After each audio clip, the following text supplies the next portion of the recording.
Hello, hello. Welcome everybody to beautiful Bermuda. We're calling in from Hamilton, Bermuda today.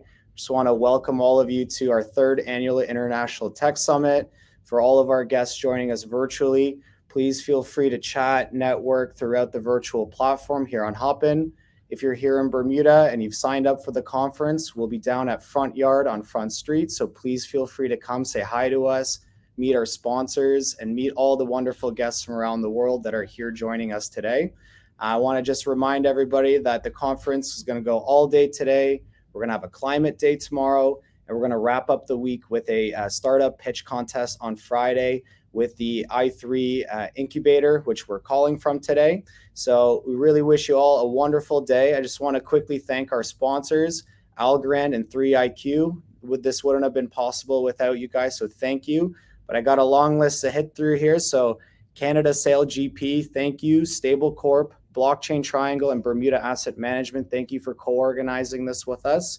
A few other shout outs, Clarion, InnoFund, Vesto, Near Protocol, BEDC, the Government of Bermuda, the Government of Canada, CASA, Carrie Olson, 24X, Conyers, Warwick Capital, Knox, Appleby, Crypto Coin Show, Continental Management Limited, Connectech, and Belco. So that was definitely a mouthful, but I won't take you guys much longer. I just want to welcome you all. The International Technology Summit is here to bring our community together, whether it be the digital asset community, government, or the business community as a whole. We're here to help educate everybody about the opportunities of digital assets, fintech, and blockchain. So we encourage you all to network with one another, get to know each other, and have a wonderful day. So without further ado, for a few opening remarks and a vision for fintech and digital assets and blockchain, I'm going to turn it over to the CEO of Algorand, Steve Kokinos. So come on over, Steve.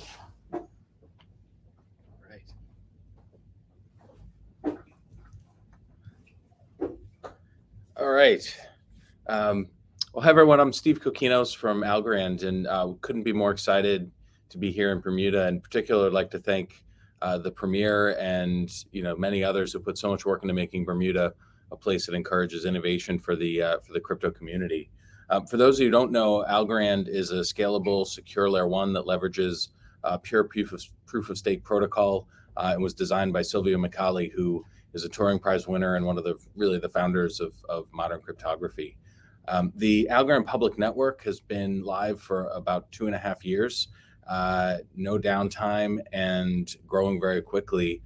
Today, there's over 23 million wallets and 5 million assets on chain across hundreds of applications, which generate almost 2 million transactions a day on average. And new applications are coming online every day, thanks to over 11,000 developers building on the platform around the world.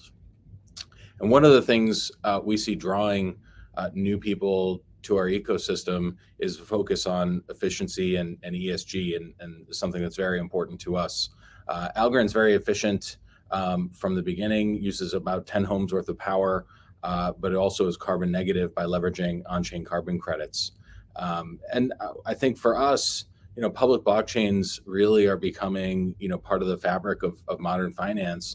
And what we're seeing that's really exciting is, for the first time in history, financial innovation is happening in a public setting where everyone can leverage other innovations in the community and iterate much more rapidly than has been the case when financial tools lived to be kind of only in banks and other places. So I think that's a really exciting point. And just a few use cases that we're seeing, I think it's starting to really kind of span a spectrum. Governments, for sure, are beginning to understand that transitioning infrastructure on chain creates efficient and low-cost solutions. An example of one that runs on Algorand is Colombia's vaccine passport program. Over 6 million users are using that today to verify their vaccine status, and we're seeing that grow very quickly. We're also seeing more traditional asset classes come on chain, whether in the form of security tokens, through fractionalizing access to real estate, or even mortgage-backed securities in the form of stable tokens that are enabling and encouraging traditional asset managers not only to issue, but to come on chain and start to leverage DeFi tools in new ways.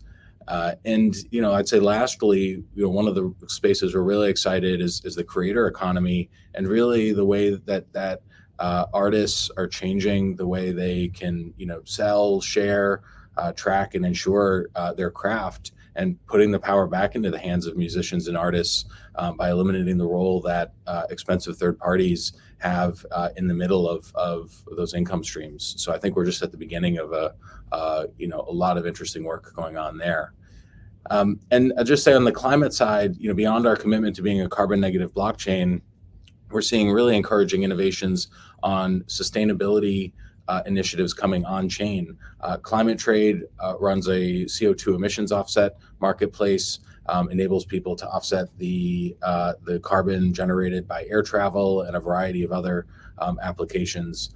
Planet Watch is the largest air quality monitoring sensor system in the world. They have over 60,000 sensors deployed worldwide, making sure that people can understand the air quality in their cities and towns. And so I think all in all, it's a really exciting time to be in the blockchain and crypto space. Can't wait to see what applications people to continue to build, and really looking forward to all the discussions today. So thanks again to everyone in Bermuda for hosting us, and thanks to Penrose Partners for all their hard work and putting on such a great conference. Happy to be part of the community here, and look forward to seeing you all.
One.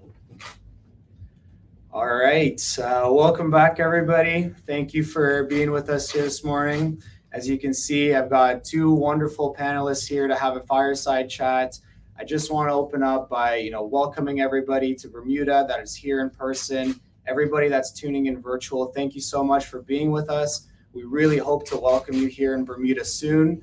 It's a beautiful day here. The sun is shining. Unfortunately, we're up in the studio right now, but if you are here in Bermuda, please come down to Front Yard. Register online first, but come down to Front Yard and say hi to us and meet all of the international visitors and local stakeholders that are working together to make this all possible. So just quick, we're the International Technology Summit. We're here to just bring communities, governments, founders, and business individuals all together to foster innovation and technology. And here in Bermuda, we're specifically looking at fintech and blockchain. So without further ado, I'm going to introduce the two gentlemen to my right here. So we have the Honorable Premier David Burt, and then Acting Consul General Hawar Nassim. So I'm going to turn it over to Premier over here to give a background on himself and a little introduction, and then Hawar, and then we'll jump into a little bit of chat. And I'll try to keep these two guys under control. They both have scripts because their teams wanted them to stay in control, but we'll see if we can have some fun. So Premier, over to you. When you give a politician an opportunity unscripted, bad things can happen. So I'll do my best to remain on script, but certainly, Karim, good morning to you, and NCG, good morning to you as well. And so good to be in person Bermuda with so many guests and visitors who've come, and certainly the support from the government of Canada for these events is something that is appreciated, and having you back here on island after 2 years is certainly a welcome sight.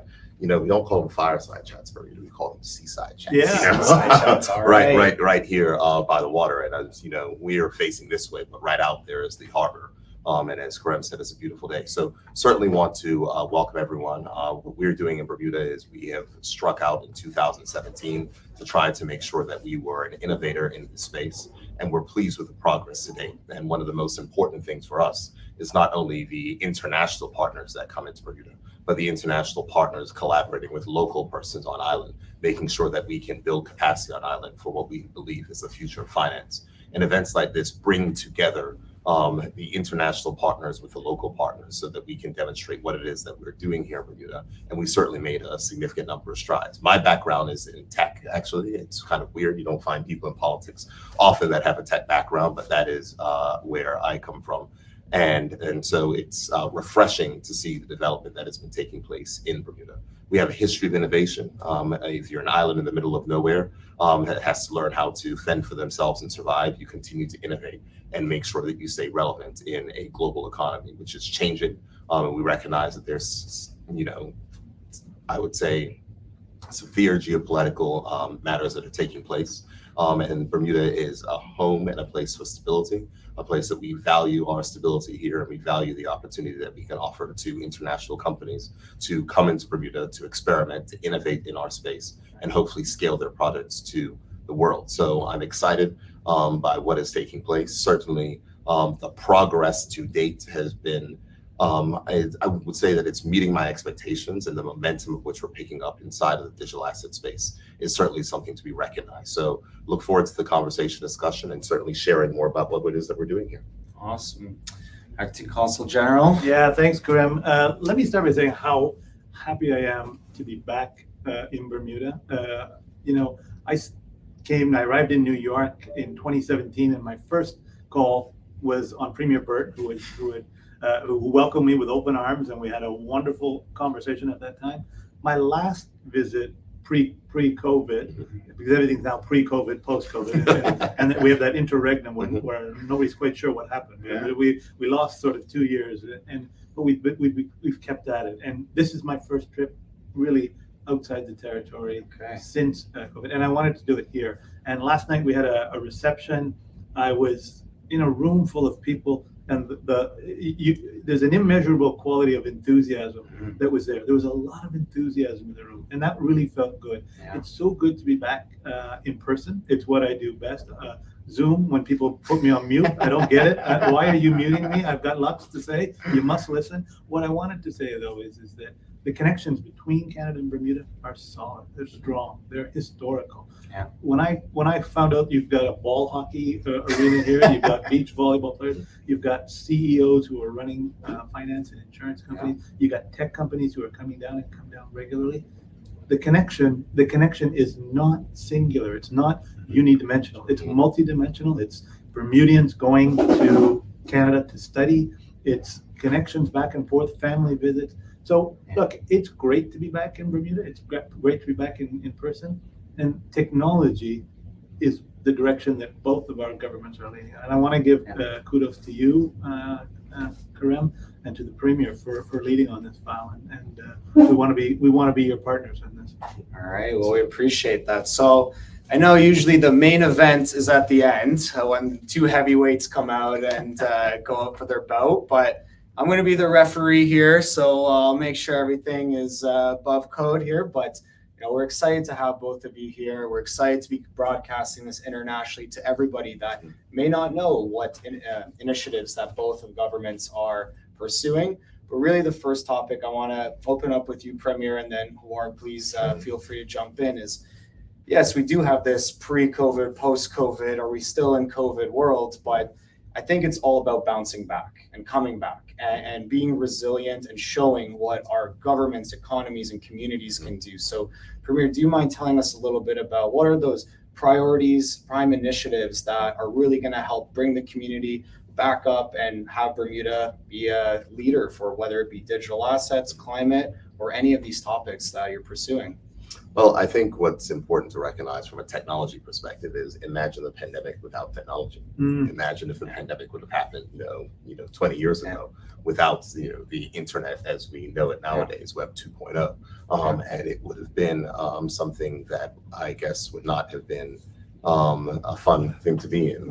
It wasn't fun what we had, but certainly we were able to carry on and transact business remotely. We were able to stand up things very quickly. But as we look at where we've come from and where we're going, the impact that technology had on societies during the pandemic, it actually accelerated, I think, technological adoption in many cases and instances, and accelerated what I would say is that personal individuals' use of technology.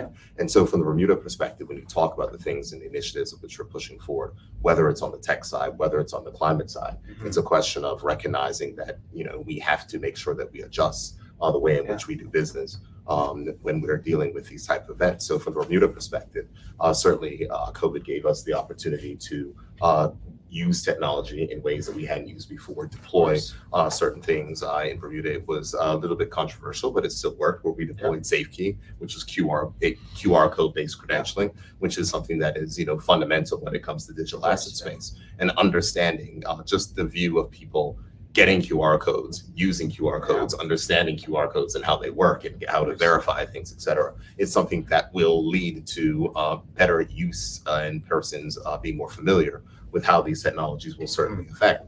And when we look at what it is that we are moving to in the digital asset space, certainly one of the key priorities of the government of Bermuda is to make sure that Bermudians are involved as well. So we came with our digital asset regime, which came into place in 2018. We had a full license and we had a sandbox license, but what we realized is that some of those hurdles were higher than what we wanted for smaller startups, and the barriers to entry were significant. So we introduced a test license. The test license only costs $1,000. It allows you access to a regulator, an internationally reputable regulator in the Bermuda Monetary Authority, who I have to give a shout out to, who's been partners with us during this entire process and has certainly put Bermuda on the map in this space. But we have test licenses. We know that there's people that are inside of the Innovation Hub that are working on tech test licenses as well. And we're bringing that to bear so we can have locals participate at the outset, as well as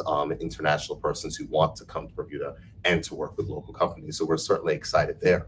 On the climate side, Bermuda is known as a place for risk management, and the intellectual capital that we have in Bermuda when it comes to dealing with issues of climate because of insurance and recognizing we have massive databases on how climate affects. Of course, we have to worry about wind and fire and all those various things because we underwrite those risks around the world. and to position Bermuda as a place for sustainable investment, a platform to make sure that we're advancing.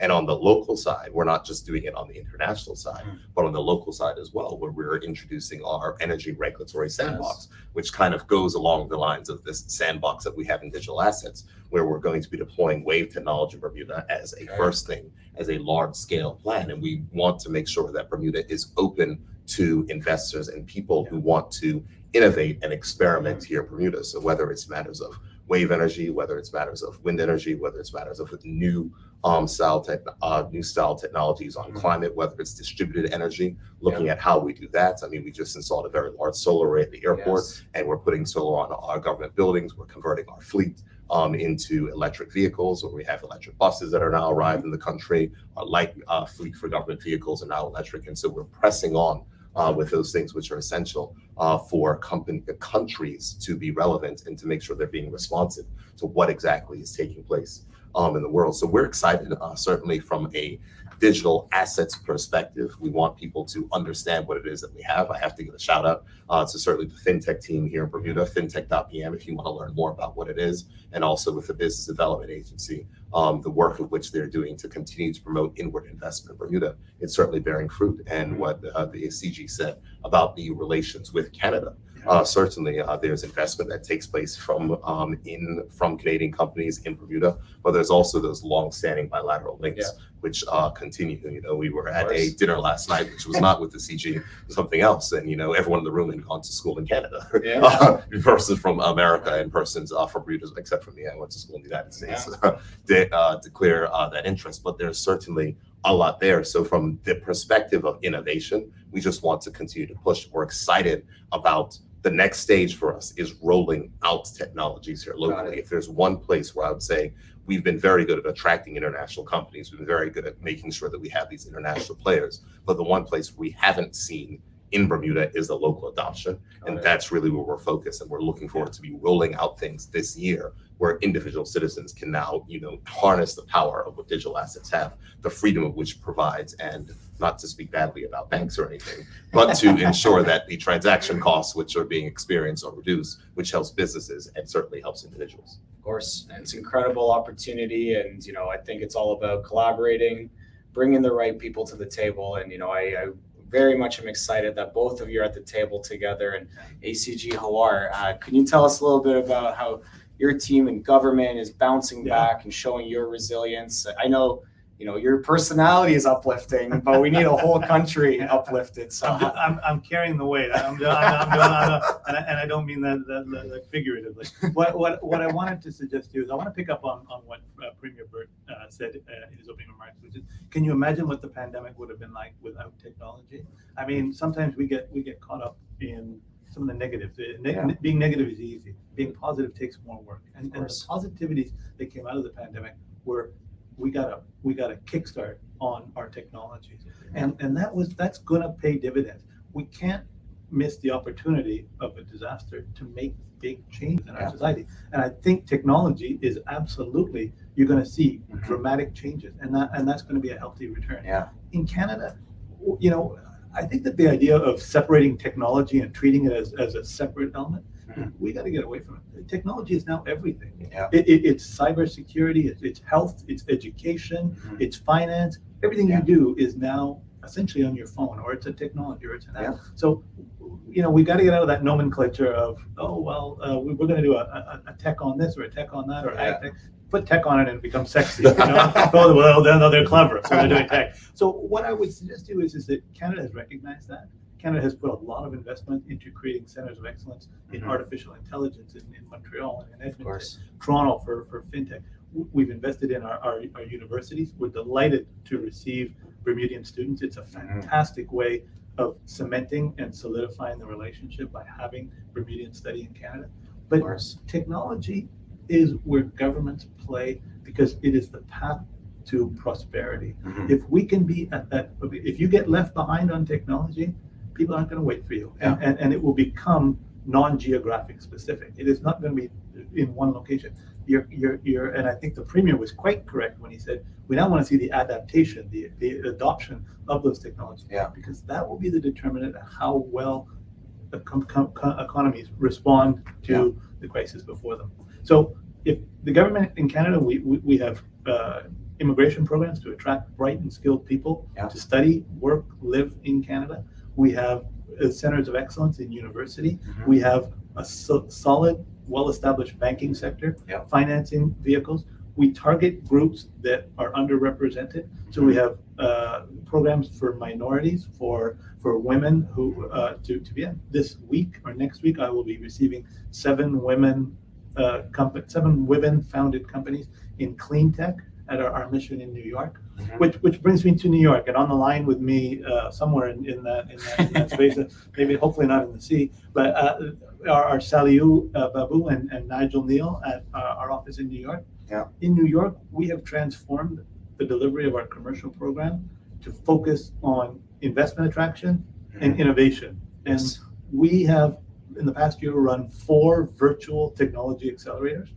They're oversubscribed. I know, Karim, you know that experience. You've gone through it.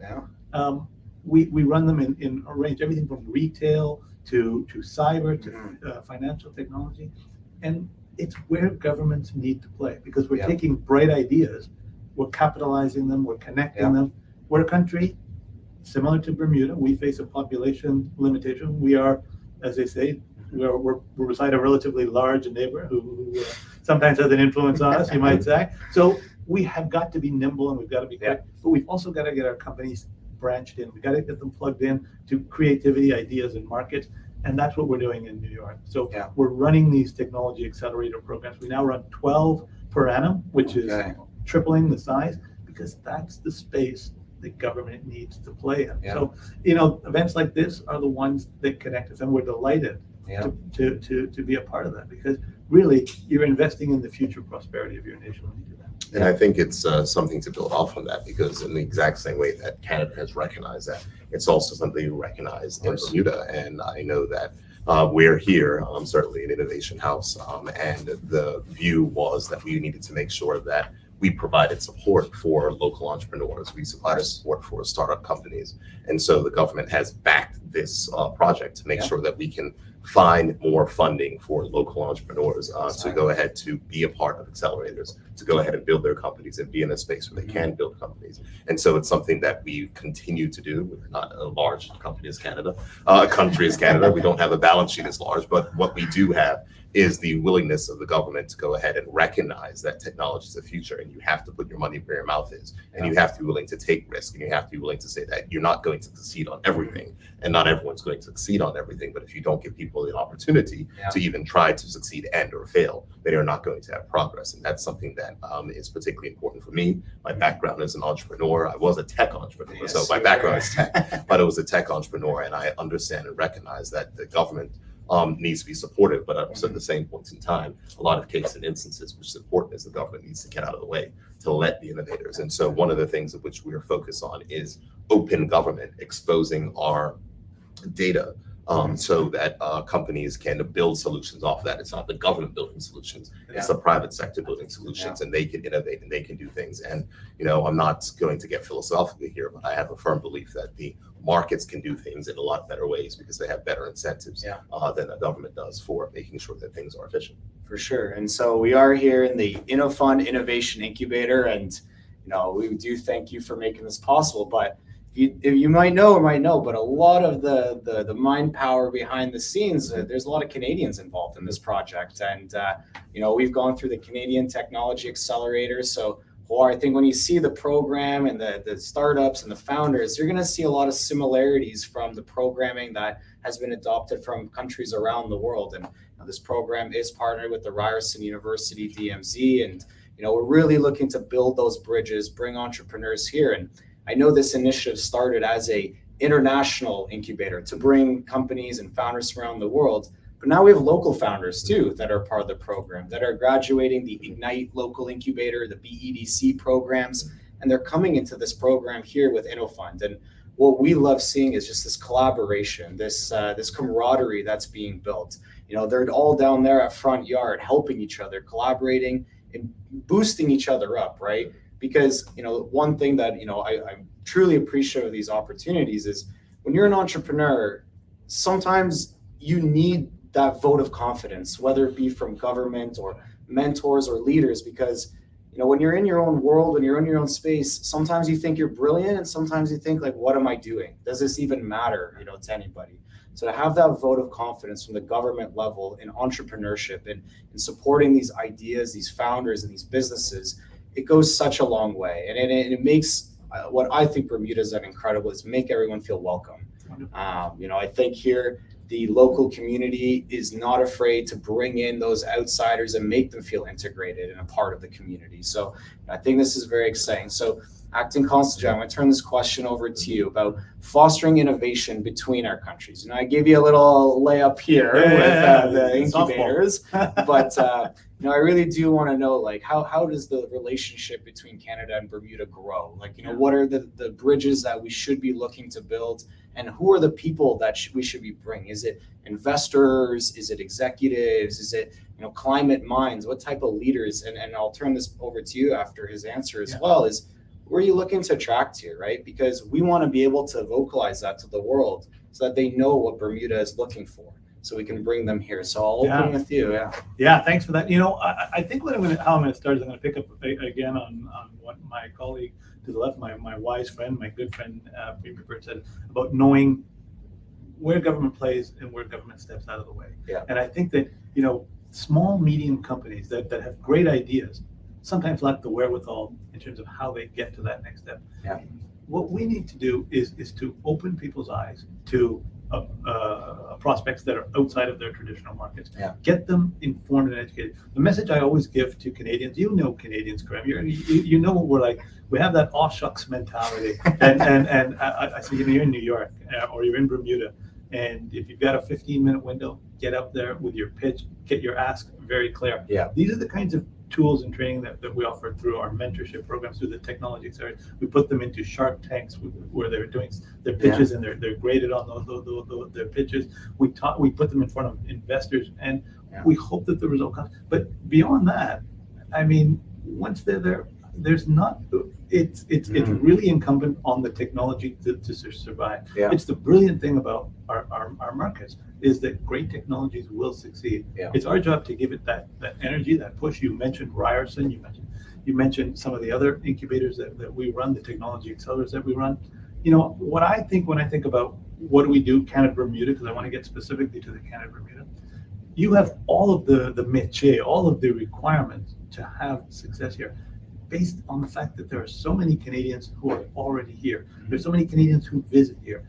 The prospect of doing business in March when it's 20 degrees and sunny, and you've got a dynamic workforce, you've got an open economy, you've got an opportunity where you've got a collective mindset.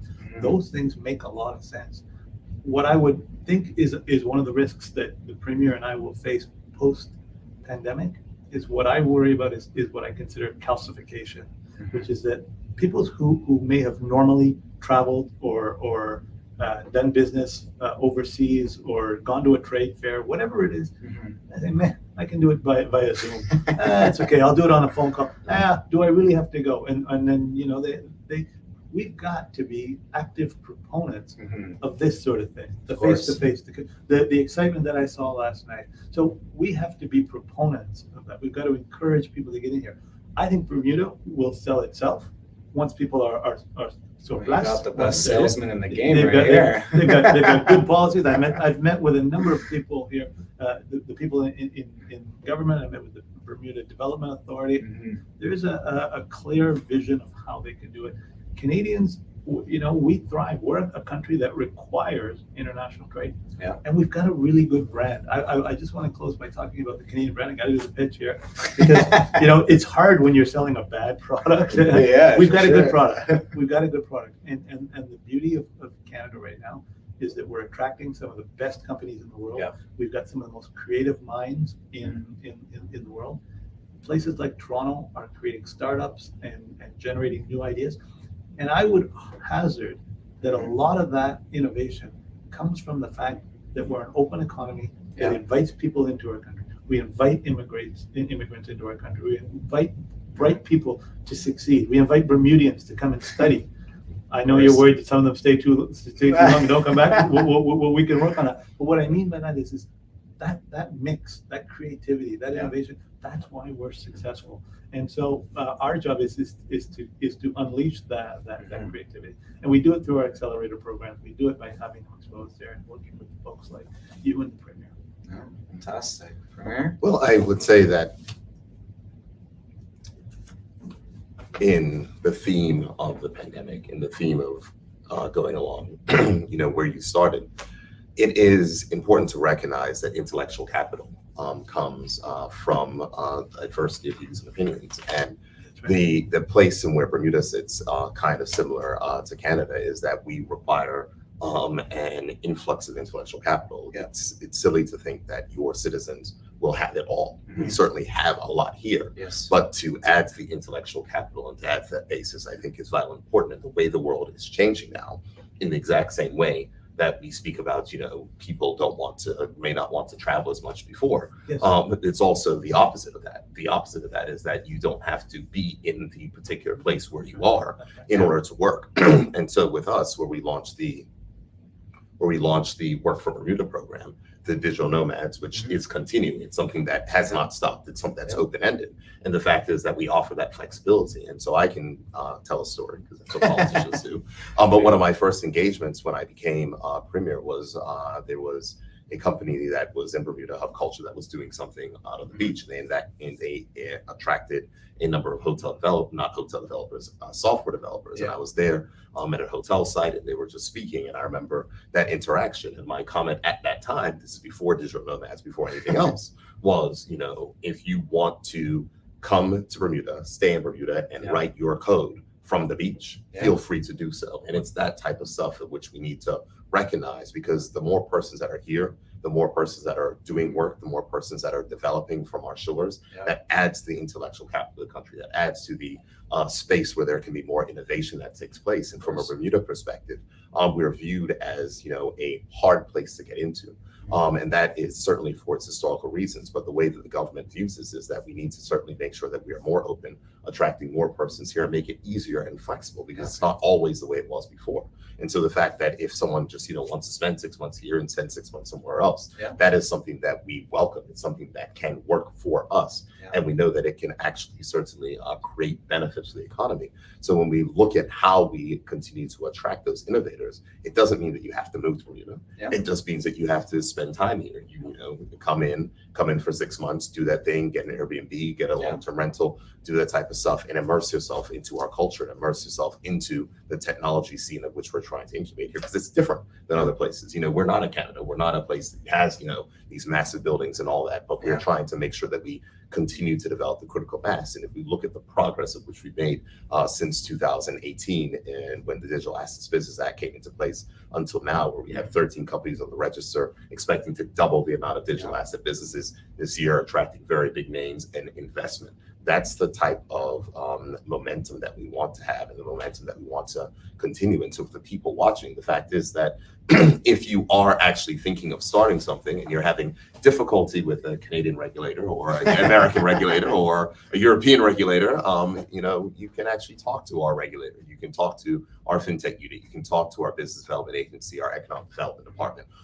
Things which are new, because we didn't have a fintech unit before, when an economic development department did not exist in government proper until about 2 years ago. So we are really focused on our mission of economic development, making sure that we attract more persons to our shores to build from this platform. We did it in insurance, we've done it in financial services, and we're going to continue to do it as financial services and technology merge to what will be a really great future. I mean, I look at the possibilities of what the future of transactions will be, getting into the small things when we talk about climate. I remember my aha moment in digital assets was when someone had given me this example where, you can ride a bike and you generate energy from riding your bike. You can attach a battery to your bike, store that energy, plug it into the grid, and no one has to compute it something on the end. It will just be registered, and automated through smart contracts, through blockchain, and you'd be able to get credits for that. And the concept of these micro capture of value on so many different spaces is going to transform the world. And so as we begin to get there, more and more people are seeing it, more people are recognizing it, and we are just happy that we got in on the ground floor. And we're going to continue to push. There's other countries that want to copy what we have. We don't mind that. I remember, I was going to World Economic Forum in 2019, and there were people from Taiwan. They're like, "Oh, we love your digital assets business thing. Oh, can we copy it?" I'm like, "Sure, go ahead." It's not. It's on the internet, so it's not like we can hide it. And we know that people have literally taken our acts and rewrote it and all the rest. But on a global basis, collaboration is going to be more important. And we have to play up to our strengths, and our strengths is our location. Yep. Our strength is the fact that we welcome people here, and the fact that we are specialists in regulation, which is weird for people to understand. People run from regulators, but we want to be regarded as a tough but fair regulator, but a place where you can actually have a conversation, go sit down, go out to coffee, and find out these things. I will not make a comment that the Canadians have decided to host their summit at a bar, but that's a story for another day. We like to change things up, and or I know the digital nomad running the consulate from the beach idea could be a good one. I try to get, my postings have been Rome, Barcelona, Rome, Amsterdam. I mean, terrible. So I am very creative in the way that I apply my job. I think that might be a bridge just a little bit too far, but leave it to me. I'll take that back with a note saying Karim and the Premier said I could. We'll just put one of these green screens behind you and make it look like the office. But Karim, this is a reality that the Premier talked about, which is going to be the concept that work will no longer be a place but an action. Mm-hmm. And so the days of the 9 to 5 in the office churning away a 1 hour, 2 hour commute, those are gone. And so companies are some of the companies, the global companies, are recognizing it faster than we are. And I think that what the Premier referred to in terms of people coming in for 6 months or 3 months, those are creative ideas that generate and mean that people are no longer defined by certain districts or houses or commutes. They're defined by the work that they do, and that's really exciting. Absolutely. And our immigration laws were based before of the fact that people had to come here and work. And so it's the adjustment and it's the change to recognize that you can work from anywhere. And so the Minister of Economy and Labor, they certainly did advance that. We certainly made it that available, and we're continuing to push that because we want to continue to welcome people so that they can, work from a different place, just come and hang out and enjoy. Well, I know we've been enjoying. I don't know if everyone here knows, but I now moved to Bermuda from Canada. It was a fun decision, a hard decision, but I'm very grateful to be welcomed by the community here, by the government, the private sector. Everyone has been so supportive of this, and the digital currency standard and DABA legislation is something that's attracted us here, is attracting more companies. But we have a few minutes left here. Hawar, I'm going to turn it over to you for some closing remarks. Anything you'd like to say to our audience about Canada, your initiatives, what you've accomplished here in your visit this week? I know a few dark and stormies were in the mix there, but dark and stormies, yeah. Well, I tell you what, we never do anything alone, and I think that, that's part of the nature of the work that we do. When I come here and I see the number of people who are involved in that ambition of connecting people, connecting ideas, I'm quite frankly humbled. I always feel welcome here. I always feel like we're connected on many levels. The conversations we've had have been superb. It's really good to get back to the in-person and to see, and whether it's the Formula One sailing that's going to come on the PGA Golf Tour, whether it's Canadians coming down here to encourage Bermudans to go back and study in Canada, whether it's the Canadian community that exists here. There's a lot of fertile ground here to connect, and I just want to say thank you to you, Karim, to the Premier for his ambition on this front. I'm looking forward to coming back, perhaps if I can get it, if they'll allow me. SailGP in May. I know SailGP in May. It's not quite simple. I would gladly come back, but I will tell you, and I will make a plug for the fact that we have a phenomenal honorary consul here in Bermuda, Isabel Ramsey Braxton. She does tremendous work promoting Canada here. We're also at the Premier's nudge doing biometrics collection to allow.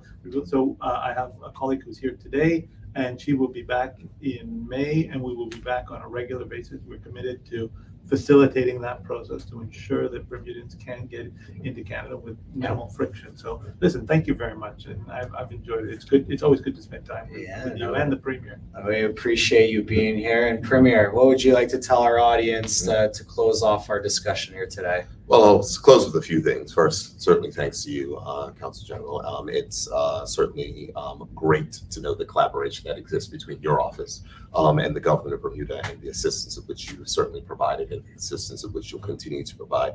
I know that you've had to go out on a limb to get some things done for us, but we are grateful and appreciative of the collaboration of which exists. And from the perspective of Bermuda and what it is that we're doing here, we are open. I do wear another hat of Minister responsible for tourism.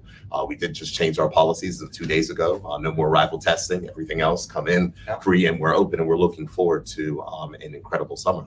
And if this is a space that interests you, as I said, you can go ahead and check out our website, fintech.pm. You can go to the Business Development Agency and to see what it is that we have here on offer. And you will certainly find something that will work for you, especially if you're looking to innovate from a country that welcomes innovation, if you're looking to innovate from a government that welcomes innovation, if you're looking to innovate to say, you know, I have this product, this service, the idea, it's something that I've tried to do. It's probably too difficult to test in a big city like Toronto, but in a country like Bermuda, which is the most connected jurisdiction when it comes to internet on the planet. There you go. We have the ability to put fiber. The only country that can say this, that we have the ability to run fiber into every single home, including the homes that are right there in the middle of the sound and that are on the islands of the sound. The fiber, not fiber to the post and then copper into the house, fiber directly into every single home. Our cell phone penetration, all those things are there. So it is a jurisdiction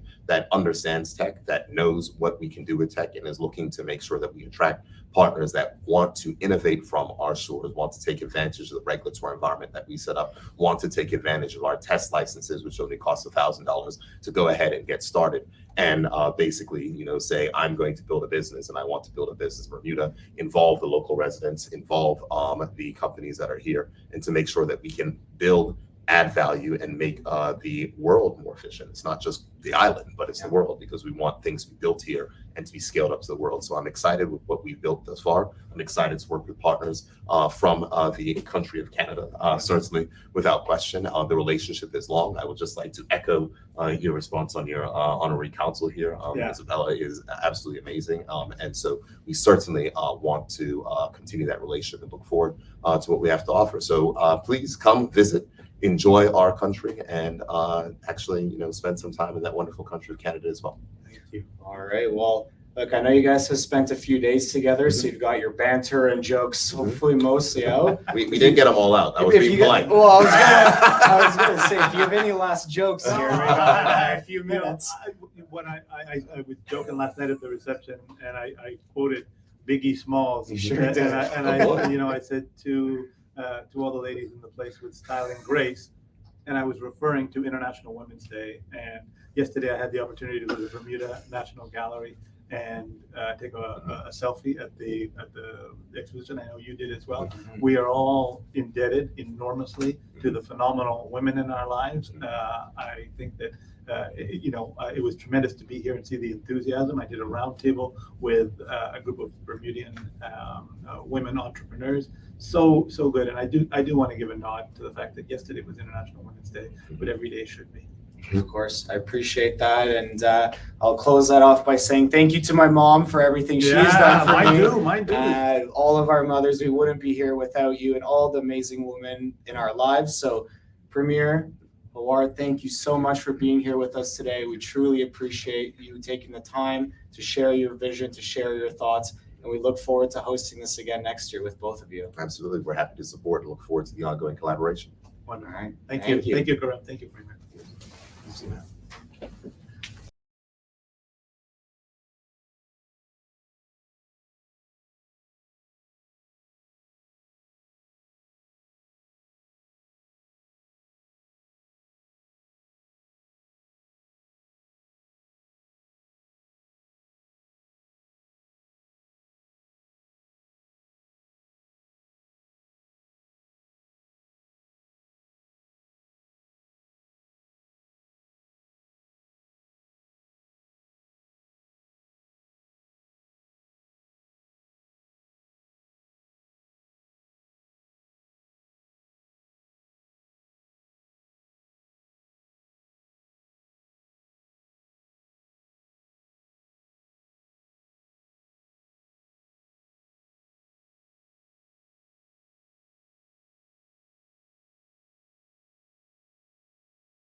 Powered by nature. It's in our DNA. It's how we live, how we work, how we race. The fastest growing global sporting championship. And the world's best athletes at the pinnacle of the sport.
Morning. Good morning, everyone. Hey, Jill, good can you hear morning. me okay? I can. Can you hear me? Absolutely, loud and clear. Perfect.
All right, we're getting on.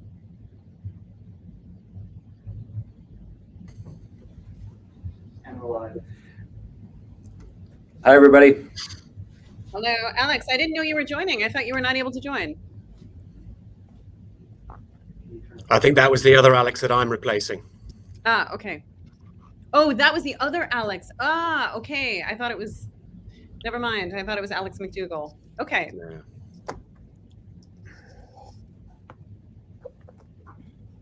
Audio.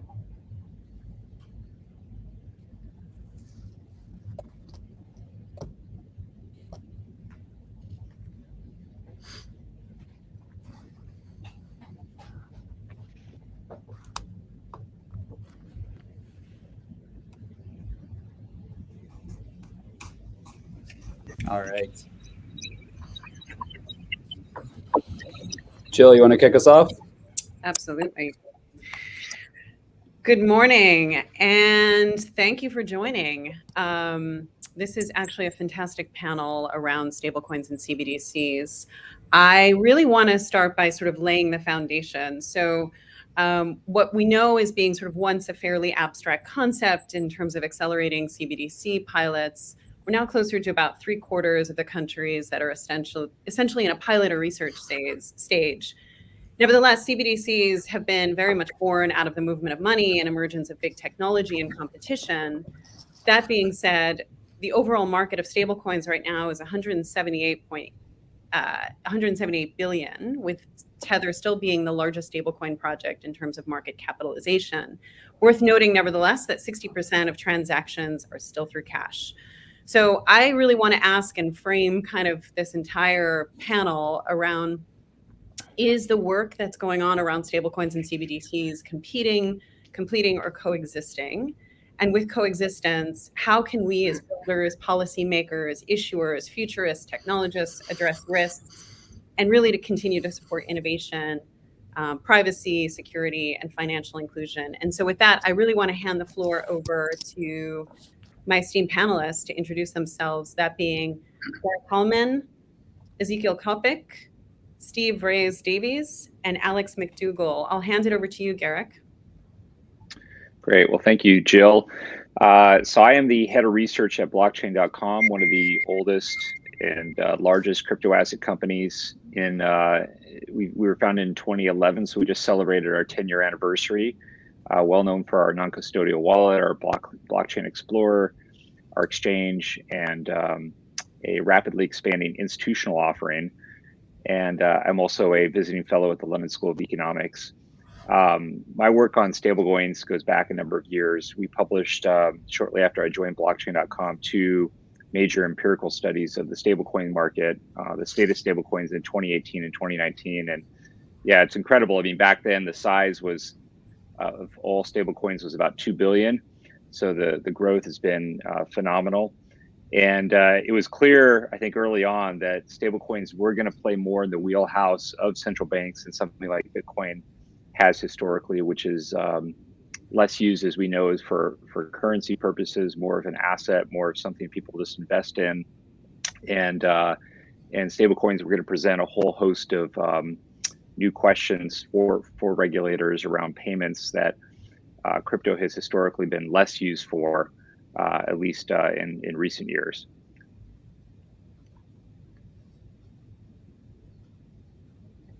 You're on mute, Joe. Great. I'd love to hear from you, Ezekiel.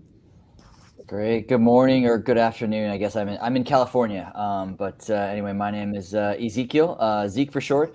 I work for a company called C Labs, which built the mobile-first blockchain Cello.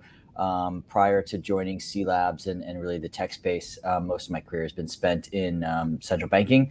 I worked for a number of years at the Federal Reserve Bank in New York, and then moved over to the World Gold Council, helping central banks manage gold reserves. And now I kind of sit in this really interesting space in between technologists and central bankers, and helping them understand not only the potential architecture options for CBDC, the implications on perhaps monetary policy, macroeconomics, et cetera, but then also doing a lot of work around stable coins.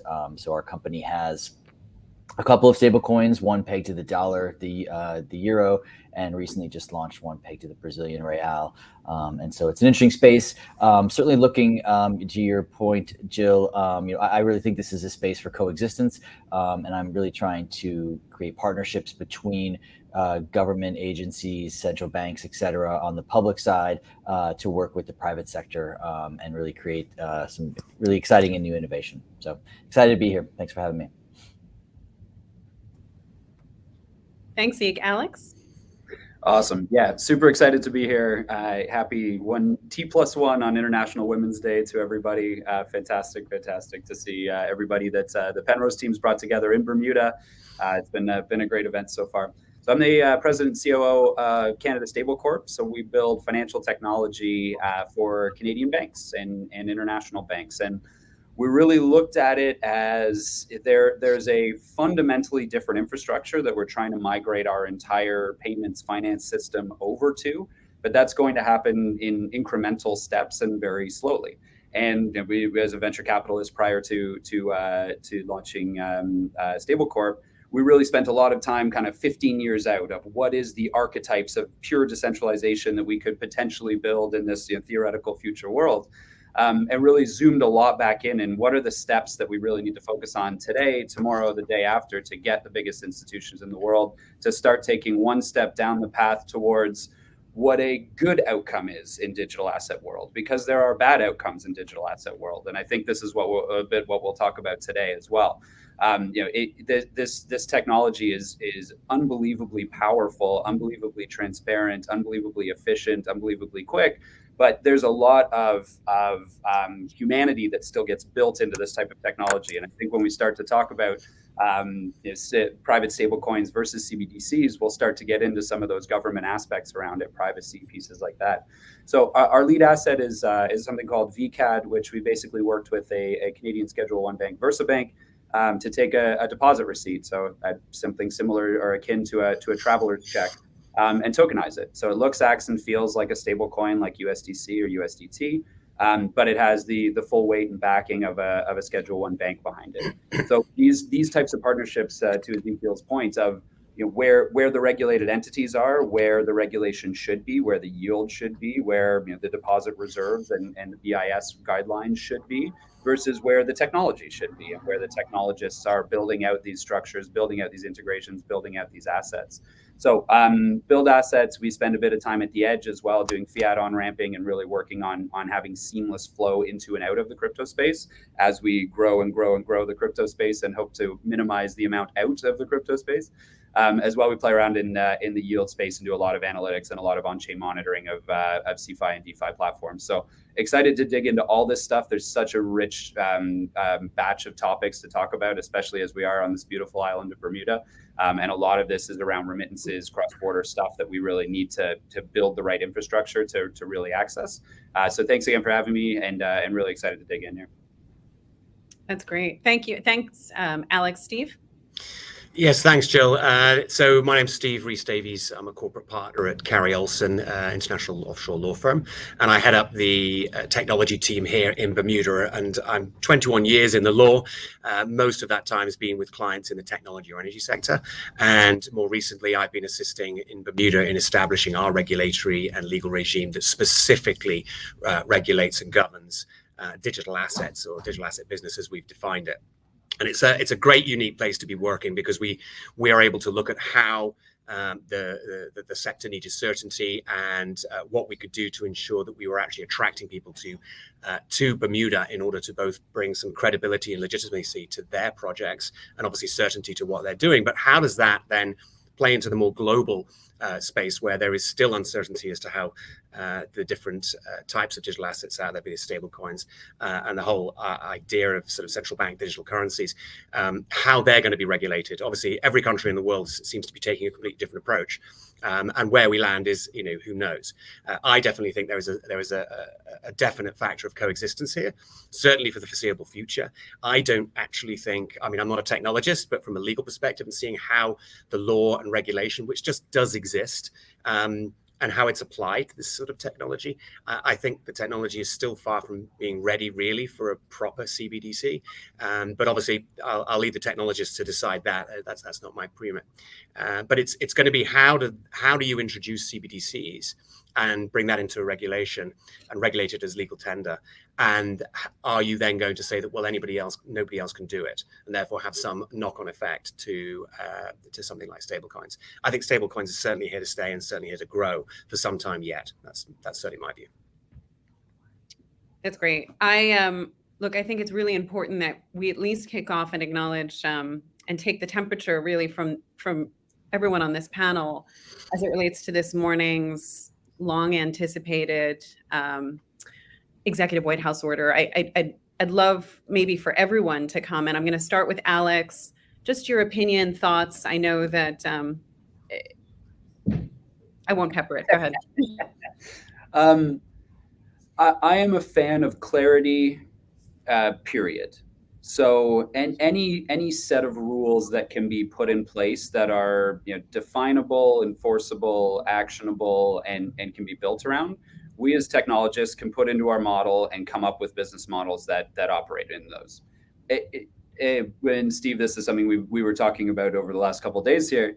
The ambiguity is what is the killer, and you really need to have a very sophisticated risk model for what level of risk you're willing to take, depending on what jurisdiction that you're looking at. So there's without kind of getting into the specifics of it, there are some interesting parts to that legislation. There's some stuff as a stablecoin manufacturer that we've sort of seen coming, and we've tried to position our assets and some of our solutions in the vein that's being pushed towards. And there's some challenging bits to it. And I think having a statement that's defined, that's something that can be innovated on or something that can be evolved from is a good start. But there's some challenging bits to it as well. But I'll turn it over to the rest of the panel as well. Sure. Dr. Hillman? Yeah, no, I would agree with what Alex said. And it feels like validation for those of us who've been kind of banging on the doors of regulators to say, hey, you need to pay attention to this. Regulators, I think, rightfully want to wait to see things grow before they rush in to start, passing new legislation. Is it going to stay around? How is it going to grow? So, it's I think fine that the regulators have kind of waited to this point to kind of come in. And what's nice is they're also thinking about this very holistically. This is a very multidisciplinary, technology with impacts across not just finance, but other parts of society and policy. So having lots of different regulators kind of at the table, I think, is also a positive sign as well. The thing that I always kind of encourage regulators to do is to think about the opportunities and the positive sides of this technology, and to really remember that as they think about policing for the risks, which in my mind are smaller and have through the years been borne out to be a much in terms of illicit activity or other things you often hear that take headlines.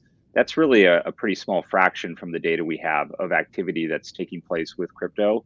Yet, you read the newspapers and you think that's often all that crypto is used for. So there's a real disconnect, I think, in the public's mind and in some policymakers' minds about, the perception and the reality on the ground. So hopefully this effort helps bring the facts and the narrative surrounding how crypto is used today, how it could be used in the future, more in alignment with the reality, and remove some of the fear that I think is often the focus in the public discourse around crypto.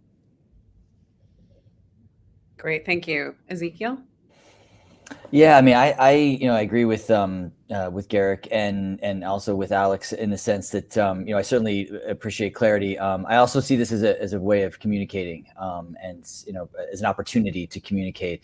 To Dr. Heilman's point, I spend a lot of my days convincing central banks that not everybody in the crypto space is a criminal and is intent on fraud, right? And trying to kind of remove that perception that we have and really get them to understand reality. And so having this opportunity, especially having it, be an executive order coming from the top down, that everybody needs to really start to learn about, the space and learn about its possibilities. Last week, I was actually at my first ever in-person, or at least first post-COVID in-person central bank conference. And it was really exhilarating, not only just to be in a room full of people for the first time in a while, but also to talk to central bankers on the side and really start to talk to them about the possibilities of stable coins, of CBDC technology, and explain to them what's possible. Obviously, there are risks, as with everything. There are risks, but there are also really great use cases, and there's really great problems that we can work together to solve. And so I was happy to see this, and happy to engage with the governments, with the government agencies, I should say, and I look forward to more of that. So this is a good first step for sure. Yeah, absolutely. Steve? Yes, thanks, Jill. I agree with what everyone has just said. Effectively, clarity of any nature in this sector is critical to its future growth or the speed of its growth. And by providing people with certainty, that's critical. We've seen what's happened in the US, where we went from certain types of guidelines to completely different guidelines. The lack of certainty and then the retroactive fit, if you like, it doesn't bode well. But we've got to remember what we're dealing with here is a new technology that does have, as Garrick sort of said, all the positives of this technology need to be looked at. That was the exciting thing that we in Bermuda looked at back in 2016, 2017, as we were trying to draft our legislation and regulation. And when you look at it from the flip side and look at it from a country's perspective and a regulator's perspective, and I'll take Bermuda as the example. We're a small jurisdiction. Our reputation means a lot. We can't afford to have a negative reputation. So looking at this space and looking at the technology and the positives of it, and then saying, okay, what are these negative aspects?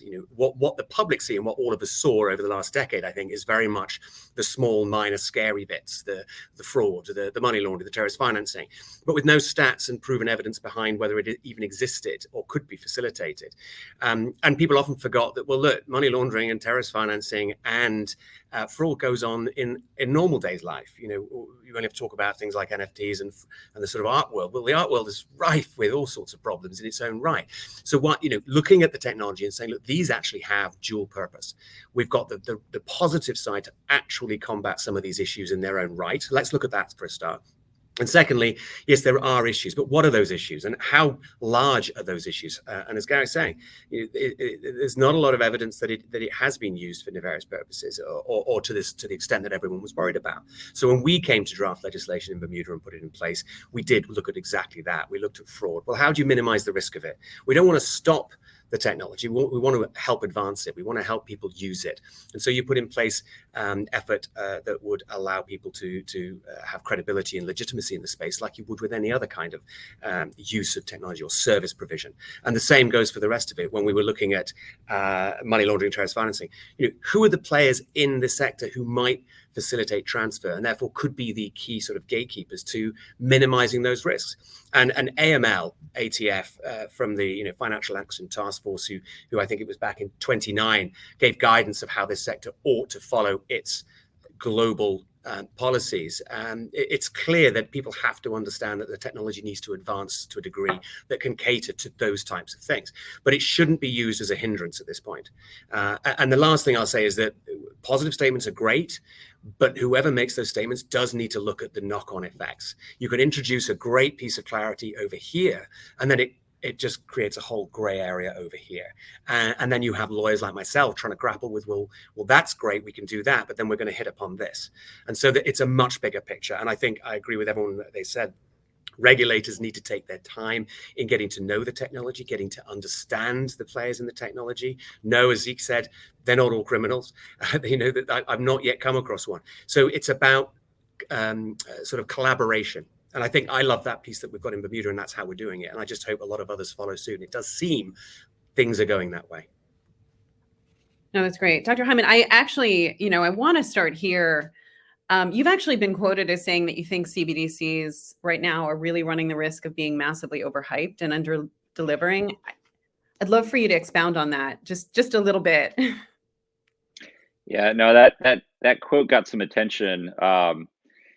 My friends at the Bank of International Settlements emailed me after that headline was published, and I think what I was trying to get at with that point was that we've been taught. It reminded a lot of what the discussion around CBDCs has reminded me a little bit of all the hype around distributed ledger technology, going back to 2015 when a lot of corporates were espousing that Bitcoin bad, blockchain good, very excited about blockchain technology, and we're kind of rushing to jump on this hype bandwagon for various reasons without really thinking through, does a distributed decentralized ledger system make sense for your particular business or use case? And um, what I think I was in part trying to get at was, yes, this is reminiscent of that kind of hype cycle, and how things may take a lot longer to roll out than many people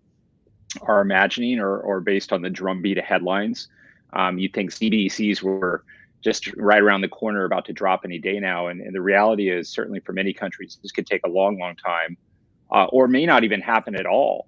And the U.S., I think, is an interesting case here, where we've seen a number of policymakers start to become more open, it seems, to the possibility that stablecoins, or something resembling today's stablecoins, will in essence be kind of synthetic, or de facto central bank digital currency, and maybe be regulated in a different way than they are currently.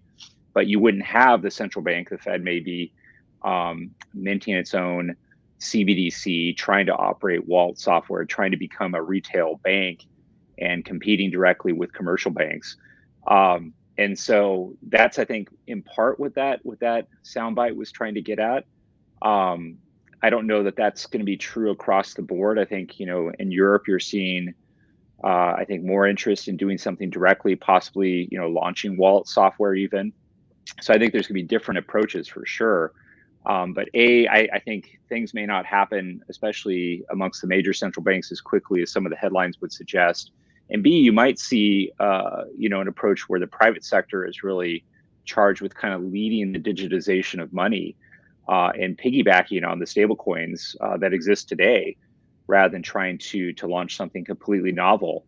And I think that's something that's really worth thinking about. There's a lot of risks associated with the idea of government getting involved in something complex and fraught with security risk. That's one of the things that doesn't get talked enough about with regards to CBDC, in my opinion, is the security side of this, especially as you take a more centralized approach and kind of get away from some of the proven ways that blockchains have remained secure. In Bitcoin's case, for 13 plus years now, very decentralized, very trust minimized, and some of the CBDC designs that are talked about are going to be very different than that decentralized security for first approach.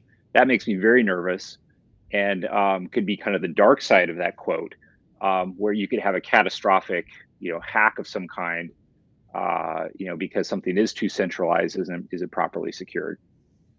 And can I jump in on that, Jill? Yes, absolutely.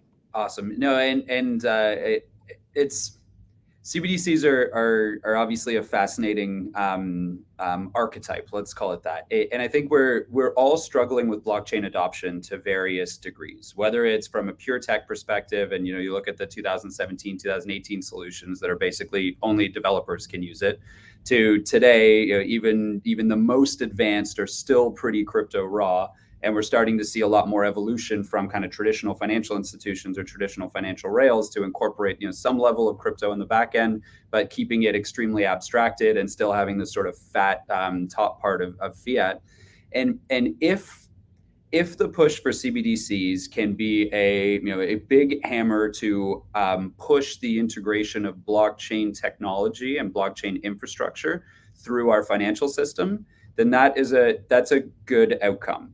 Setting aside a lot of the other pieces that we're struggling with the privacy, security is a fantastic point, Eric, and all those things. The the massive, like, blockchain technology to be properly implemented needs to go so deep into the financial infrastructure and wipe out a lot of monkeys on typewriters on mainframes that we still have being kind of the the lowest common denominator of a lot of our financial institutions, that it sort of does need that national body to drive some of that, even if it's just to force the adoption of it and then allow technologists to continue to build those completely optimized solutions. And that being said, if that is the route that adoption really goes, that to itself somewhat limits the upside of blockchain. I mean, if everybody is sort of following the central bank route into blockchain, we're going to end up with incremental improvement on our current system, which is good in the best case, which is good. But I think all of us as technologists, we're building in exponents here, and we're building for exponential stuff. And there's a big sort of power redesign and a power shift, and not to get kind of down the rabbit hole on that side, but there's a reason we built this as a purely decentralized system in the first place. So I think we're really trying to balance those two things as we think about CBDC technology. Is this massive unresistible force of government intervention to force technology infrastructure improvements, where a lot of those institutions would be the ones that would be the most resistant or have been innovating at the edge only for years and years and years. That has huge upside. But if that's the way we solve the adoption gap, then does it limit kind of this potentially decentralized magic land that we've all sort of conceptualized 20 years from now as well? And so I think it's obviously a fascinating discussion, and your point is well taken, Garrick, of a lot of the security side to it as well. And I don't want to step on the privacy discussion that I'm sure we're about to have. No, I was about to. That was where I was headed. So I'll let some other chime in though first. Yeah, look, I want to keep it really broad, right? We know that there are enormous sort of privacy trade-offs and discussions that are made when looking to frame kind of the architecture of CBDC, stablecoins, et cetera, technology. How do you think about? I want to sort of dive into sort of, Zeke, how do you think about a lot of those privacy constraints? Dr. Heilman, I don't want to quote you back again in terms of saying that central bankers, it is way above their pay grade to think about some of the privacy concerns. But, again, there's a lot of meat here. And I sort of want to think how you think through a lot of those issues and trade-offs, Zeke, and then I'll sort of hand it off to the greater panel just around the key issues that we're sort of dealing with regards to privacy and Sure. Yeah. I mean, I think privacy is a really fascinating and very difficult discussion to have, especially on the sort of the official sector side of this, right? I mean, so on one level, central banks certainly want to make sure, or governments in general want to make sure that there isn't any fraudulent activity. They want to protect consumers. I mean, you saw that as the very first bullet point, right, in the new executive order was consumer protection, and all of that makes sense. At the same time, they also want to, they recognize that people really still like using banknotes and physical cash. And part of the reason for that is because of that anonymity. I think that with CBDCs and stablecoin technology, at least right now, right, we often have this weird debate about account-based versus token-based. And part of that was to help people understand that, like, an account-based system might be very akin to your bank deposits, right? Your bank account that you have with the bank. And token-based might be more akin to the cash that you have in your pocket. But when it comes to distributed ledger technology, and assuming that CBDC would be on some sort of distributed ledger, which of course it doesn't need to be, but assuming that it does, there isn't really anything, we don't have anything that's actually token-based. Everything in this space all has an identifier. It may not have an identity, right? It may be pseudo-anonymous, but everything has an identifier, right? So like if I'm sitting here in California and I want to send you money wherever you are in Bermuda, I need to know how to do that, right? I need to know what account to send that to. And so you have, all of a sudden, everyone now does have an identifying, whether it's a number or whatever it is. And so, you have to then figure out, well, how does that play into privacy, right? And so you're never going to perhaps have ultimate privacy. And I know that there are certainly technology solutions that are potentially working on that. But at some point, central banks have to figure out, what's the most important thing, and what level of sort of pseudo anonymity do they want? I also don't think that cash is going to go away. There's this big discussion about, is digital currencies, whether it's stable coins or CBDCs, is it going to replace cash? I don't think in my lifetime it will replace cash, because there are still, very usable functions for that, right? I mean, I think as an industry, we're still trying to figure out how to do a lot of this stuff offline. And we haven't really figured that part out yet. And there are certainly ways to do that, of course, but not any elegant solutions that I've seen just yet. And so cash is still going to have a role to play. But I do think that like privacy is going to be a really sticky one. And to Garrett's point, like there's so many moving parts to this. I think CBDCs are going to take, frankly, 5 to 7 years before we really see anything. I think that the major advanced economies have the luxury, the US, for example, has the luxury of not necessarily having to worry about a CBDC just yet, because the vast majority of all stable coins are pegged to the US dollar. And so they don't need to have, they're not worried about that, because the Federal Reserve still maintains monetary policy when we're all using dollar-based digital currencies. And that goes for countries like Canada and, Europe and England and all these places, right? I mean, you can imagine that the reserve currencies, there's going to be stable coins, pegged to them if they're not already. Where it becomes a real issue and where CBDC technology can really help level the playing field is for smaller emerging economies where, there really aren't stable coins that are pegged to their own local unit of account. And so then you have this problem of dollarization where, their citizens want to use a digital currency because it's easier for them, it's safer for them, all of these things, cheaper as well. But if there's not an option in their own local currency, they're going to go to dollar-based stable coins or euro-based stable coins or whatever, and that can have a real impact. Great, thank you. Steve, go ahead. Yeah, I think this comes back to the question that I've always asked when I get clients with their projects, and it's I think central banks and governments and anybody looking to use the technology do have to ask the question: is the tech fit for purpose? There's this whole sort of force of I wouldn't call it force of nature, but there's a force of everybody must get into blockchain, everybody must adopt digital ledger technology. It's like, well, in some form, maybe that's exactly what will happen. But I think we've got to look at it. And privacy is a very good example. When you look at the sort of the difference between, say, stable coins, which are a choice right now. People can actually decide to use stable coins or not. They can stick with cash or their banks. But there's a choice of anonymity or not. Whereas CBDC, it's basically going to be forced. If you're part of that particular country and the government's determined that's what they're going to use, you have to participate. Otherwise, they're going to create or force people into a black market of some sorts using other means. So I think that as regulators and governments and central banks look at the issue of should we be using this technology, or should I say, as they look at blockchain technology and CBDCs, they should be asking the question, is this particular technology fit for the purpose of what we need? As Zeke just said, this doesn't need to be necessarily blockchain based. So you can take this format of technology and tweak it, change it, or develop something that will be far better fit for purpose. But I do think there is this whole issue of people being forced into something, and then you have the issue of privacy. In the last 10, 20 years, we've just seen a slew of new privacy legislation coming across all around the world, showing that governments are trying to give power over people's personal data back to the people, as opposed to the large organizations, like the likes of Amazon and Google and Facebook, who have collected data quite aggressively and use it to their advantage and their value. When people start talking about digital ledger technology, I'm like, well, isn't this just the next version of the databases which current collectors of data use? So there's a bigger picture, and the privacy factor is critical, absolutely. And it goes back to the point the others were saying before. This is that there are many more facets to this than just saying, should a CBDC be introduced by a central bank backed by a government, because of exactly these points. That's great. Alex, I know you're champing at the bit, so This is, I mean, to me, one of the most critical parts of this whole discussion.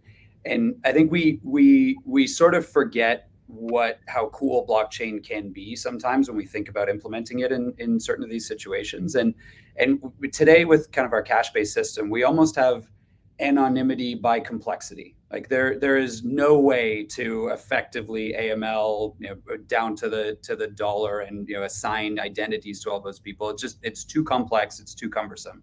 So we kind of have this this bifurcated structure where regulators can say, we want to know everything, knowing that they can't actually know everything. And there's this sort of safe space that's a bit of a gray area that's fine. We'll deal with that. I mean, it's like speed limits, where the speed limit of 100 kilometers an hour isn't the real speed limit. There's this sort of accepted gray zone that allows regulators to have rhetoric around, we want to be tough on this, we want to do everything, but knowing that there's kind of, again, exceptions by complexity. Whereas blockchain, there are no exceptions by complexity. If you create a speed limit of 100 kilometers an hour in a blockchain-based system, and you go 100.0000001 kilometers an hour, you are getting a ticket immediately. Your wallet is paying that ticket immediately, and that is it. Same with when you create structures of commerce on blockchain. If you have a covenant in a loan, and you are 1 second late or 1.001 under on your EBITDA coverage, that loan is getting called, it's getting liquidated, and that is both the power and kind of the magic and the terrifying part of this technology. So when we start to think about how this looks from a privacy perspective, we can legislate and codify in zeros and ones privacy into a system like this. It's a technological challenge that we all need to solve, and there's a lot of zero knowledge technologies that are starting to be built around that. But that requires sort of an explicit acknowledgement by the people who are creating these rules of zeros and ones that there's a certain segment of the economy that they're okay with having no visibility into. And that's a really challenging that's a really challenging headline to say. We are okay creating out of our jurisdiction flows of commerce. So if you can create a zeros and one codified blockchain system that preserves a certain level of privacy, and that's again a really hard thing to do, then you can do this perfectly, and that's great. We thrive in the gray areas today in our regulatory structure, but it's also it's the source of a lot of discrimination. It's the source of a lot of exclusion. It's the source of selective enforcement. It's the source of a lot of the challenges today in these massive gray areas. And blockchain takes all of those gray areas away, which is awesome, but also terrifying. So if we build it right, we can do a really, really cool version of this. But I struggle to see the willingness to build it kind of all the way right. And I think that's going to be a really interesting discussion that we all have, and we all have a responsibility for pushing the thoughtful construction version of this narrative forward. As we're all talking to central banks, as we're all kind of going through the growth and build of this, that we need to build this with a certain level of understanding that we cannot have complete visibility into a system by design, and that needs to be codified, and that's really hard. Sorry, Dr. Hyman? Yeah, there's a bit of latency. I don't know if that's coming through for anyone else or just me, but hopefully you can hear me clearly. Just on the privacy point, I think what I was trying to say there was that it's complicated, and it's going to be a legislative decision, a policy decision that in democratic societies you're going to need elected representatives and the body politic to really weigh in on what is the right level of privacy. And I'm obviously very pro privacy, and would like to see a system that trusts people more than it kind of fears bad things happening, and starts from that point of view, and tries to be inclusive and open up the system for more financial participation, and is not ratcheted down or difficult to access or restrictive. I mean, we've got 1 billion plus people around the world who don't have a bank account, who don't have identification, and the pain of such a large group of people not being able to access financial services or paying very high remittance fees is huge, and that's where I'm really focused on, and also kind of looking to the future and seeing, okay, maybe there could be some concerns around things like tax evasion and whatnot, But with smart contracts and these things, there's also ways to maybe automate tax compliance and trying to look at it from an opportunities perspective rather than kind of a fear perspective, where, oh my gosh, if we build this, it's just going to be opening the floodgates to this or that fear. So I just would start with kind of the point that, hey, the vast majority of people are good. They want to do the right thing. Blockchains, as we've seen, leave digital paper trails. Law enforcement's had a lot of success recovering funds, tracing down bad people who are doing bad things with it. And the fear associated with making this too private, I think, is way overblown. Privacy is an incredibly important feature of free and open societies. And the nightmare Orwellian scenario where we create this panopticon, with perfect visibility into everyone's financial lives, is a real scary risk that we need to fight against and avoid at all costs. That is something to be worried about. CBDCs could open up a very terrifying, complete loss of financial privacy and lead to incredibly oppressive, societies. So that risk is real. It needs to be resisted. Thank you. I sort of want to turn this over to both Zeke and Alex. Can we, Zeke, can you just talk a little bit about just shifting the conversation in terms of like stablecoin architecture, right? Some of the decisions that were made by Celo. Again, Alex, I'd love to talk about yours, which is a very different design from Celo's. Can you talk a little bit about, the thoughts and processes in those design decisions, Alex and you? And Yep. Zeke, do you want to kick off? Sure. Yeah, happy to. So I think, one of the things that we, really wanted to make sure that we were doing, and that's really part of the, very powerful with blockchain, is being transparent. When we thought about our design of our stable coins, and so ours is a little bit different. Most stable coins are either, fiat backed, where, if I give you money for your stable coin, then you are supposed to put it into a bank account or put it into commercial paper or whatever. Then there's also the crypto backed, where instead of putting it into, say, a normal commercial bank account, you put it into basically on-chain assets like Bitcoin or ETH or whatever. And then there's the algorithmic stablecoin. And Celo is sort of in between those last two. We have a reserve that we basically back our stable coins with on-chain cryptocurrencies such as Bitcoin, ETH, DAI, etc. But then there's also an algorithmic component to that to make sure that we can take advantage of the arbitrage opportunities and make sure it's stable. And I think, when I read when I see the issues that government agencies have with stable coins, when I read the President's Working Group, it's clear that the issues that they're having are all around transparency. When they look at things like Tether and USDC, right now they're just more concerned about the lack of transparency and the lack of understanding about, what's actually in those reserves, right? Do they actually have the amount of reserves they claim to have? Are those, what assets are those reserves invested in? Should we be worried about what assets those reserves are invested in?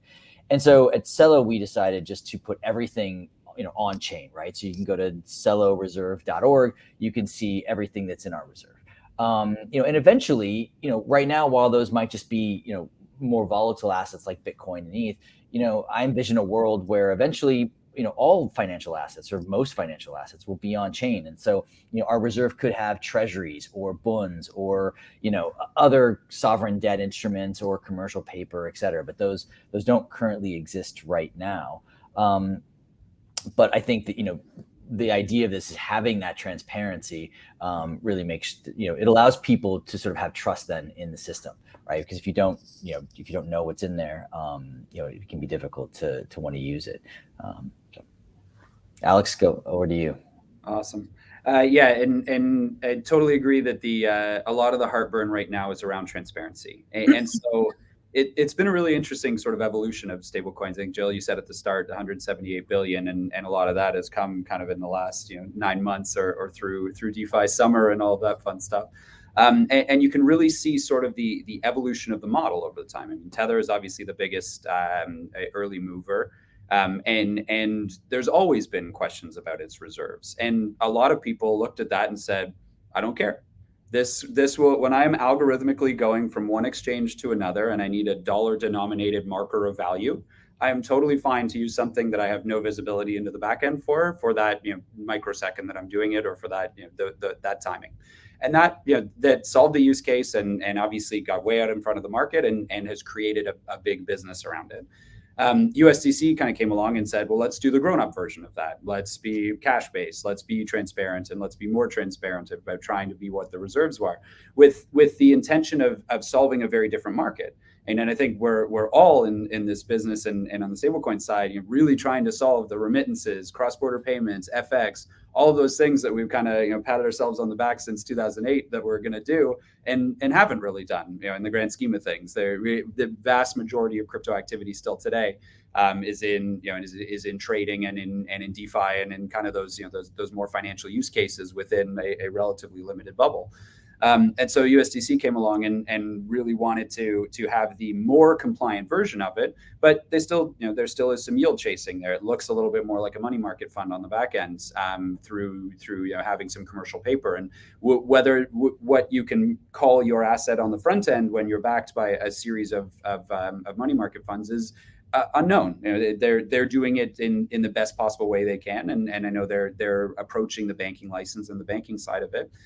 And so when we were kind of contextualizing and building out VCAD and potentially VUSD, we looked at it as, okay, well, what's the next logical evolution of that? And right now we're wondering and worrying where the assets are that are backing up this asset. Well, with all of the large caveats of how much we trust our banks and how much we trust the international banking system, which is a whole separate discussion. The best place that those reserves could be is kind of within a tier 1 capital structure. So we said, rather than, hey, us as a random technology company, a very fast growing and excellent random technology company, but rather than us being the asset issuer, let's put the regulatory side where it should be with the actual regulated Schedule 1 bank. Let's have them be the actual asset issuer and issue something that's well within their Bank Act rights to issue, this digital deposit receipt, which is explicitly outside of securities law within the Canadian Bank Act. And then let's tokenize that and make it look and feel and serve all the same functions and purposes as a USDT, as a USDC, be able to be on DeFi platforms, be able to be used for cross-border commerce, for trading, all of that fun stuff. But have it be such a regulatorily compliant vehicle that maybe we can use it more in those remittances, in those cross-border payments. And we've seen a lot of success on that side of more traditional companies looking at it and saying, okay, well, there's a bank involved with this, so I'm more willing to go down the infrastructure route and use blockchain on the back end when I know that the asset has a certain amount of regulatory power behind it. Which is, again, it's a long discussion. It's a long evolving discussion. We sort of look at VCAD and this bank issued model as a really cool hybrid partnership between us as a technology company. So we built the assets, we manage the distribution of it, we manage all of the integrations, run Stellar, Algorand, and Ethereum at launch, and looking at a few different chains. But ultimately really trying to get it past this kind of nucleus of assets that is the 178 billion today, which is a tiny fraction of what stablecoins could be as we sort of tap into those real fiat replacement use cases. And the last quick point I'll make is having more true multi-currency stablecoins. And we talked about it before, that USD is basically the entire market right now. There's a little bit of yours. Zeke, you guys have done fantastic work in trying to branch out into some of those other currencies. But until we can, until us and Cello can meet at a DEX and have our currencies be able to be exchanged for each other for 5 to 10 bips, like those institutional grade rates, we're sort of playing in proof of concept mode.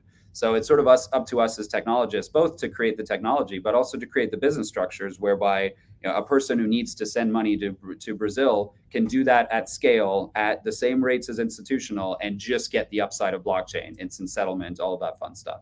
So we took a very thoughtful approach to it, a regulatory approach to it, we're excited to get it out in the markets and aiming for middle of April. That's great. Thanks, Alex. I am conscientious of time. I know I'm going to do a quick wrap up from everyone. Knowing that we're all focused on this notion of coexistence, one soundbite what does that look like? What are you excited about in the building of sort of the next iteration of open money? Over to Alex, Dr. Hyman, Ezekiel, and Steve. Let's start with Steve. I think he's spoken last. Oh, Steve. okay, thanks. Very quickly, I just want to point out, and it wraps, I think, this up. Different countries, different systems of government, different levels of trust, different purpose of government institutions. I don't think globally we're going to get much harmony around the idea of CBDCs or digital assets anytime soon. What we can do, though, is look at actually what are the fears that regulators and governments have around the services in this sector.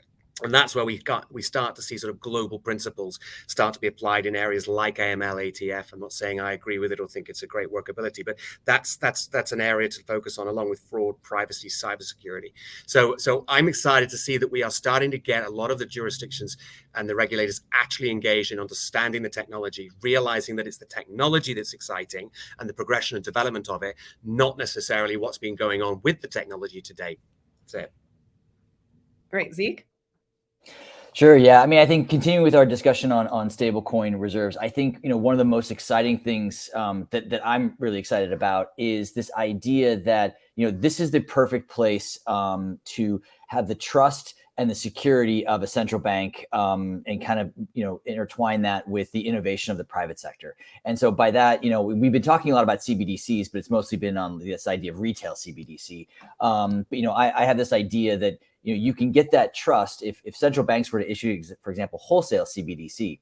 And I've written a lot about this. You can get the trust and the sort of the safety of the central bank, put those wholesale CBDC and use that to back a stable coin. Not just any stable coin, right? So like Alex can produce a stable coin, that's pegged to the CAD, and Cello can produce one as well, and we can both back up our systems based on this wholesale CBDC. We both have the trust of, for example, like say the Bank of Canada, and then as a consumer, I get to choose between the two, or maybe I have both because they serve different purposes, and so I think you can have much more of a market-based approach. And so I'd like to see that. There's certainly been a lot of discussion around it recently, and I'm excited to see where we can, go with that with other central banks. Thank you, Dr. Holliman. Yes. Well, we already are starting to see this to some degree, but I don't think nearly enough. And it's a product that I'm super excited about, and I think could be a huge hit with millions and millions of people. And that is, basically linking stable coins to debit cards, to DeFi money market protocols, or other ways to earn rewards that are actually above zero. Many people around the world today struggle to earn a reasonable return on their savings. And blockchain.com, for example, I can earn 16% annually in rewards on my Cello euros, or 13.5% on my USD coin. And so putting those three things together, integration of a debit card with Apple Pay, Google Pay, that's linked back to some of these attractive rewards programs, I think is a killer app. It's going to bring in millions of people who, aren't,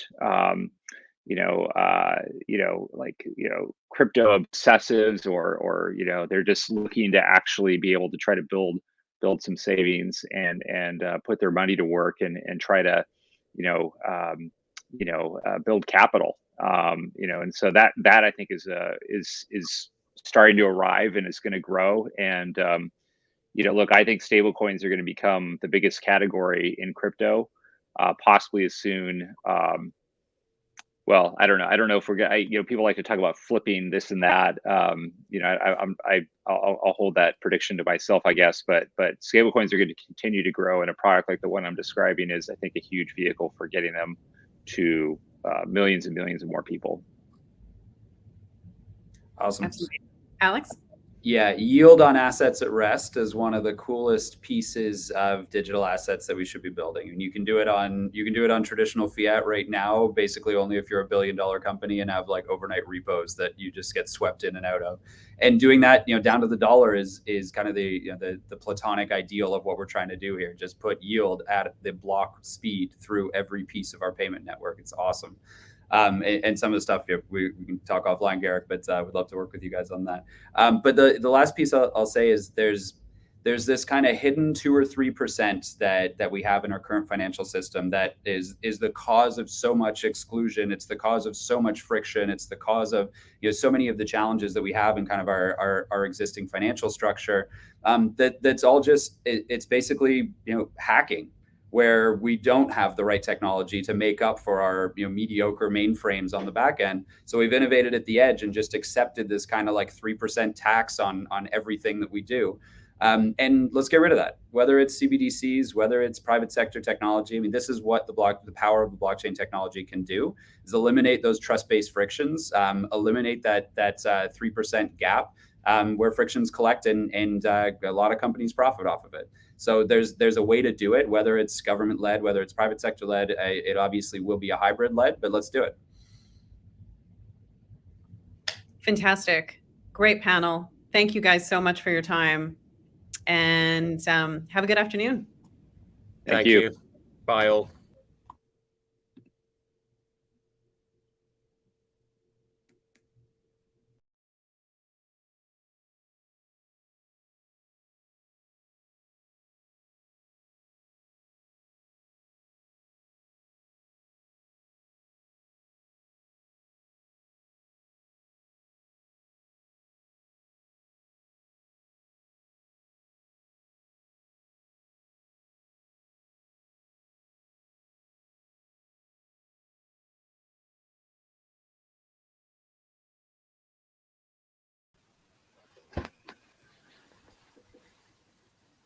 Hey everyone. Hello. How are you guys all doing? Hello. Hello. Excellent. Wow. Riveting conversation to follow. Very, very interesting stuff. Yeah. I gotta say, we're going to delve a little bit into perhaps a little bit more of the heavy, the growing space outside of that traditional realm. So I'm looking forward to diving a little bit more in.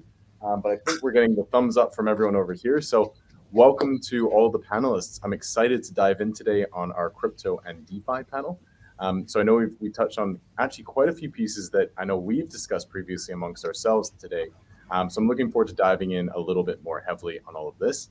But really, first and foremost, for all of our audience, I'd love to go around and do a round of introductions, why you guys are the ones that we brought onto this panel.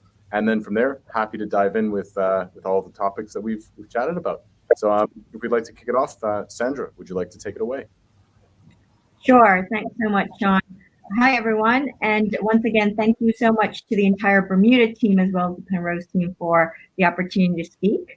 Always great to support the great work that Bermuda is doing. And quickly, Sandra Rowe, CEO of the Global Blockchain Business Council. We are a Swiss nonprofit with nearly 400 institutional members across all industry sectors, building and scaling blockchain technology and digital assets. So I'm really happy to be here today, talk about what we're seeing from a global perspective. Perfect. I'll pass it over to Chris, please. Yeah, Chris McGregor, CEO of Vesto, and we are a protocol, a multi-chain protocol on Ethereum and on Polygon. And we also are multi-token, ERC20, ERC721, and we're multi-DeFi protocol with our good friends at Element and Yearn. And in essence, we are the gateway to make it easy and also regulated for institutions and also retail to get into DeFi.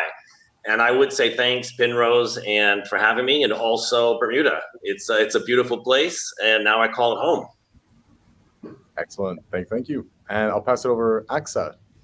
Great, thank you. So thank you again for having me on this panel. My name is Aksa Zubair. I'm the Assistant Director for FinTech at the Bermuda Monetary Authority.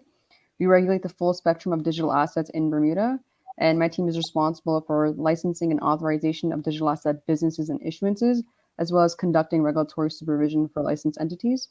And beyond that, I play a lead role in the organization's innovation agenda with a focus on digital and process transformation.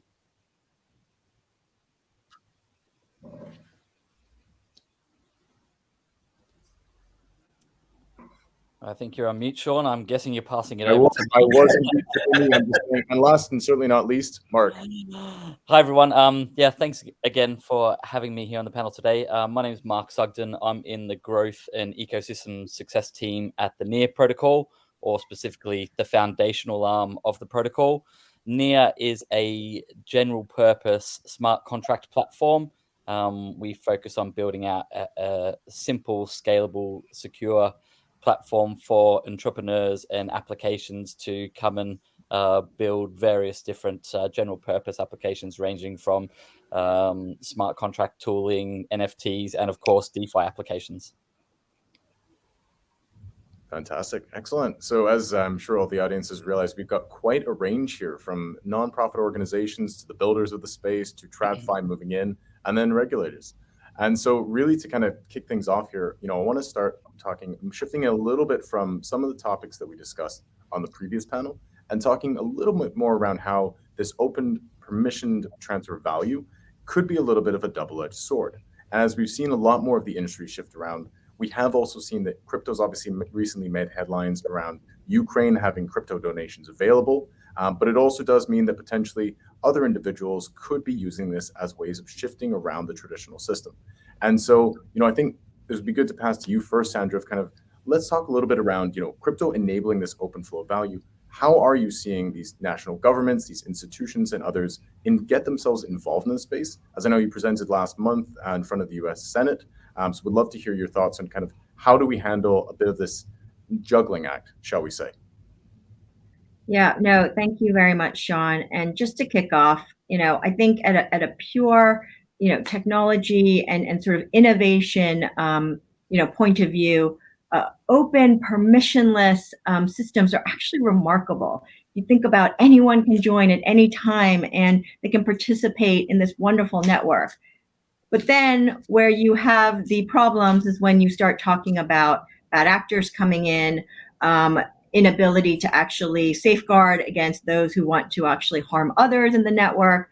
And then we end up in a place where oftentimes, various authorities or government comes in. And I think we are where we are today, fast forward, 11, 12 years, is the fact that we have matured as a industry, if I can even call it that. It is now bumping up against real world landscape, meaning all the established institutions that are out there. And how do we coexist? I don't think it's about or, I think it's about and.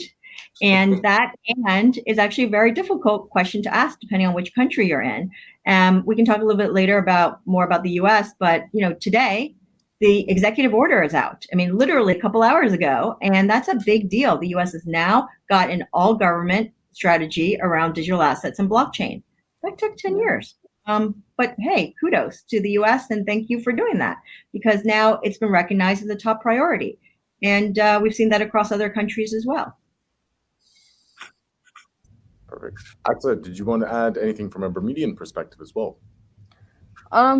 Yeah, thank you for that. And actually, thank you for sharing that, Sandra. I think when we're looking at the current geopolitical landscape, as regulators, one of our main priorities is to check in and kind of see how our market's operating, right? You want to check in with our registrants to understand how they've been affected by such a stressful situation and how their stress testing is coming into effect.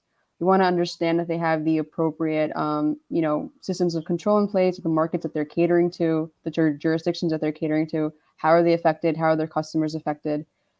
With the current climate as well, I know you mentioned a couple of specific examples, but without delving into them specifically, we noticed a series of obligations, inclusive of the rapid evolution of sanctions imposed from many countries, heightened cybersecurity threats, as well as customers that may have had restrictions in terms of access to their assets. And kind of we've reached out to our registrants in this landscape to understand how they're complying with kind of the aforementioned and how their internal systems of control are handling this level of stress.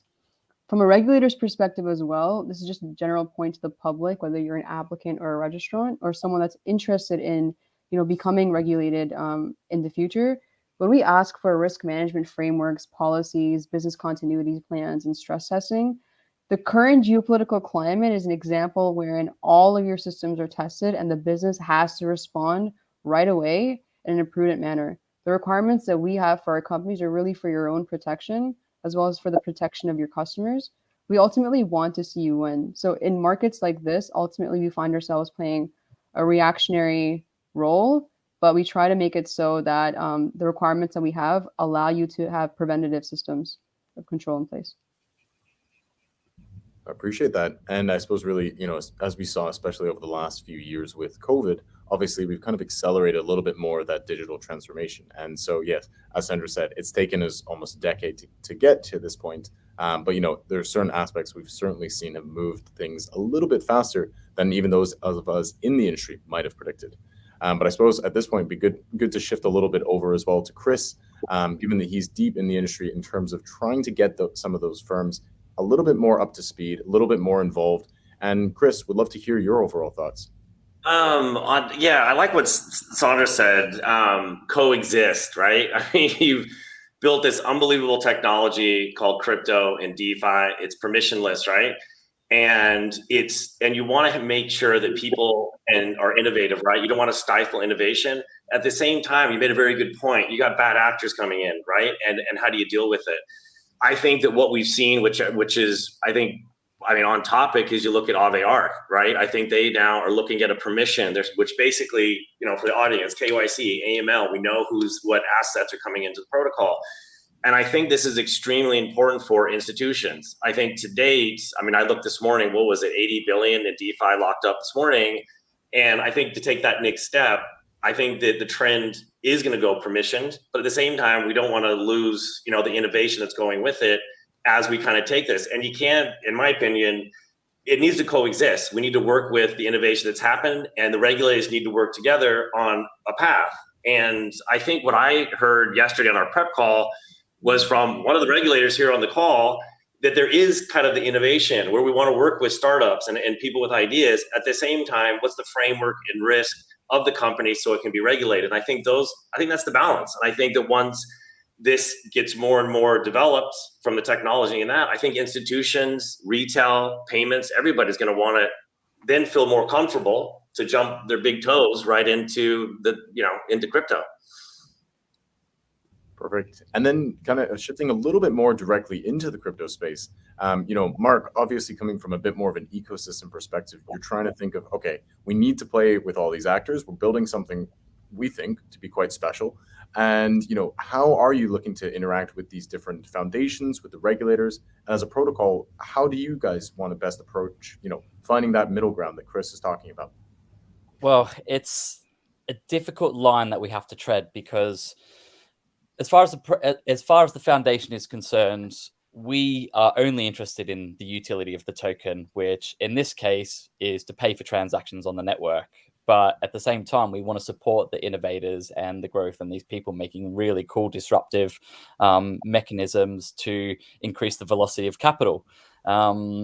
We simply have to make sure that we're informing these teams who are often a couple of young guys just out of school who can, program something really cool in a Rust smart contract about their concerns when it comes to setting up a limited liability company and, tax considerations and those kind of things. So it's really about educating them, making sure they have the right resources for them from an ecosystem point of view when we're onboarding them, discussing how they're going to set up their business.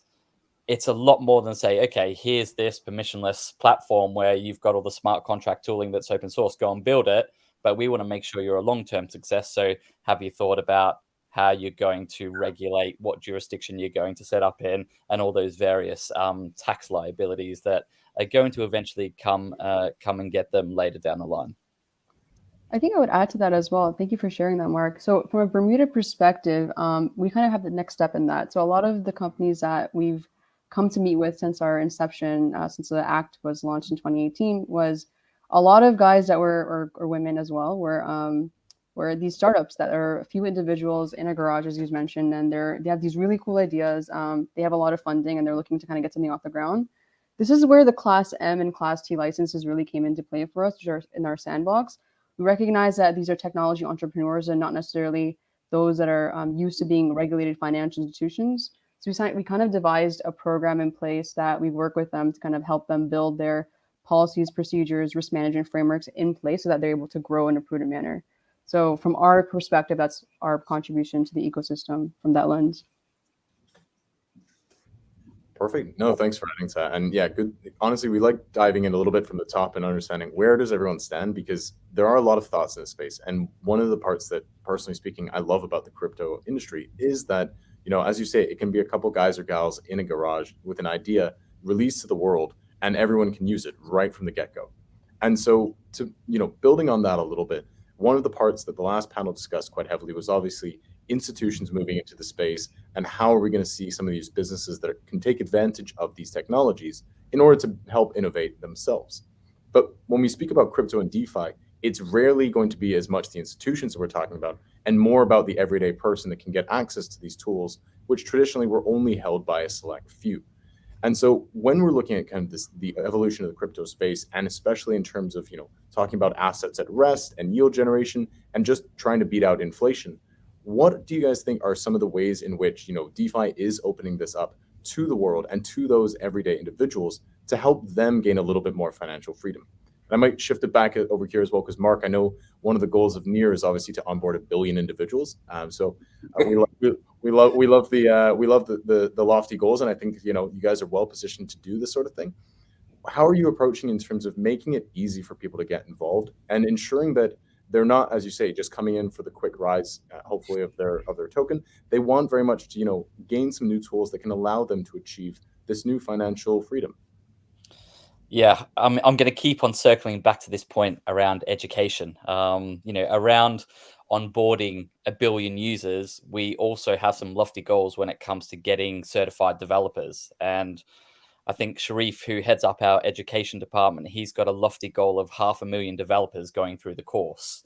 So educating these guys to build the right tools with the right functions within the applications, and also not only about educating developers, but we're interested in engaging parties that will take it right down. We're very guilty in crypto of assuming people understand and know all the basics, because we've been there, we've done it, we've got the skin in the game. And we always go back to the example of, if your grandma can do it, that's what we're aiming for. But we take that very seriously. We're trying to go to the fundamentals and build out courses, build out material, whether it's someone on a YouTube, whether it's a Twitter, a Medium post, or anything like that. Simple documentation, fundamental principles. These are the steps to take to open a wallet. This is how you deposit liquidity in an AMM with the necessary risks, all marked out. Yeah, you're providing capital, but you're able to lose it. This is how you set up a DAO. This is how you buy an NFT. And to onboard those 1 billion people, there's about 250 million users of crypto today, and there's about 4.5 million NEAR wallets. So that's 245 million in crypto that we still need to get. But we're interested in those 750 million beyond that as well. And you really need to make it as basic as possible. So that's our approach, really going after the everyman and making sure they understand the benefits, but at the same time, the risks of this new way of interacting with finance and people all around the world. Perfect. I won't jump in. Does anyone else want to add to that? I know there was quite a few points in there to be discussed. I'm right there with Mark about the education piece. It's a difficult slog, but it's something we as an industry need to take up, because, I absolutely agree with you. We live in a bubble where we think everyone already knows this stuff. And if you actually step outside for 2 minutes, you will see that we are really at basics, and we have to keep repeating those basics and then making sure that people actually understand. And that's something the industry is responsible for doing, and I completely align with you, Mark, on that. And I hope, actually, you would also agree that industry should do its best to help support the education piece. Absolutely. I think these are great points, and definitely what we look for when we're seeing additionally complex models emerge that are looking to cater to retail customers. Because on the grandma example, we want to make sure that your grandma is not taken advantage of, that your grandma understands the product that she has bought and the risk profile associated to it. And a lot of times the education is there, but it might be hidden somewhere within the website where it's not easily accessible, or it's written in language it's not easily understandable either. So there have been many platforms that have emerged that that are starting to introduce blogs and informational videos, quizzes, etc., to understand, to not only have information available, but also to make sure that consumers understand what they're buying into. Of course, there's a level of buyer beware as well if the disclosures are in place. But our job really as regulators is to ensure that the company is being prudent in this operation. Absolutely makes sense. I know that when I sent my first transaction in crypto, I definitely would have loved a little notice saying, "Hey, hold on, things are still confirming. Your money isn't gone." There's always that lovely moment of desperately hoping that you haven't made a bit of a fat-fingered error and sent to the wrong address. So, agreed that in terms of UI, UX, and just accessibility, it is one of the areas that at Penrose we've been heavily focusing on trying to build out that education and just driving adoption. Frankly, at the end of the day, if people don't understand it, they shouldn't be involved. We want to start with, this is why this matters. And once you get that point, it's all great to say that Bitcoin is digital gold, but at the end of the day, if someone isn't understanding, what the wallet is or where they should be keeping their seed phrase, it's not something you can really recommend. So absolutely heard on that point.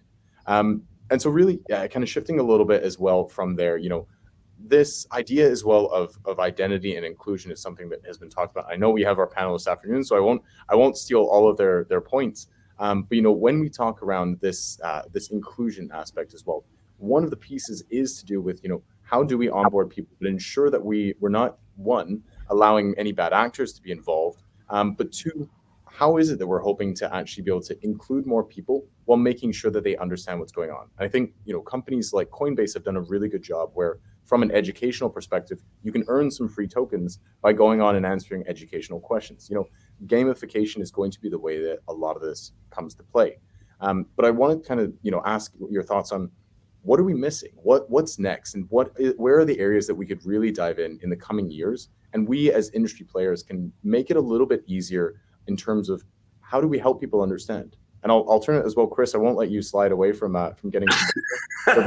If you want to kick it off, I'm happy to talk about how. Yeah, I mean, this is a great topic. I mean, we've got, we're partnered with Finclusive, obviously the name, which is a fabulous company, and that's their motto, right? I mean, and we're also working on some remittance projects. And how do you onboard, someone who has a national ID but maybe doesn't have a social security right in the U.S., or someone that maybe doesn't have an ID? Do we talk? I mean, some IDs are thrown around. Maybe they're in their community. They talk to the Red Cross. I think that in traditional banking, it was hard. The underbanked, and I think it's extremely important that these financial tools, like I think it was in the last panel, aren't just offered to people that are wealthy, right? It's almost like the people that can't get access are the ones being punished. And I think they should have the same access, worldwide. Appreciate it. And if I can just add on to that, I think there's a couple different levels of what I would consider financial inclusion and access. So there's the individual who may not be able to access and be included very easily. That's absolutely, the wonderful things that you guys are working on. There's another level of access that I think is a problem too, which are smaller banks, regional banks, and in the US, for example, credit unions. The small community banks are often in places where they're needed the most and don't get the resources they deserve. And they don't have, let's face it, the same IT resource people to do what the big banks can do. So I think that's another deficit there where, frankly, I hope DeFi and we will all work towards supporting these smaller banks in whatever form or shape that might take. And then the third is small countries. Let's take it to the true macro level. Big countries get a lot of resources and can do a lot more on the global playing field than sometimes small islands and small countries. And let's face it, Bermuda punches way above its weight, considering its population size, and it's a bright light. But not every island or small country, has those advantages, and I think we need to think about that too. Let me take it to the next level, Sandra. I mean, we're trying to build projects with teams that are trying to incentivize users via Web3 wallets for making sure they segregate their recycling correctly in India. Incentivizing them with having access to a Web3 wallet, and also people in Africa who monitor the growth or regeneration of forests, and they show visual proof that a tree is still there and get incentivized with a payment every single month. So it's taking it away from those centralized institutions and giving it right into the hands of the users. I love it. I love it. Perfect. And no, I mean, honestly, I'm loving this back and forth. You guys are making it so easy to just bring this people together and have some chats about what comes next. Really, from our perspective as well, it's great to see a lot of the focus as well shifting to things like real world applications. We've got partners, our co-hosts at Blockchain Triangle are essentially combining blockchain with renewables and providing that information to show that, hey, we're actually using the solar energy. What is growing from here, and where can we apply other areas? And I think that's one of the things I'd love to dive in a little bit there is, in terms of areas of where blockchain as a tool can be applied. We've talked a little bit on some of the previous panels, and of course, in many of our previous discussions, everyone is looking at things like the insurance space, looking at, putting information on chain in terms of just doing smart contracts that can do automated payouts. But when we shift into, real world access and real world growth, I think that's where, we want people to be incentivized, exactly as you said, Mark, in terms of how do we get people to care? And that's honestly, in my opinion, the great part about crypto itself is everything is open. We have the incentives laid out plain and bare for everyone to participate. So when we're talking about these let's call it the leveling of the playing field, where else do we kind of see that, from a crypto perspective, from this decentralized finance, what's next? What's the part that you guys think that no one is talking about nearly enough that we want to, bring a little bit more attention and really help drive things forward? And I'll open it up to whoever would like to jump in first. Oh, I'm ready. I'm ready and waiting for this. There we go.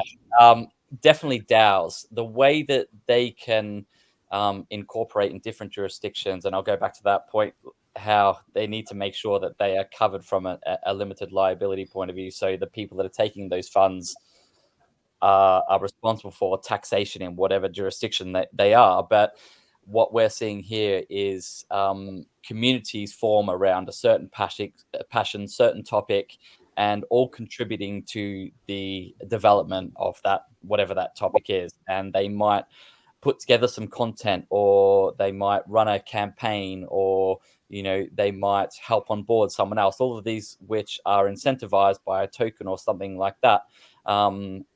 It's truly taking down all the borders of business and people being able to really drive together with something that they're passionate about with like-minded individuals. So DeFi is simply an enabler for global business to happen with like-minded individuals forwarding the same goal and agenda.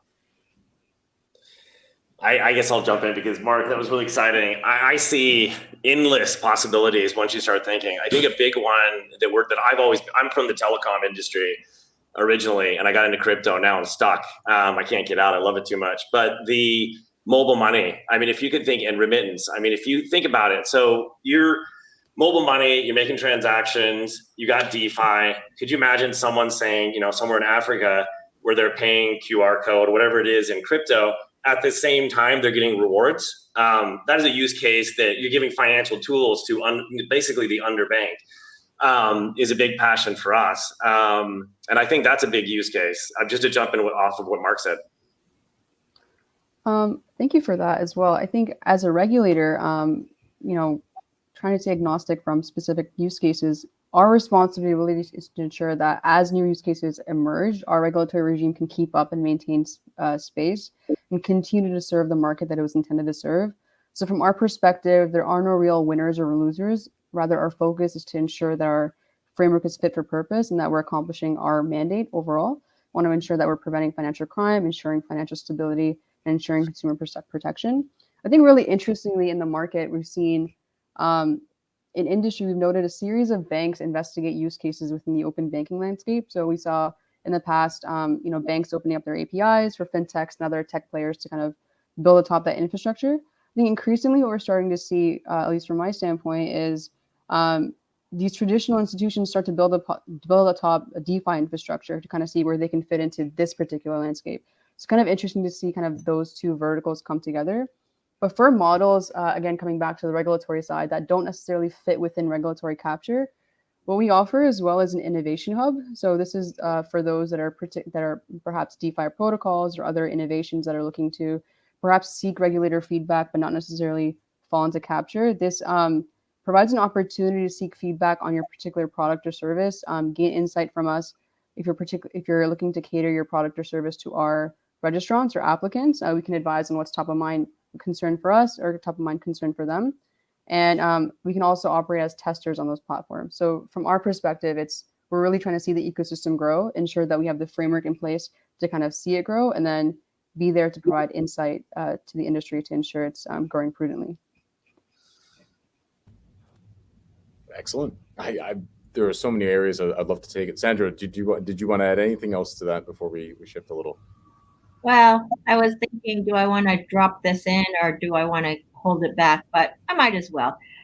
We're living in a world where, crises are supposed to happen, fat tail events, they're supposed to happen every once in a while, but it seems that we're constantly challenged. And I think preparedness, as Axa mentioned about being prepared, resiliency, being able to withstand crises. One thing that I think could be really interesting, and it's touching upon what Chris and Mark just said around DAOs and DeFi applications. I think right now what's happening in Ukraine, we've seen Ukraine DAO come together. We've seen the crypto funding come together quite quickly within days and the community rallying around. I wonder, it's the real world gap that we need to help solve, which is we raise the money. We're, and a bunch of the funds are actually going directly to the Ukraine government. And that collaboration is great. But then a lot of times people need the fiat, people need the actual physical goods. And is there a way to organize those things into a DAO that would help move things along faster? I've spoken to a number of humanitarians. They are doing great work, but they are overwhelmed with the numbers right now in pretty much every border country. And so I think if we could think big, really big, how do we help in situations like that? Thank you for that. No, definitely. Definitely. Yep. Sorry, go ahead, Axa. No, I was just in agreement with Sandra's point. Pretty much. I mean, honestly, you guys have given so many different areas we could really dive into here. But really, from that, I think the financial inclusion and the real world impact is honestly one of the parts that most excites a lot of us at the summit. I love the discussions around the Bermuda angle, and obviously, for anyone that does want to take a look at other areas around, we are very much looking forward to discussing where can these jurisdictions kind of focus on saying, okay, what comes next? Because you want to have that open sandbox. I know Axa has spoken many times before around making sure to open this innovation hub and trying to allow for people to say, what do we build next? How do we actually, impact everyone? And much as we saw with the stimulus checks in the States about nearly 2 years ago now, with all of the problems with giving money to people back from their own tax dollars, things like having the central bank digital currencies and the crypto-based rails could provide for this sort of provision. But then there's the area you can even shift into when you start looking at, well, what if we take that a step further? What if we're looking at crypto as a way for opening up things like universal basic income? What if you actually have a bit more of an open system in terms of you can see where your tax dollars are going, you can then see where the impact is made, and you can start to quantify where best can we actually deliver good to people. And so I know that, from a DAO perspective as well, and from everything Mark said, we saw Constitution DAO form in a matter of days and try and buy a copy of the US Constitution. These sorts of grassroots pushes are exactly what we love to see because it's the will of the people and trying to make something good happen. And so, when we look at kind of these new projects springing up, and especially with a lot of the DAO frameworks, I think there is an area where, how best are we able to get more involvement? And when we shift a little bit in looking at, crypto and DeFi and being those incentives, there's definitely an aspect of even improving, governance around the world, being able to hear from the voice of the people. And so, when Sandra, especially with a lot of the launch of your ambassador program recently, and I know our Premier David Burr is an ambassador with GBBC, we are seeing a lot more of, from an inclusion perspective, people want to get involved. And that's not just the everyday person, but politicians, business leaders, and really everyone in between. And so I think one of the key pieces there is, when we look at this inclusion, it does have to be everyone. And so, when we're looking at this, and it's, of course, coming in the day after International Women's Day, the inclusionary aspect in crypto is something that's fantastic because as the quick little quirk goes, you could be a dog on the internet and no one will know. And so as we're starting to then say, like, this idea of anonymity online is also something that really stands out. How do you guys think that we're going to shift into saying, how do we strike that balance between you have a right to privacy, you have a right to secrecy, but you also need to make sure that we're kind of striking that middle ground of ensuring that there are no bad actors. And of course, from as we pointed out with the BMA, we want to help encourage innovation while ensuring that people are protected. And so what do you I'm happy to open up really to any of you from here, but when we find that middle ground with privacy and with payments and all of these other aspects we're going to chat about on the panel later this afternoon, what are some of the ways that we should be considering? How do we strike a middle ground, and how can we make sure that everyone's involved? I think we're already there. I think, I mean, from a technology point of view, we're moving into a post-cookie world where we can't tell what we've done based on the cookies on a web page, and you have to give permission and all that kind of stuff. When you have a Web3 address, so a near address is, your name.near. It's not a complicated string of letters and numbers. It can be anonymous. It can be your name, whatever you want to be. But with that address, we can tell what you've invested in. Have they been a good investment? Have you flipped it quickly? Have you provided capital to a good source? Have you provided capital to a bad source? What actions have you taken after you received those funds? And we can kind of judge, I guess, what kind of person you are from those actions, or we will be able to with the development of AI and algorithms based on those particular actions without caring about your sex, your age, your predispositions, anything like that. So that privacy element without any metadata concerning who you are doesn't necessarily need to be there, but you can tell if you're a good or a bad actor or not by the way you spend those funds. So it's going to be really interesting when it comes to things like advertising and campaigns, where you can send much more targeted information based on the action someone has done, rather than someone invading your privacy with a mass market email campaign based on subscribing to a list or something else you've done, usually to be something you're interested in. So I think it gives us the way we spend our money or funds, provided this goes the way we all hope and think it's going to, and this is a Web3 digital wallet world, we'll be able to tell you a lot more about yourselves, what you're capable of, what you're interested in, rather than what you've clicked on a website before in the past. So I think that's a good, nice, happy medium with me not being concerned about Corporation X knowing everything about me, beside my kind of spending habits, where and how I spend my funds in a digital environment. Perfect. Anyone else want to? I know we were touching on a bunch of different points there. Anyone else want to jump in? I'm going to drop in one. Oh, sorry. Go ahead. No, go ahead, Sandra. I'm going to drop in one element, which is I think we should also take into account people's local cultural views on privacy. So the reason why I say that is I've often been taken aback by how I value my data privacy and identity versus another culture and someone else sitting in a very different locality. They have a very different view about the importance of privacy. And I think what's interesting is, over time, we are going to probably have to make sure that there are some sensitivities around where culturally certain groups are on that privacy spectrum, because it's pretty wide. I've been actually surprised by some of that. I actually believe that individuals' identity should be safeguarded. Government should not have anything to do with what you're doing online, except if you're breaking the law, or if you're doing some funny business or you're being taken advantage of. But that's my view. That's not going to be the view of someone sitting elsewhere in the world.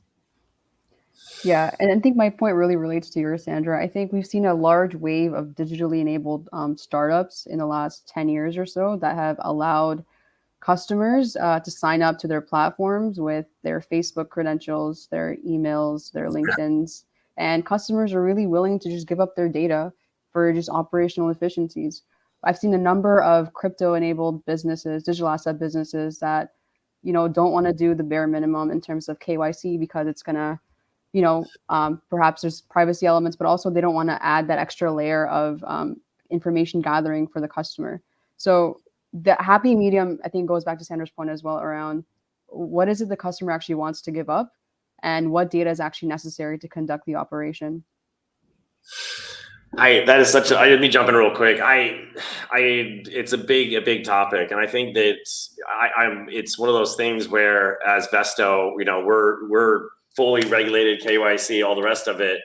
But I agree, there needs to be some privacy. And also the one thing I just want to drop in here is I do believe that people should, with their wallets, even if it's a smart wallet or a multi-sig wallet, should have some control over their money, right? I think that's another plus thing. I think there's a balance between traditional where really you don't have control over your money, right? So people take their money because they lose trust and they take the cash, they put it under their mattress. And I think there's a balance there, right? Where you have some control and some visibility where the end user knows, hey, I have control. I have to authorize this with either a private key that they have, obviously is a very common thing with multi-sig. So it's a balance. And I think those are things we got to take in practice. And also I'm just thinking out loud, also having control over what Sandra and everybody's saying here on what privacy level I want to give up. Maybe there's the first, hey, I got to do KYC because I'm regulated, but I don't want to share everything out there. And those controls to the end user, I think is really important as we grow crypto. Makes sense. Exactly as you said, Sandra. I'm honestly always amazed at how much people are just willing to give up for getting nothing in return. Personally speaking, I'm quite heavy on the privacy side of things because I think it's important to set a standard that the base level is that you have a right to privacy. But if you'd like, for example, to give up some more of this information, you can get compensated. And I think that's one area that crypto in particular, using things like the Brave browser, you can get rewarded in order to see these ads. So for the first time, Mark Anderson's famous quote around, the original sin of the internet is that we couldn't actually build money into it. And with crypto, that is possible. And so, I think one of the parts as well is that as you're now shifting to a world where we do have higher inflation and you can't just sit with your money under a mattress like in past generations, you need to get involved. There is, by default, you have to participate or you are going to fall behind. But I do like how some of these companies in the space, and again, don't worry, I won't show all my favorite projects, but some of these ones are trying to say, we want to make it as easy as possible for people to get involved. Things like, for example, Helium is a project where you can run your own router and be basically paid back for putting your transmissions out there, and that's something that's fantastic. Someone can participate away from the traditional telcos having all the control. Same thing with Brave and being able to get compensated for your data. And I think as we do shift forward, we're going to come to a place where for those that potentially, unlike those of us on this panel, it's okay for them to have their information released out there, obviously within limits. We're not looking for another Cambridge Analytica, but you're able to shift a little bit more into a world where you can be fairly compensated based upon what you're giving up. And I think that's one of the parts that we're excited to see in crypto is that it does allow for anyone to participate, but it makes it as easy as possible when they might feel like they have to. So, I know we're running a little bit towards the end of our time here. But I do want to turn it back to you guys before we go, just to hear about any sort of projects that you're working on, anything you're excited about, anything that you really want the crowd to know that, this is where we see things going.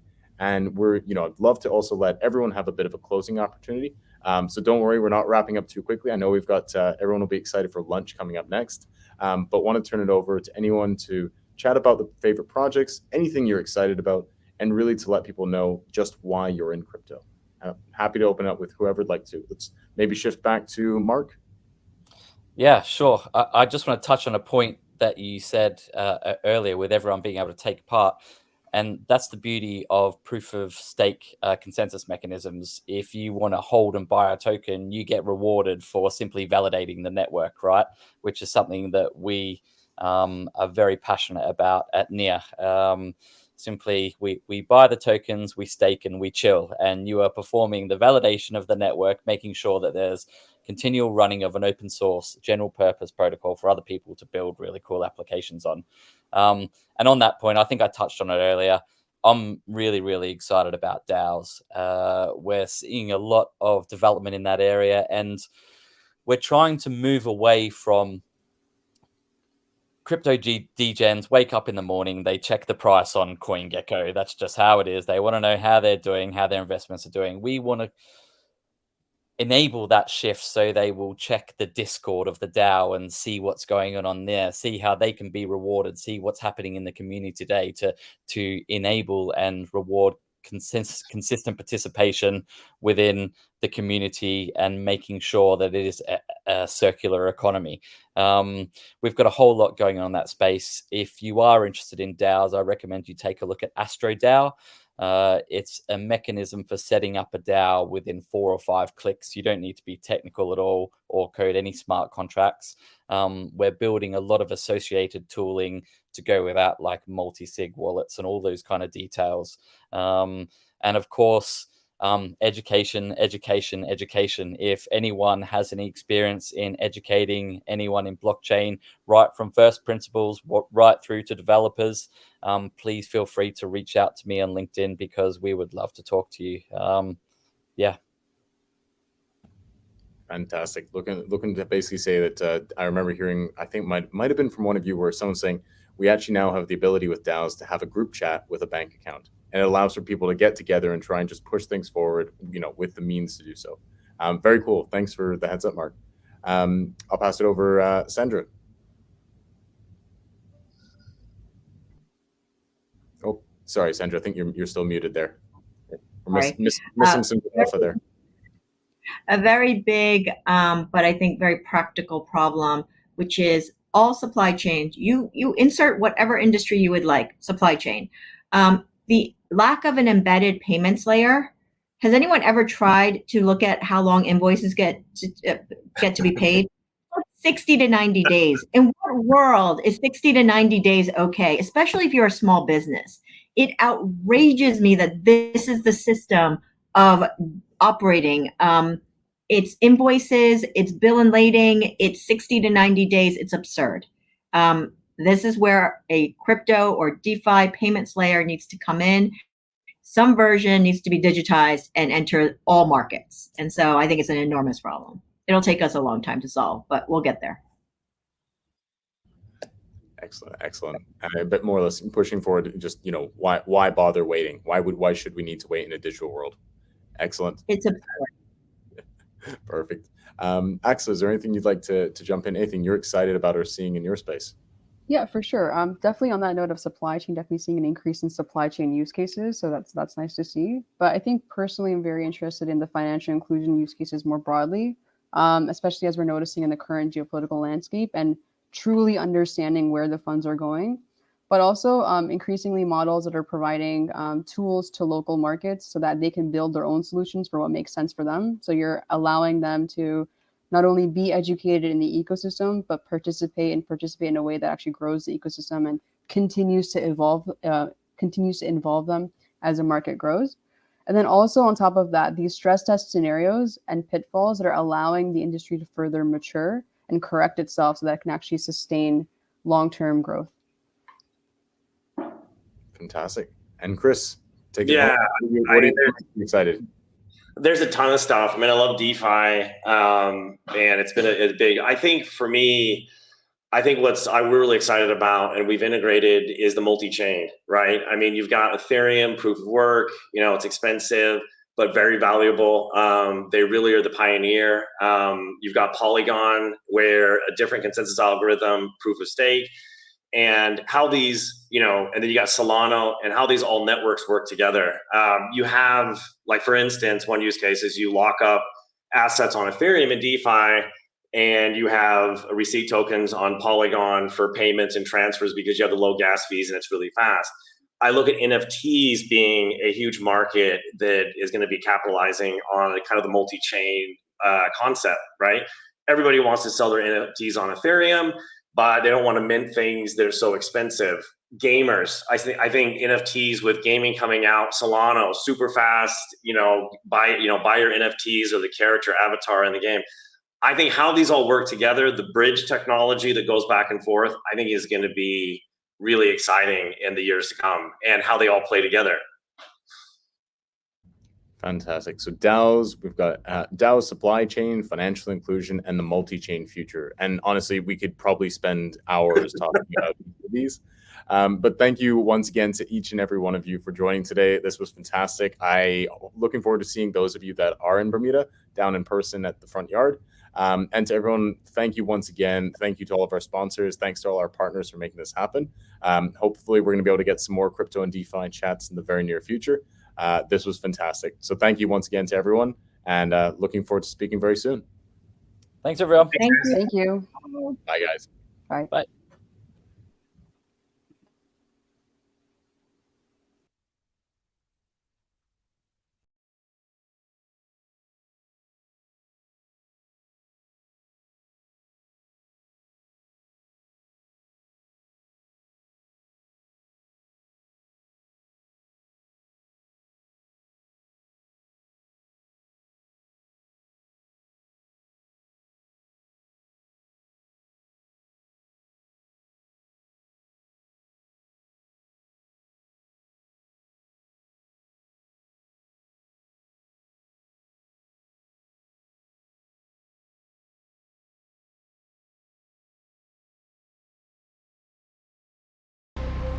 Powered by nature. It's in our DNA. It's how we live, how we work, we race. The fastest growing global sporting championship. The world's best athletes at the pinnacle of the sport. This is SailGP, representing nation versus nation action on the world stage at the very cutting edge of sport, technology, and sustainability. SailGP is forging a new path. Engaged in critical race to accelerate the transition to clean energy, SailGP has created Impact League's first ever purpose-driven podium for the planet. Bringing the world's greatest athletes to iconic global destinations, racing in front of an engaged and diverse audience of millions. SailGP is the elite annual sailing championship. How brave are you feeling, Ben? They've stopped it. This could be over. Capsize. Capsize for Great Britain in the finale. We are transforming the sport, accelerating the development of female athletes, and inspiring the next generation through community outreach, education, training, and bona fide competition. An award-winning broadcast product brings edge-of-the-seat racing to fans across the planet. He's collided with the US crew. And behind-the-scenes access through class-leading content across broadcast, digital, and on-demand. One of the world's most technologically advanced sporting properties, SailGP allows fans to view and interrogate live data during racing. 94 kilometers an hour, incredible speeds. The same data which is used by our engineers and designers to push the boundaries of speed on the racecourse in the identical one-design F50 catamaran. Join SailGP in the race for the future, because our race is your race.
Powered by nature.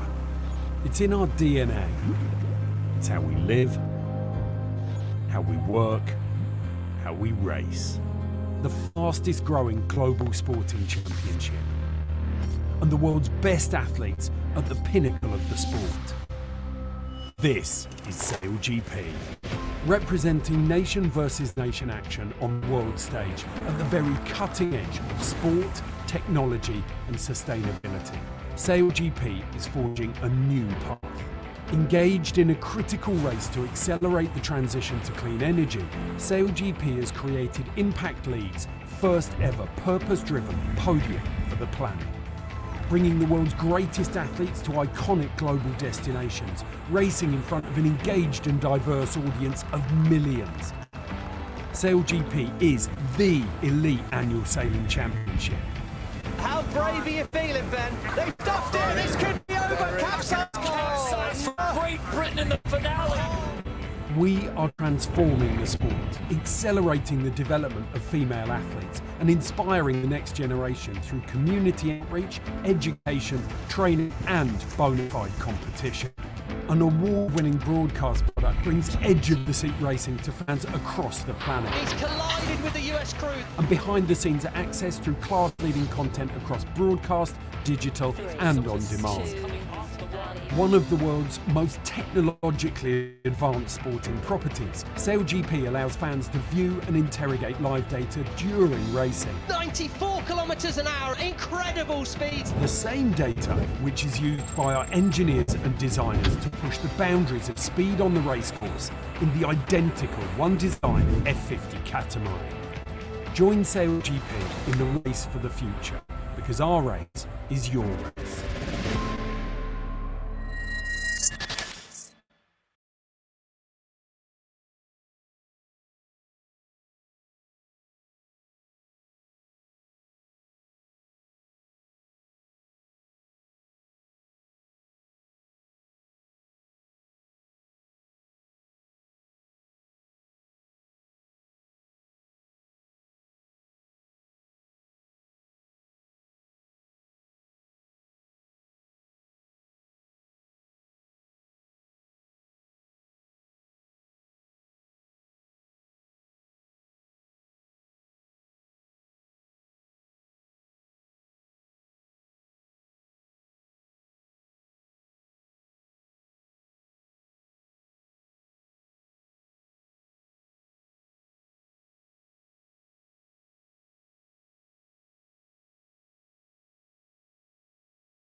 Powered by nature.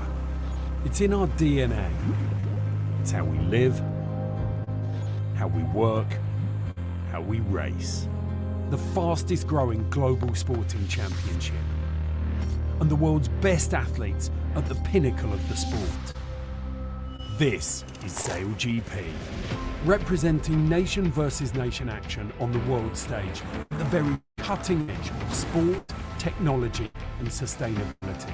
SailGP is forging a new path, engaged in a critical race to accelerate the transition to clean energy. SailGP creating impact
Hi, everyone. Hi, everyone. Hi. Okay, I see we have Masha, Bob, Eddie, and Amy in the house. Welcome, welcome, welcome. Okay, so today, well, first of all, those who are just joining us, welcome to the International Tech Summit hosted by Penrose Partners. Today, myself and our wonderful panel are going to be talking about NFTs and the metaverse. Yes, those two buzzwords. So, of course, many people, many people have heard the term NFTs, but may not actually understand it. And even if they do have an understanding or have heard it explained, I sometimes find that by hearing someone else's explanation, it adds more understanding to the levels, because NFTs aren't just a GIF or just a digital asset. There's so much more to it. It's very intricate. So I'm going to kick off by letting everybody introduce themselves. And then I'm going to ask Masha to explain to the audience what exactly is an NFT. So Bob, will you introduce yourself? And then we'll move from there. Thank you. Can't hear you. You're on mute, Bob. Sorry about that. Thanks, Lavinia. It's lovely to be here. My name is Bob Kramich. I founded a company called Blockchain Made Easy, or BZ, about 3.5 years ago now, almost 4. And that's what we do. We really make blockchain easy for regular people to use and do things like produce NFTs and trade NFTs and keep track of who owes who what, stuff like that. So that's what we do here. Perfect. Thank you, Bob. Eddie, tell us about you. Hi, everyone. So first of all, I just want to thank Pembroke Partner for the opportunity to be here. What I do, I work for Santander in digital innovations and currently advising North American region on blockchain. But what I'm really passionate about is NFTs, building communities, actually giving the spotlight to my Latino people. Muy bien, muy bien.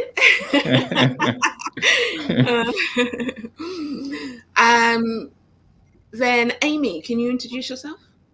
Hi, everyone. I'm Amy Peniston. Thank you very much for having me. It's great to be here. I'm actually based in Bermuda. I was hoping some of you guys would actually be on island so I could make another NFT friend in Bermuda, but alas, I understand you guys are all away.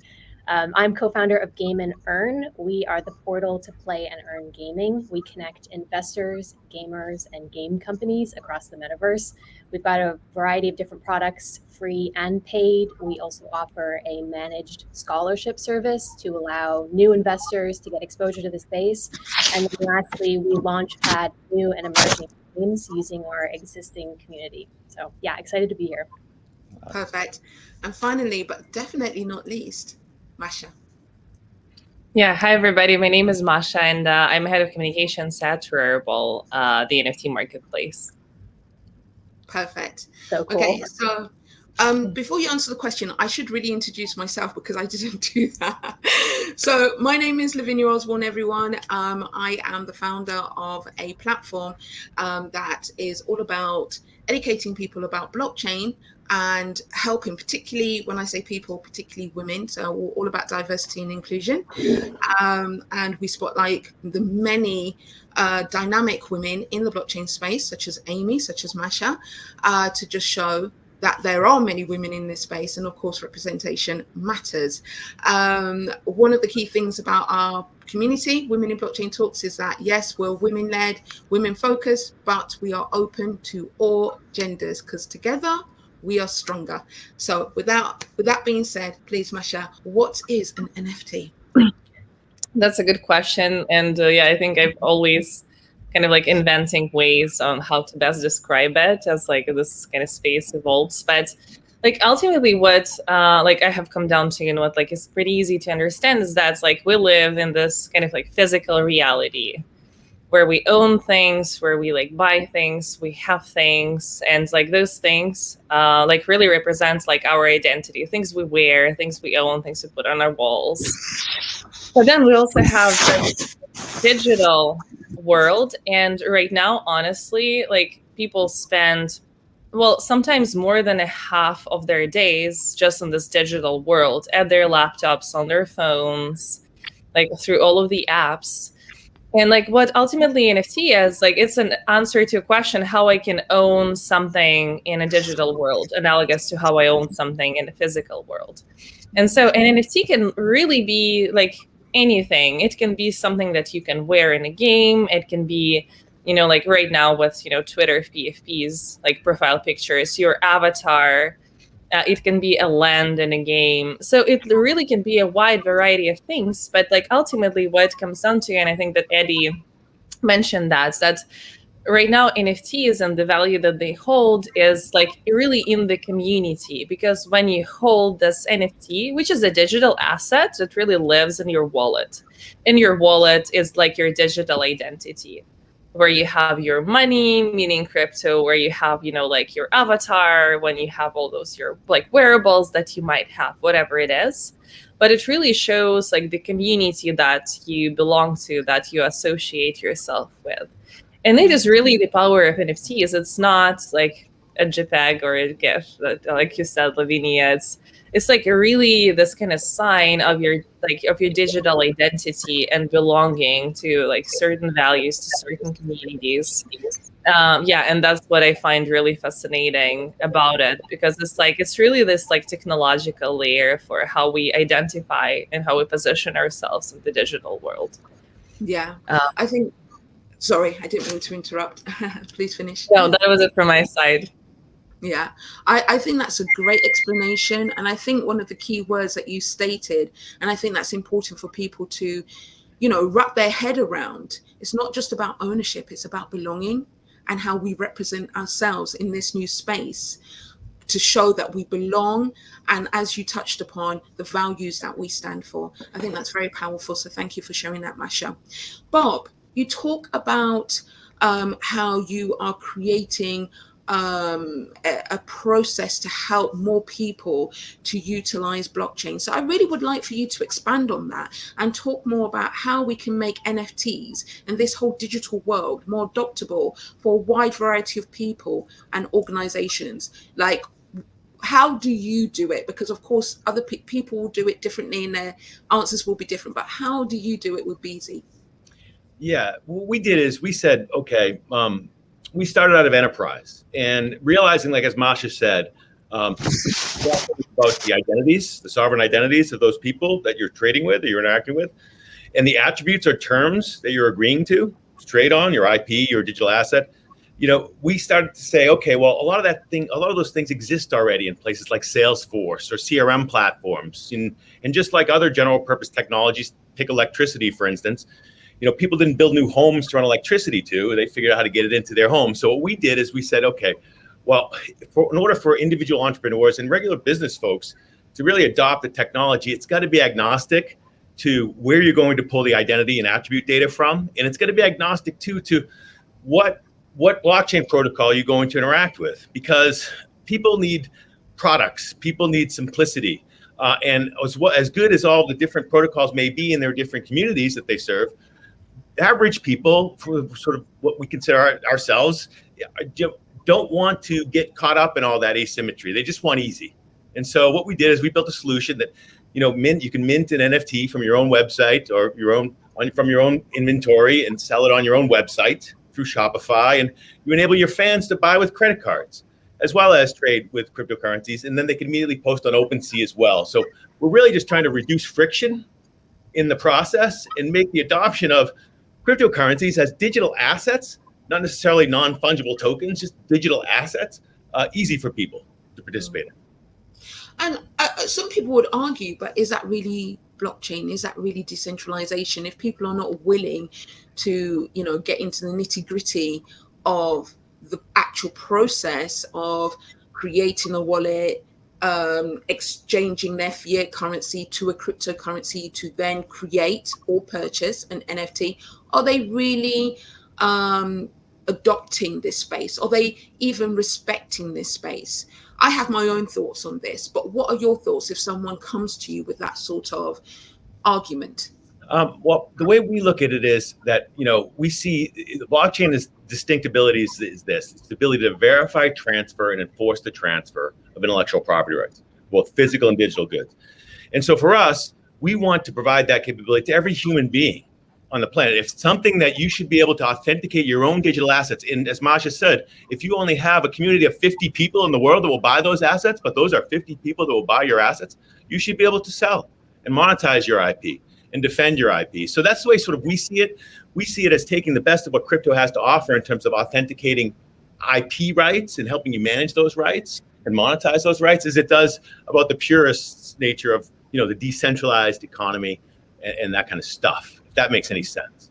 It does. And I mean, I'm of the opinion that no one, in this decentralized world, it is about free will, it is about sovereignty, and people will learn in the way that they want to learn. Right. And maybe right now, this is what they'll use your system. And but as they get more familiar and build more trust, they may want to delve further. So sometimes it's not about where you end, it's how you start and then how you build up. So I think it's a great solution, and I think people should be open-minded, definitely, to the different ways to embrace this new technology. So Eddie, let's talk about community, because community is very important to me, and someone who is a diversity, one of the foremost leaders on diversity and inclusion in this space. I would say that Spanish is the second most spoken language, I believe, in the world. It's the second or the third most spoken language in the world. Do you think that the NFT, Web 3.0 world, the whole world of blockchain is too anglicized? And what can we do to help propel more language diversity in this space? Yeah, I think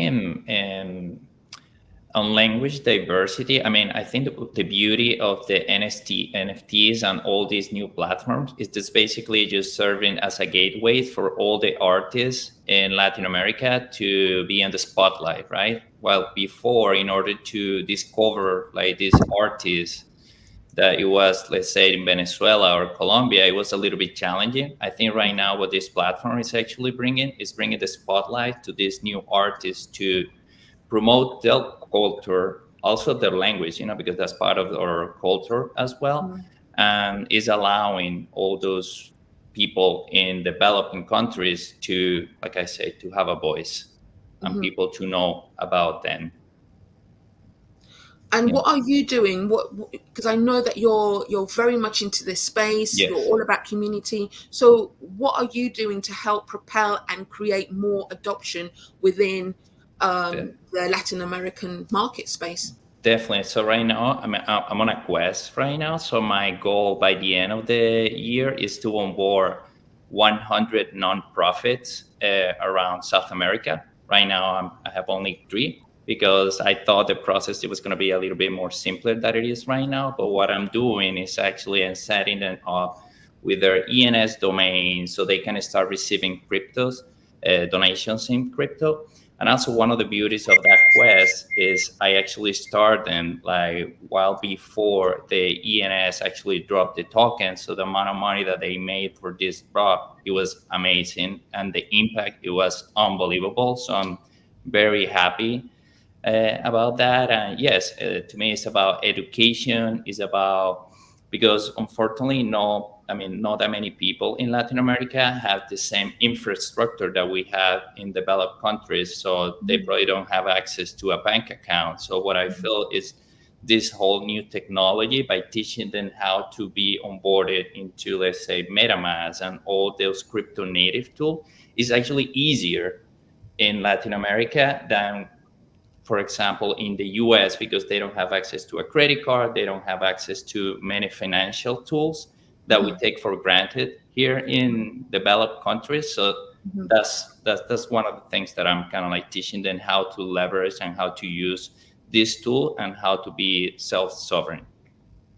Amazing. I love it. I'm going to come back to you because I want to talk about, I think what you just said touches on maybe some of the fundamental reasons why El Salvador decided to make Bitcoin its, to use it as its main currency, to legalize it as an actual tender for the country. But I really want to jump to Amy, but I'm going to come back to you. So on that point. Hi, Amy. So I love what you are doing in the world of pay to earn gaming. I mean, to me, gaming and NFTs are just like a marriage match made in heaven, in the sense of that we're talking about, as Masha touched upon, digital asset that you own, and then you're talking about how you can utilize it for scholarships and lending. So, a lot of people will be like, how does that work? What does that mean? And it's taking the whole concept of NFT, just the ownership of it, to another level. So can you just expand a bit more on the scholarship and the lending elements of that asset? Because of course, when you own an asset, you can use it as collateral, right? So if you can expand on that, that would be great. Thank you. Yeah, no problem. I was having to bite my tongue to not jump in with Eddie, but the other way that crypto is getting spread is through gaming. And in the last 18 months, Axie Infinity has pioneered this space where NFT asset owners, people that own the Axies, are lending out these playable in-game characters to people all around the world. It is truly global, but it really started in the Philippines in summer of 2020 when everyone was really struggling with COVID, and Axie somehow it snuck into the country and people started playing it. It became a phenomenon, not just in the Philippines, but now also spreading into places like Venezuela and Argentina. There's a huge adoption of Axie in places like the places that we're talking about with Spanish speakers. And it's really interesting that these pockets of individuals are getting to touch crypto before a lot of even US and Canadians. It's touching the world in a completely backwards pattern than you would expect. It's been really interesting. The scholarship model emerged as a way to lend out your assets, and it was completely community grown initiative. Axie Infinity did not invent it. It was invented by someone in the community. And what's been really interesting is over the last 6 months, new games are emerging and they're building this model right into their game. Because right now, if you want to do this with Axie, you have to use third-party tools similar to what we build. You have to basically do it manually. So a lot of the new games are coming to market with these new features built in, knowing that they're going to get to onboard millions of players who want to take advantage of even just $10 a day of extra income is life-changing for a lot of these people. So yeah, just seeing that model emerge is something that's going to be long-term. The games have not really figured out how to make it long-term economically stable yet. Like there's definitely a lot of iteration and trial and error that needs to happen. But I think the model is here to stay. And it's just such an interesting way to get a small amount of return on assets that you already hold. Just brilliant. And because I remember hearing about Axie Infinity, but there's so much information that comes at you, you just don't know what to invest your time and energy in, But what I love about this whole space, again, touching on the inclusivity and diversity, is that it is inclusive. There's no gatekeeper. Anyone can come in. And what I always say to people who are talking about cryptocurrency is like, if you can only afford £10 or $10 a month just to buy, the cost dollar average in a month, then that's what you need to do. But what I love about these play to earn, particularly Axie Infinity, the case study around Axie Infinity, is it makes it fun. And someone who's always talking about financial well-being, financial freedom, this is what helps people to engage with their money if it is fun. So I really love what you said. Okay, so going back to Masha, we've talked about NFTs, we've touched on community, and we've touched on how NFTs are, providing an income for individuals, be it through lending or through gaming. One of the things that a lot of people don't talk about is protecting the artists and creators. So what role do you think NFT marketplaces play in protecting artists and creators in regards to their assets? What role, what accountability do you think NFT marketplaces play? And of course, I'm asking this question because there has been a couple of incidents in the past month or so with one of the biggest NFT marketplaces where individuals' assets have been removed, etc., etc. Not Rareable, of course, but I'd rather not throw names out there. So what are your thoughts on this, or even Rareable's thoughts on this? Yeah, that's a really good question. And I think this question is very vital, to just onboarding new people into the space and, creating trust in the space, because I would say that we're still in a very, very early stage as an industry. We're NFTs is in whole just taking their first steps. So I think that's why I think to some extent, it's still a risk that people are taking. To certain extent. But I think when it comes to marketplaces, then definitely marketplaces are just responsible for minimizing that risk for creators, because I think I would say that, the principle, like, do your own research stays and is applicable for everybody. But, in terms of, like, for instance, how we tackle this at Rarible, we have like a very like robust verification system that's taking place semi-manually. And like on the homepage, for instance, we do not show assets from creators that have not been verified. And if you're like in there and trying to make a purchase of an NFT that is not verified, which you might want to do, just because if it's not verified, it doesn't mean that it's not legit. Absolutely. But like it's just still, the system will warn you that you might want to like double check or look at it once again to make sure that. So it's kind of like also teaching users to be responsible in terms of like just like when they come in, when they buy something, but at the same time like putting up more and more just like ways and tools to help community navigate the space. Because like I think I think of marketplace as where people like come together to trade. Being like all the transactions happen peer to peer. So that's an important component of that. But I think it's very, very important that marketplaces put more features and more tools to create trust, essentially. Definitely. I think it's still a nascent technology, right? Blockchain, NFTs were still at the beginning. So here's a question for you, Bob. What do you think people need to be mostly aware of when coming into this space? What are the things, just touching on what Masha talked about in regards to, yes, you've got to do your own research, but what are the key things that you think people need to think about when coming into the space, be it using your process, your system, your platform, but just in this space full stop, because it is a bit of a wild west at the moment. Yeah, I guess, one thing is it's not a get rich quick thing.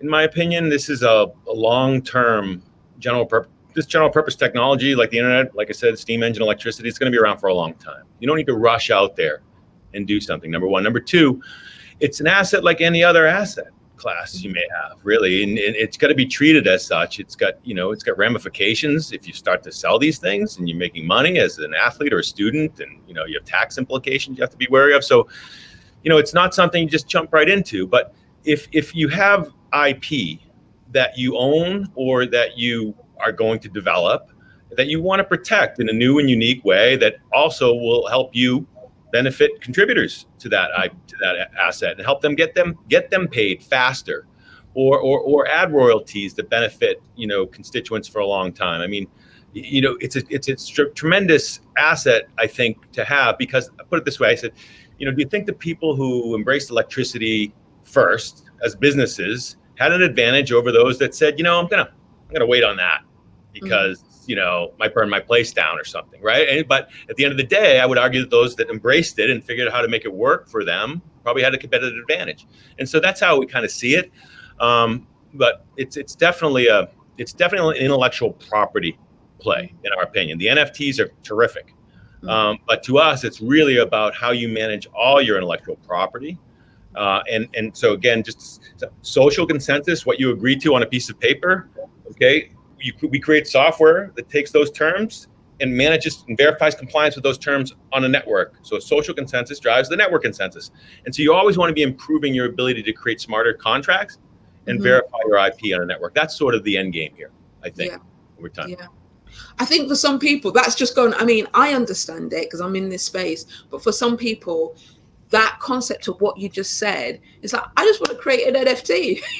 I just want to sell an NFT. Trade them and buy them on a credit card, trade them all you want, get into the game, and you'll learn as you go. Really, that's really the key.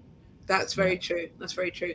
Okay, Eddie, coming back to you and my question about El Salvador, making Bitcoin a legal tender.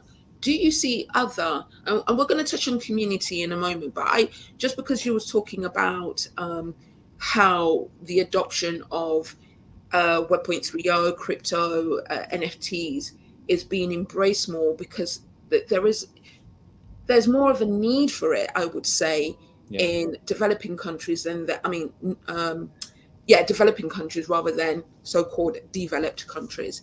So do you see other Latin American markets or countries, governments following in the same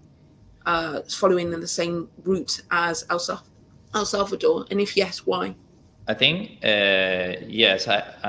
There's definitely rumors, like different countries exploring that option, such as like Panama or Honduras, and also there are some politicians in Mexico talking about embracing crypto. But one thing is what what people say, and the other thing is implementing that is a little bit challenging. So I had the opportunity, and I can speak about El Salvador. I had the opportunity to join the Latin American conference, and I was interviewing people in El Salvador, and it was beautiful. Is only 20% of the people in El Salvador has a bank account, whether 52 has already some exposure has a Bitcoin wallet, essentially, or a cryptocurrency wallet. So there's definitely some financial inclusion by bringing this new technology, which is to me is way simpler to use than sometimes to open a bank account in those countries, and it's easy to transact. Especially most of the Latin American countries, they rely on remittances, so this actually make it way easier and seamless. So that's why I'm a big proponent of getting your ENS. ENS, it was the first NFT that was ever created in the Ethereum blockchain. So you just get your name, your ENS, so you can start transacting, P2P or any way you want. So yes, I don't know if I answer your question. There's definitely some rumors, countries getting into it, but I haven't. Of course. All right, well, thank you for answering that. We'll come back to you. So, Amy, I wanted to talk about community, because community is huge in this space, as Masha, Bob, and Eddie have both touched upon. Do you think a community building on the metaverse is different from community building, say, on social media for a project around an NFT, so to speak? Yeah, I can definitely speak about Web 2 versus Web 3 building. I've been building on the internet for 12 years now. I've been dabbling in websites and now more on the Web 3 side of things. The biggest difference that I see is the communication and contact you have with your users and your stakeholders, and how immediate that is in Web 3. Just the difference that makes in going in the direction that your project is going to be more successful in. With Web 2, yes, you can have your user interviews, you can email your customers, but with Web 3, crypto Twitter, Discord, Twitter Spaces, it's immediate feedback. And as a developer and a designer, it's a game changer. It's addicting. It gives you exactly what you need to build and go in the right direction. And there's just this very instantaneous feedback loop that I'm seeing. It's not only powerful and necessary for you to use it, it's expected that builders in this space are reaching out to the people that they're building for, and constant communication. We've seen this recently with several play and earn games who have had some economic imbalances. The whole market's upside down right now, but to right the ship and to keep the community confident that they're heading in the right direction, they've just turned to more and more communication and just being open and transparent about the direction that they're going, which for a lot of these games is key, because people don't realize how long it takes to make a really decent game. So if you're not talking to the people you're building for, they've got some sort of assets, or they're invested with you, they're going to start to get a little worried. So yeah, this Web3 building is a complete game changer, and I'm absolutely loving it. Yeah. I know, I love the immediate interaction and feedback. Yeah, it is great. It makes you feel like, it goes back to that term that Masha touched on, belonging. It makes you feel like you actually belong to a community because of that immediate interaction. With that being said, one of the things that have come up, we've talked about financial literacy, we've talked about financial inclusion, equity, community, and it makes me think about the 17 SDGs, UN's SDGs, social development goals, and how Axie Infinity, particularly because it really took off in the Philippines, and you saw, I saw how just through my own personal contacts in that part of the world, and their feedback and what they were saying to me, how it was making such a huge impact on the participants of the users of Axie Infinity. So with that being said, I'd like to direct this question to Eddie, and just putting it within the context of the 17 SDGs, the UN's Sustainable Development Goals. Do you think that that the number one is on financial equality? Do you think that NFTs or the Web 3.0 space is going to help to create more wealth in the Latin American markets? Yes, definitely. I was like, big kudos to Axis, because I feel that I believe that crypto adoption in developing countries and Latin and all developing countries are going to be, the future lies in NFT gaming. From my perspective, and I can just give you a little bit of examples. You probably, Amy, you probably know, but there's people actually making what they will make in a month working in a regular 9-to-5 job in Venezuela, for example, and they're making it in like 3 days, 4 days. So the level of impact that this is creating in South America is huge. So that's just an example in Venezuela. In Argentina, I know people that have stand-up scholarship, like Axie scholarship, and there are people making really good money, and they're learning new technology. It's not only that they're making money by playing an NFT, but they're actually getting educated into using crypto, into transacting without having an intermediary. And I don't know if you were aware, but you probably already know that 8 years ago we had a big issue in Argentina where the banks didn't allow people to actually withdraw money. So this is creating an alternative for people to feel more secure and actually be self-custody of their asset. The same thing in Venezuela. So I think, yes. Perfect. So definitely it's bringing, it's opening new sources of job, not only for the play to earn, but actually artists. Yeah. Artists right now, they're posting their art, which is actually speaking about their art that represent their culture. They're actually making money. So it's beautiful, the whole thing that is happening with NFTs and NFT gaming, and this whole all powered by this blockchain and crypto technology. Yeah. On that note, it's become almost expected that scholarship managers give their scholars sort of an onboarding ramp into crypto and DeFi. So Axie does such a great job of this, because within there's a sidechain called Ronin, and it's got an automated market maker. It's got some staking involved, so you can learn all of the different aspects just using the tokens you earn in game and converting them into other tokens. So it's like almost a little safe sandbox where you can then bridge over to Ethereum and try your hand at the broader ecosystem. It's so cool. And Axis is just one platform out of the many that are being built. So it's going to be huge. Yeah. Talking of that, so Bob, I'd like to ask you, we're hearing how this is having such an impact on development. How do you see this space developing just across the board, maybe focusing a little bit more in the developed world? How do you see this space expanding? Sure.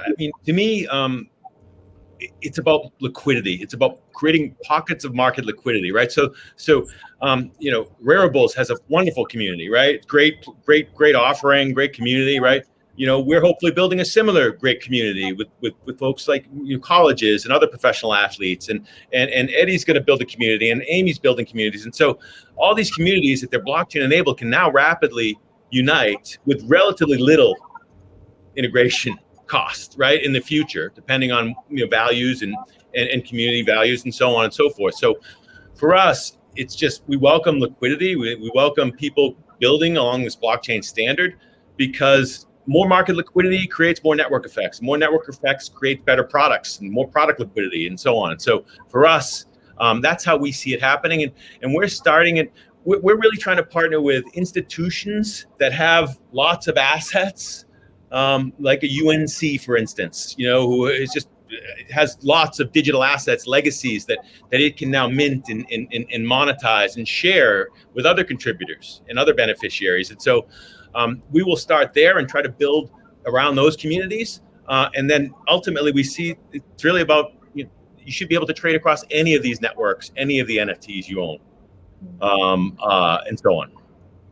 Right. So what you're seeing for the future is more expansion and integration of other communities coming together, which will help with mass adoption, understanding, education, and promoting. I think you was talking about how do you improve the IP, and then as you improve that IP, you improve the creator network. Was that what you said before? I think so. I mean, at the end of the day, Masha handled a tough question, right? It's about how do you, all blockchain is doing is maintaining the true state of shared data within these communities. That's all it's doing. And so if someone's trying to falsify some data that was born outside of the chain, it's hard to prove. You need a general ledger of some kind. But over time, we will be able to, I think, have sort of a general ledger that, that maintains the true state of traditional assets that may be off-chain or physical assets. But for now, I think it really comes down to,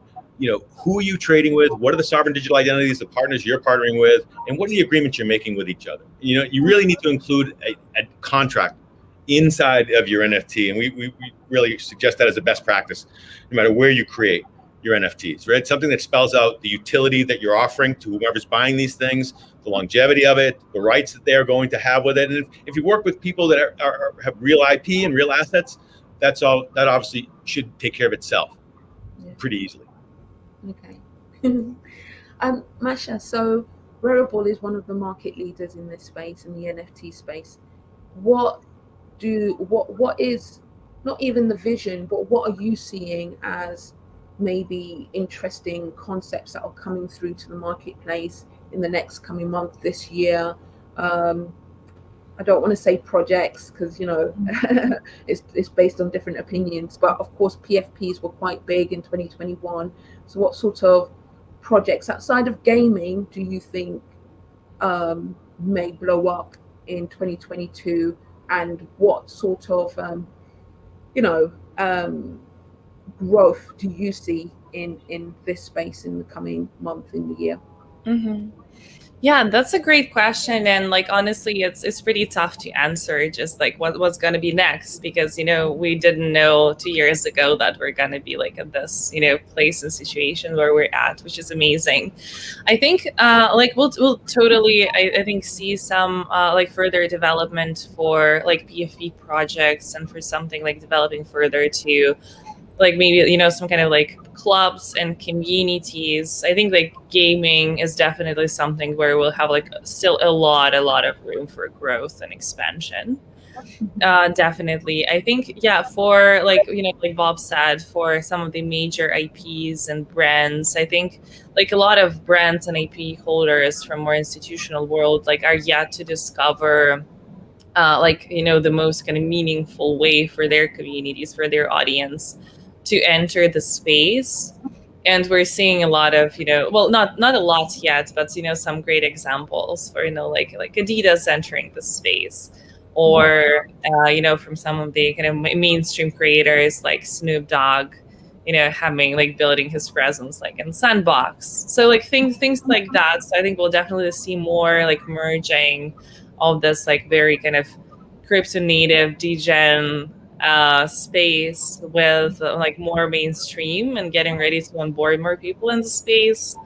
And I think for us, we're really except for the marketplace that Wearable has, we also are a protocol, which is an open source and community governed infrastructure. And a huge vision for us is exactly we're seeing a lot of teams and projects building their own experience utilizing this protocol.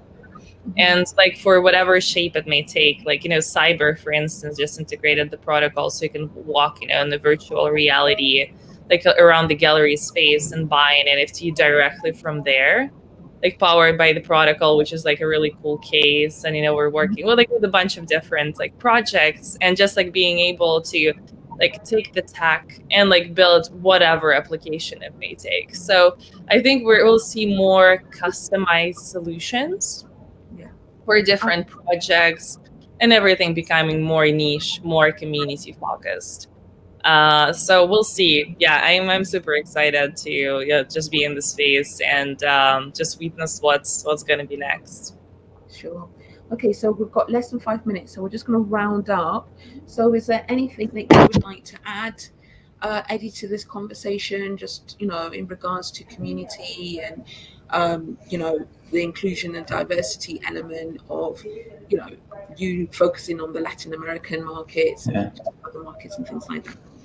Yeah, I think we should be, encourage everyone just to try. You don't need a lot of money to enter into the space. There's a lot of projects that they're like free minting, just experiment, put out your work out there, minted using Polygon in OpenSea, Rarible, or any other platform. You'd get exposure. And yes, and be, always, be in Twitter. I think people here in the NFT community were very open and very helpful. We're always welcoming new people into the space, so don't be afraid to ask, even Spanish, broken English, whatever you want. We're here to help you, and yeah, encourage everyone. Brilliant. Amy? Well, I'm really excited to build products that span across different play and earn games. Right now, all of the games are very siloed. The onboarding is also horrendous for all of them, but I'm very positive that this year we're going to see better onboarding, maybe not even crypto at first. Crypto comes later, and to build products that help asset owners manage their NFTs across multiple games and across multiple scholarships. I'm really excited about that. Perfect. And Bob? Second, okay. I would just say that there's a tremendous entrepreneurial opportunity here for every human being, really, to capitalize on this technology. If you don't want to do it by yourself, it's a tremendous opportunity to network with 5 or 10 of your closest friends that you trust and do something together and do it with trust. So, that's what I see. It's really, whether you're going to pick up and do an NFT yourself, or whether you're a shy person and you don't do that, but you want to contribute in other ways, you can benefit from the technology. You should really check it out. Perfect. And I think that really rounds it up. NFT, the metaverse, it's all new and it's here for anyone to get involved in. And if you have questions, ask. If you don't ask, then you don't get. And this is the reasons why we put these panels together. You can find all of us on social media or, of course, through Penrose Partners. And so thanks again to Penrose Partners for putting on this event and having us on to do this panel. Thank you so much. Thank you very much. Thank you, everybody. Thank you, everybody.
There we all are.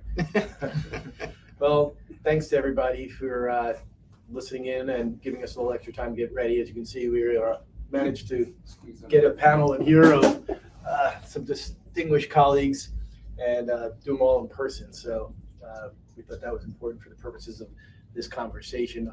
I'm Barry Finkelstein. I'm with Al Grant. I head up business development in North America, and I'll be moderating this panel on digital payments and privacy.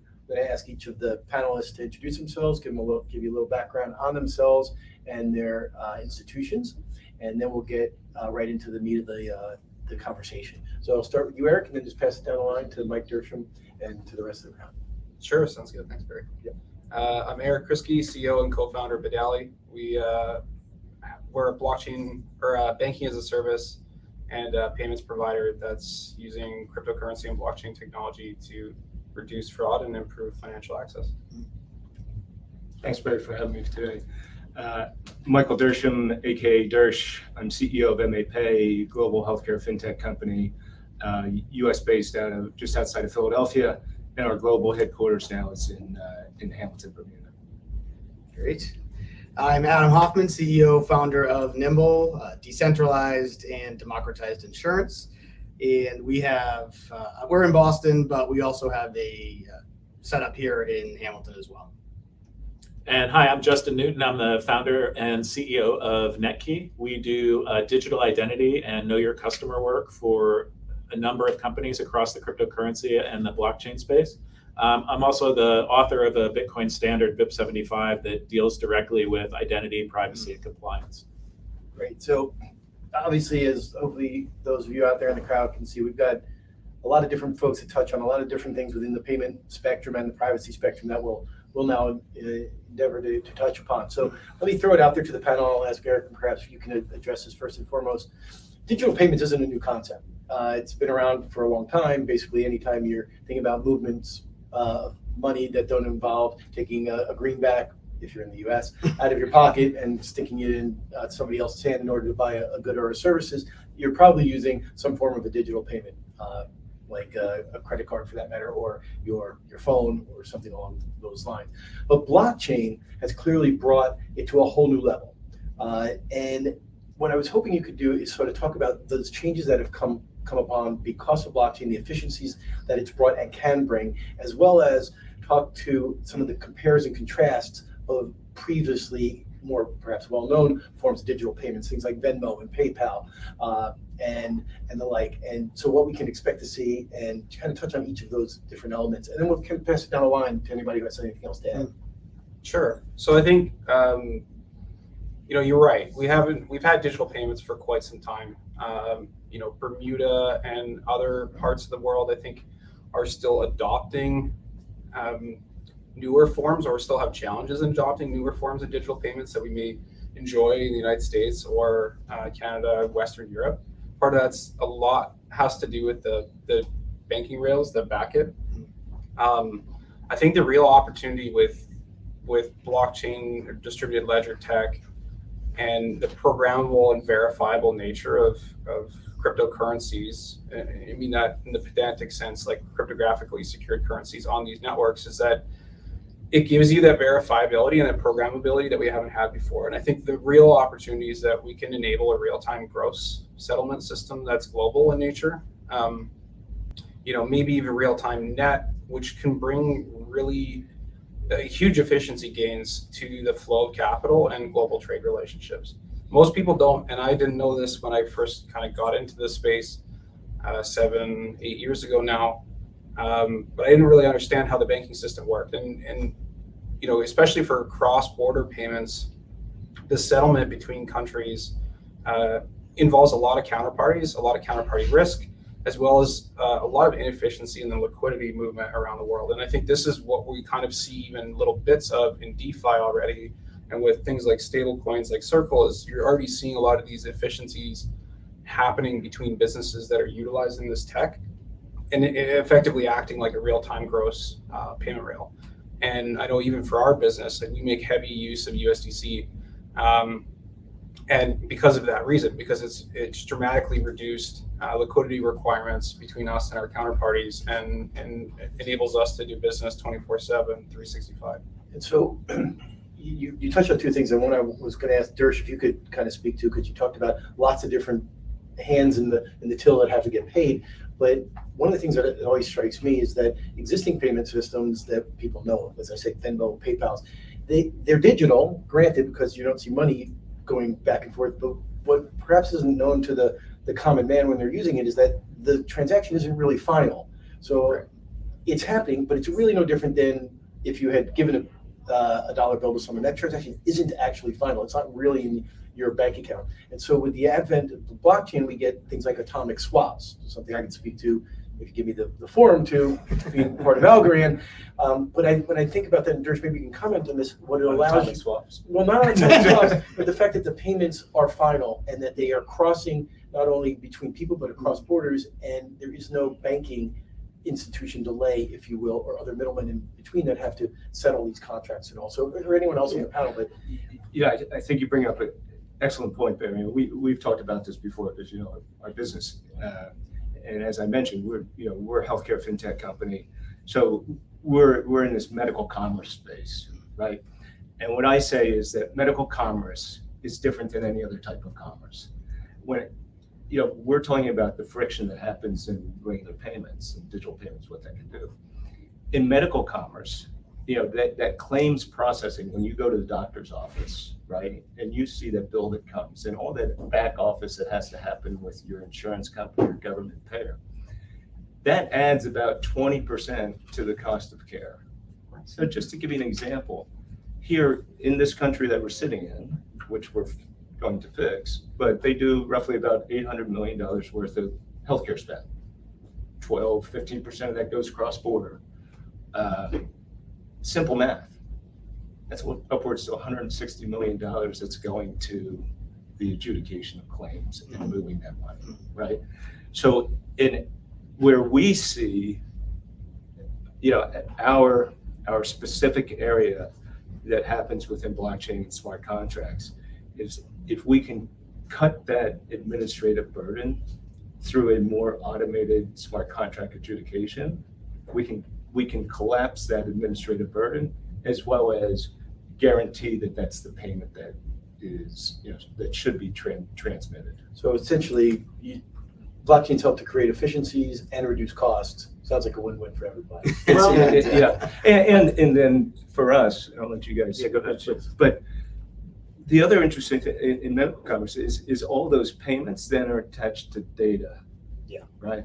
And then when we start moving down that data trail, which blockchain allows us to do, there are some very interesting things that I call the exhaust of this, which is population health, dynamic diagnosing, better. When the next pandemic hits, being able to adjust resources on demand. Yeah. That's the type of impactful things, Barry, that starting at the payment, we get in that. Yeah. And I think for me, I think it's important whenever we have a conversation about anything, especially in the blockchain space, is sometimes we start to solve the problems or discuss the problems before we identify the problem, right? So we talk about payments, and I like how you described it, Barry, because you give clear examples, because sometimes people think of payments and we may be starting off this conversation on a whole different page, right? Like for me in insurance, payments, if I said to someone like, yeah, I'm building an insurance product and payments is part of it, most likely they're thinking about, I pay my premium. Mm-hmm. But they don't think about the things that Dersh mentioned with what's the cost to settle the claim? What's that payment process look like? How can we be more efficient there? We've heard this, efficient and friction, and I've coined this phrase. It's not a real word, I don't think, but frictionless. I love that you looked to add. I figured. I know a lot of words. Like frictionless. Are you like the king of Wordle? Maybe. I've never played it. I'm not playing in Scrabble. No. So like frictionlessness, right? Like this idea that we can build. We have right now the ability to start the conversation by defining, right? Like, what is a payment? Is a payment just me giving you $1, or is a payment me contributing to the profitability of a risk pool and receiving a small payment, but lots of small payments, right? So And I know Justin had something Yeah, too. I mean, I guess, one comment I have on that, and I have a feeling I'm going to be the one throwing out controversial topics here, but, Hair is bad. Friction, no, friction can be a feature, not just a bug, right? Because when you're dealing with payments, particularly in money transfer, the enemy of fraud is time.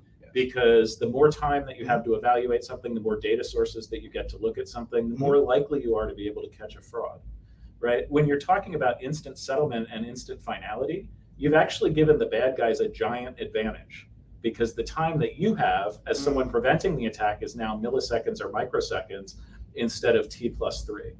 And so, but you could also make the argument that time frame allows for different areas of lack of a better term, hackability of that payment, right? So I mean, but in practice, it's been more found that more money laundering gets found over that period of time than money gets stolen over that period of time as a result of having that extra delay. What about the concept of artificial friction? Yeah, well, I mean, I hear you. I'm just saying what it means is it doesn't mean we should slow down. Right. What it means is that we need to be conscious of that, and we need to be ensuring that the tooling that we're building takes into effect these new challenges. We actually need in the crypto space much more surgical tools around identity compliance and other things due to the fact that our things move much more quickly. You're not allowed to jump to question 2. I didn't get there. That's a great point, though, Justin. It is, and it does speak to where I was moving with my next question to the panel. But I think part of what you're saying too, Justin, is that when you're starting to build these applications, it's very important to look at the technology that's underlying the application that you're building on. Do you have tools by which you can, if you find an attack or you find a fraud or you find a hack occurring, that you can stop it or recover it in some fashion, freeze the protocol, whatever the case may be. And so it's very important that you look to those things. Again, a little self-promotion here. That's why you look for things that have risk-based controls at layer 1 functionality, like Nalgran would supply people with. There's my statement for the moment. So let me ask this question a bit more formally. Great news is digital payments, much more efficient. Blockchain has really helped bring this thing to the forefront. Lots of wonderful things that can get done. But of course, when you start moving into these types of new frontiers, invariably nefarious behavior starts to happen, just like you were speaking about. You have hacking, you have fraud, you have piracy and theft. So Justin and Adam in particular, because of what your businesses are aligned with, and please anyone else jump in, what are you seeing in that space? What are the things that are coming more often than not? And what are the steps that you're taking? Again, I'll start with you, Adam, because some of the ID protocols that you're engaging in are really, really neat. And so perhaps you can kind of speak to that. Yeah, absolutely. I'm sorry, with your insurance, Justin, with your idea. We got it. Yeah, we knew. We got you, Barry. I think insurance is a great jumping off point to talk about privacy data. And in insurance, there's this concept, right? All this rich data that insurance companies have, but they actually don't use it. So if you think about like filling out an application, you're giving them 100 points of data. They're just going to underwrite it with 4 or 5 or 6. So you're talk about inefficient. But there's also, from a privacy standpoint, I think, it comes back to defining, because what do I need to know about someone to know that they're an insurable interest? How much does it matter? Is there correlation? We talk about in insurance, if there's a fire in one building, the odds that it spreads to the other building, this correlation. In this Web3 decentralized world, that correlation is different. But the value that you get from the transactions and the protection of identity, like leveraging someone like Justin, who can already do that instead of me reinventing it, right? It creates this network where we all have, I don't want to say access to the data because then that sounds scary, but we all have, we're all able to lean on each other to make the system work for everybody and not just the few, right? So that's how I look at it. I think the challenges can be addressed by insurance. I think there are insurance products that don't exist in the traditional insurance marketplace now that should and will exist in the Web3 space. But it's a matter of everybody that you're hearing from today coming together and building that all together. And so just before you go down the path of some of the things that you've built in to help address these things, I just want to follow on with what you said there about using insurance. So I think you're right. People hear insurance and they hear digital payments, and they're not really sure how to connect the two. In fact, we talked about it quite openly and honestly in this panel, like how do I connect insurance to this? But then you start to think about things like trade credit settlements and the like, and there is an insurance business to be built all around that. And then you think, okay, well, why not take that to the next level of even day-to-day payment transactions that are occurring between people. People are concerned. We heard it in many panels before. When I hit that button and I send my algos or my USDC or my whatever to whomever, am I 100% comfortable right now that it's getting across there? I hope I am. But if I'm not, who do I have to look to and what can I do about that? So isn't there a whole cottage industry there that could be built around that? Yeah, I was going to say 100%, but 1,000%, because the reality is traditional insurance, because of what Dersh was talking about, traditional insurance, they have to impose minimum premiums. They have to impose, like, you know, it's got to be a year policy or a 6-month policy because they have all this overhead and expense. In this world, we don't have that. So you could, in theory, just insure a transaction. Yeah, just that's it. The example I heard actually someone say was, I'm at the top of a double black diamond and I'm about to ski, and then I say, yeah, actually I do want accident insurance. Click, boom, and I go. Yeah. We have the ability to do that, and that creates stability. That helps protect liquidity and capital and all that. And that to me is the take insurance, shake it up and move it into this world, and you're going to get all the beautiful benefits of insurance without all the bogus. Sorry to interrupt, just I know you were going down a path. I just wanted to lose the train of thought. We're all good. No, we're all good. I mean, you were asking about some of the unique kind of challenges and interests that come in the blockchain and crypto space. So the first thing I can tell you is, 90% of the clients we deal with, they don't really have a fraud problem or an attempted money laundering problem or anything like that. Many of the services we deal with, frankly, doing KYC for them is pretty boring. But for some of our clients, you end up swimming at the deepest end of the pool. The people that are trying to defraud crypto systems, either by stealing from them, stealing from their clients, laundering money through the platforms, it's great people like the Chinese mafia, the Russian mafia, state level actors who we've all heard about, and drug cartels. People that are literally professional criminal organizations where they have rooms full of people whose full-time job it is to try and figure out how to defraud these systems. These don't necessarily come up as much in a world where you have T+3 because there's time to catch those kinds of things, but they're very driven to crypto because of the borderless nature of it, the instantaneousness of it, and other things like that that give them some advantages. And so what are you able to offer to help offset those?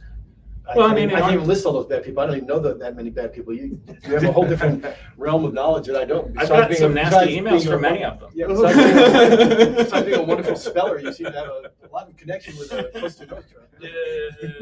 I've gotten some wonderful emails from some of them. But really, it's about taking a really holistic approach to fraud and thinking about it. And sort of bringing a background of internet infrastructure security and thinking about attacks very, very broadly in the ways that things might happen. Traditional systems are very good at taking a photo and trying to understand with that photo whether or not the document in that photo is real or not.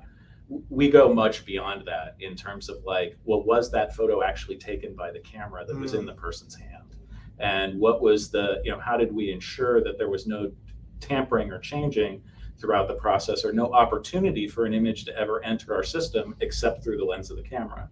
And by doing things like that and other approaches, we're basically able to blunt those kinds of attacks. Love that. That's fantastic. I would add a little bit maybe to that too. I think what we're seeing more broadly across the crypto space is that you're right, Justin. There's people are taking advantage of the fact that it is instant settlement, and that actually makes it. When we work with law enforcement agencies, that they're not able to recover assets in a lot of cases, or it makes it very difficult, and those recoveries happen much later. And I think the benefit of all this stuff being on a verifiable public ledger is the fact that you can have improvements in tooling. We've seen with the recent Bitcoin asset recovery, the Bitfinex hack and stuff. These are things that happened years ago and are now being recovered recently within the last few months. For those unaware, basically $3.6 billion worth of Bitcoin recovered within the last few months by the FBI. I think, though, to say that, you know, crypto is necessarily worse or better, I think what we see is we definitely see much more sophisticated attacks because of that instantaneous nature and movement.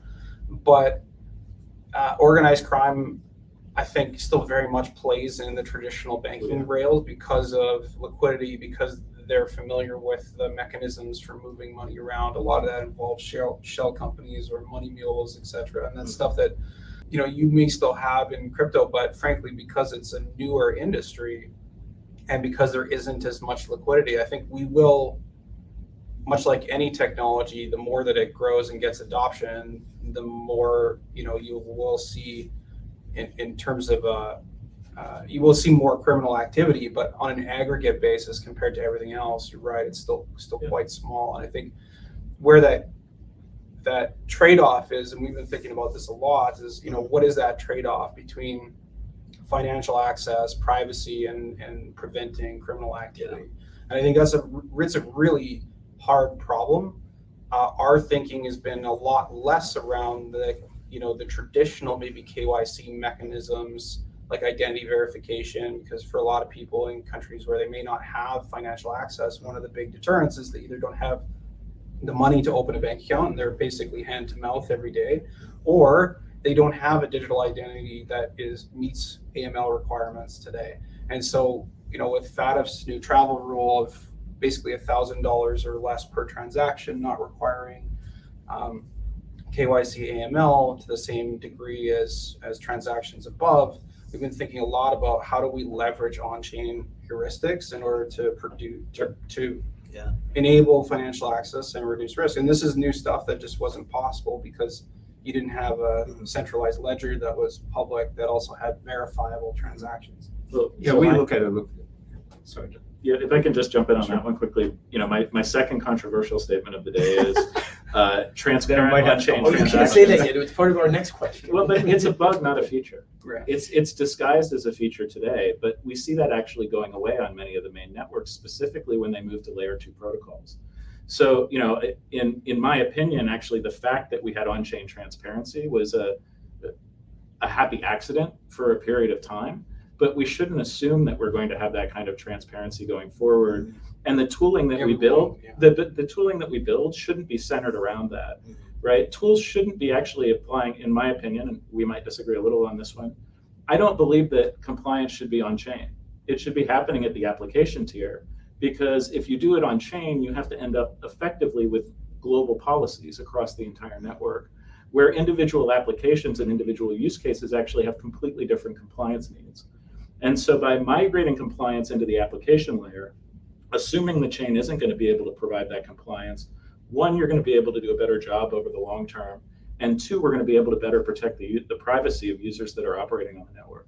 Did you want to jump on something? Yeah, I'm not sure what he's, but so I won't comment on that. But where we sit in mental commerce is a lot different, Barry. You know, we see real life cases with real life people, and where is this happening? What I refer to as adversarial commerce. Give you an example. Yes, somebody's in the government employee plan. Yeah, that's their health insurance. They go to a country, you know, on vacation. They have a little heart problem. They go to the local hospital, and that hospital now calls the government of Bermuda, demands $30,000 cash on the barrelhead before they see that patient. That's a problem, right? And that's real world stuff. It's happening all over the place.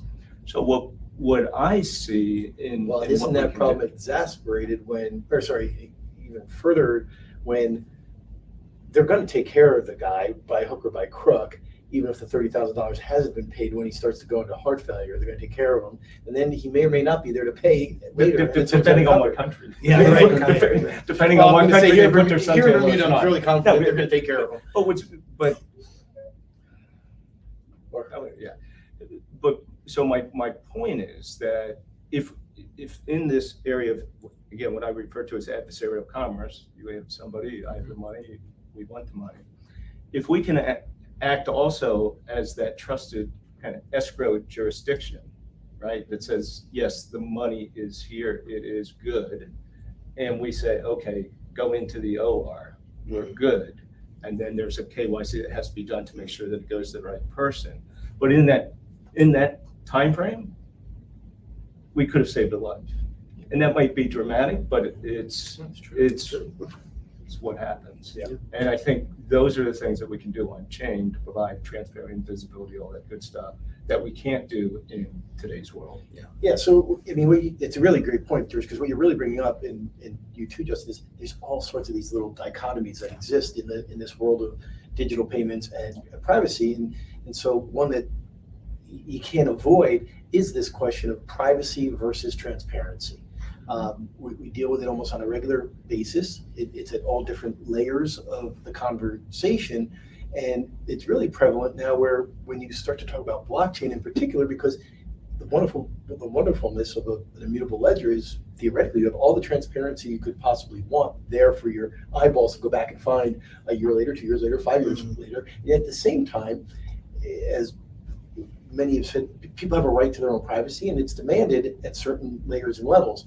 And so, again, I'll turn to you first, Dersh, because being part of the healthcare industry, if there's ever an industry that is constantly battling with itself in terms of needing to supply information and at the same time having to protect information, it's the healthcare industry. But I'm sure, Eric, and when you're done, Dersh, I'd love you to comment, because I know part of your mantra, like a lot of ours, is how do we bank the unbanked? And so talk to that, this idea of I've got to deal with transparency versus privacy, and how do the twain meet? Since mine's real easy, Barry. HIPAA. Yeah, great. I mean, I say that kind of flippantly, but no, of course. But I think what this allows us to do is also, for the first time, because this data that's happening and this privacy that's happening is siloed off in different competing either systems, meaning the underlying like financial systems or clinical systems, electronic health record systems, right? It's also siloed off into competing forces of insurance companies, Aetna, Cigna. It's also in other competing forces between healthcare institutions in the States, Jefferson, UPenn. So I think what this gives us the ability to do too is not only to lock down from a privacy standpoint on different nodes, but also for the first time, in our area, is to build a private health record in a patient-centric way, so that it's my record, it's me, and to build that, what we refer to as a data vault around my own PHI, my own personal health information, and that is not doable in traditional legacy tech.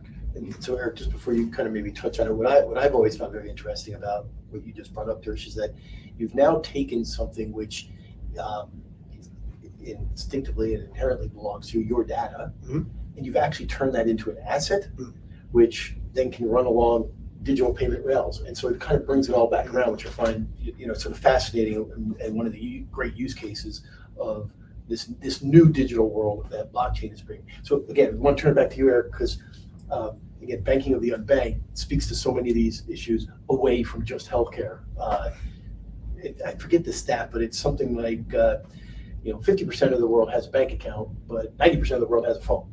And so it makes for an interesting conversation when you start talking about connecting it for private issues and all.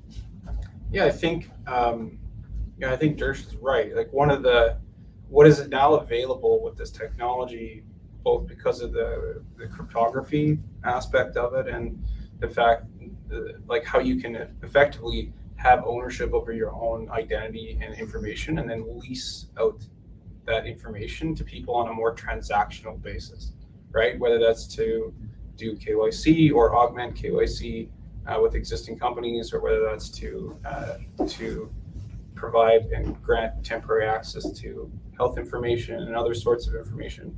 I think you're very much right. A lot of this stuff is kind of coalescing towards kind of everything becoming some form of a digital asset. The interesting thing with the unbanked aspect, like I mentioned earlier, is that one of the challenges is that they may not necessarily have a digital identity or even a physical identity to be able to gain access to the current financial system, right? And that's where I think the potential and where I see, Justin's point totally on having discrete use cases, but and I'll admit that some of this is still fairly recent thought, but one of the things that we've been thinking about is how do we enable financial access, and maybe there's a bare minimum level of financial access that doesn't require any information in order to transact other than us having some proof of humanity, whether we use proxy methods like a telephone number and email or other aspects that may not be perfect, but provide a pretty good way of having a high degree of likelihood that it's not a bot, that it is an individual, so that they can start to have financial access. Because the reality is, some of our customers already today, like the fat of travel rule of $1,000 per transaction is way overkill even for them, because they may not even have $1,000 US in an entire year, right? They're dealing with transactions that are $1.50, $2.50, $5 for the day that covers your food and daily costs. And does it make sense to put somebody, a business, through a $2.50 customer acquisition fee in order to onboard somebody like that? No. Especially not if your gas fees are $50 to $150. Exactly, right? So then, and then the other thing is, even if it did make sense, or even if you were, kind of forced to do that, which is kind of the world we live in a little bit today, is, does it actually providing meaningful benefit to the individual users when you're putting them through a whole bunch of hoops they have to jump through just to be able to transact? I mean, you're just not going to get adoption of new technology when people are using cash and don't have that, right? And so I think this is what we're thinking a lot about, is like, how do we have some of this base level of functionality or even potentially thresholding on chain that enables ubiquitous access but prevents criminal activity, because it's basically would just be a pain in the butt for organized crime to do that. And then if you need to go beyond that, you go to more traditional.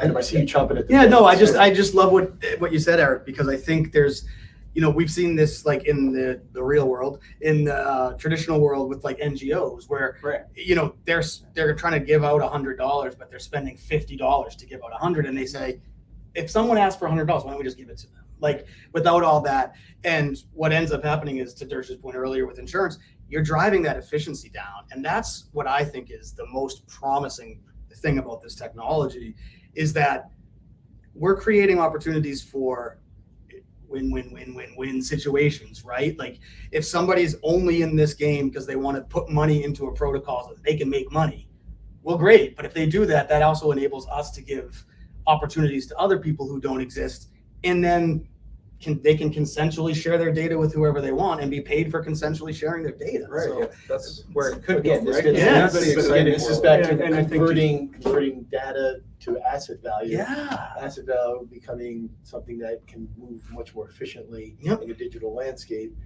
And it just ties back to this whole theme that we absolutely. And where I was going, Barry, is what you were saying about adoption. I think we should talk about adoption, not to take your question forward, but if we talk a little bit about adoption, because I think that's key. Like you were saying, that people know how to use Venmo, but now I'm using a QR code to move things, and you're changing that mindset and process, right? And we see that in medical commerce, but I see it in my own real world where I'm moving things into different wallets and stuff like that. So I think that's an important key. Like when you were talking about the unbanked, how are you going to get that adoption? Well, actually, I'd like to turn that over to Justin, because so we've done some of that this year. How's your thumb? How's your eyeball? Can we talk to some ways that you can justify who's on the other side of the equation there? Yeah, a few things. One is, I think that we were involved in maybe the largest crypto financial inclusion project in the last year, which was the government of El Salvador's Chivo project. We brought over 4 million people onto that platform, less than 1 million of whom had a bank account before. Wow. And so, when you look at actual financial inclusion in crypto, I think it's probably the biggest piece that's actually happened to date. Can you speak to a little bit on how you were able to do that? What was? Perfect. I'll step into that. So I mean, just to give a little background of that, that was the government of El Salvador's project where they're creating, one, they made Bitcoin legal tender, two, they created a government wallet called Chivo, and three, they did a $30 airdrop to all of their citizens as a COVID stimulus. Wow. And so, they had a bunch of goals around it. A big one of which was actually adoption and getting people onto the platform. And so, the $30 bonus was one tool that they did to do that. But as you would imagine, when you give away free money, criminals would like to come and get more of it than they were supposed to. And so, in our case, we did use identity tools, biometrics, liveness, as well as actually a variety of other tools around actually doing some phone number work. Because one of the things that does come up is the bad guys have figured out how to get an infinite number of phone numbers. And so you've got to work around determining that, using a lot of other indicators and signals on it, but also creating an incredibly intuitive process, right? I mean, one of the things we're talking about here is, oh my God, this is such a barrier. Well, again, 3 million of the 4 million people we took through the process had never been through any KYC before. They had never opened a bank account. They didn't have an insurance account. They didn't have any of that stuff. They'd never shown someone their ID for KYC before. And Tara explains because those people had no way to fill out a form that they could have answered probably 95% of those questions. You're giving a tool by which we're giving them a tool that they can get through everything very, very quickly. That UI piece of it, right? That is incredibly important. Of course. Well, so that's what I was going to say. Creating an easy, intuitive user UI where you actually educate and coach people through the process. You talk to them in their native language, right? And coach them in their native language is a huge one. Cultural, right? There's so much stuff that is done in English or is thrown through like an automated translator versus using someone that actually speaks the language to translate it and get everything correct. But then on the other side of it, they did a robust job of creating incentives to get people onto the platform. So obviously there was the initial $30 bonus, but that doesn't necessarily create ongoing activity. And so they've worked with local vendors and merchants to offer discounts if you're paying in Bitcoin. They've actually even opened up some government services around veterinary services and things like that, where if I pay in dollars, I pay with the normal vet fees. If I pay in Bitcoin, I pay in 25 cents. Oh, wow. And so what they've done is they've actually created a mechanism where people are super loyal about their pets. Right? They're going to go back recurring and get vet services over and over again. And so they've created a recurring reason for people to go and use the service, not just to sign up. And that's something that I think many people don't think about when they're talking about adoption. They look for sign up numbers and they don't look for activity. That's and, a super good point. Thinking about how those people come back month after month after month after month so that it becomes a habit and a part of their life. We say it all the time. It's all well and good to have, like Algorand has 24 million wallet users on it, but we like to look at what our transactional volume is on chain, because that's really more indicative of people using the wallet. And you're right, it's easy to get you to sign up. It's harder to get you to use the technology thereafter. Thinking about ongoing incentives is a big part of it. Intuitiveness, big part of it. And then, in the case that we were on, it was obviously all over the news everywhere. Right. And so there was a huge amount of public awareness about it to help drive people into the project. So we only have about 6-7 minutes left. I'm thinking about one question that's going to be way too open, but we'll try and get through it. And then one, if we can keep our comments somewhat short. There's been others throughout the day who've talked about CBDCs and about stable coins and primitive cryptocurrencies and all. With this collective brain power that's here and thinking about just digital payments, cross-border payments and the local usages and all, and I know we don't know the right answer yet, but what's the winner? Is it stable coins? Is it a CBDC creation? Is it going to be more the Bitcoins or the algos of the world that are the winners? And just, a couple of sentences from each. I think you're going to see all three for quite some time. We already have all three existing. China, the furthest along in their CBDC rollout, but lots of other countries around the world that have either deployed now within the last year or have worked through research and are looking to deploy. I mean, even today, executive order from Biden in the States saying that this has now become a national priority for them to look at. So I think, we're going to see all of them.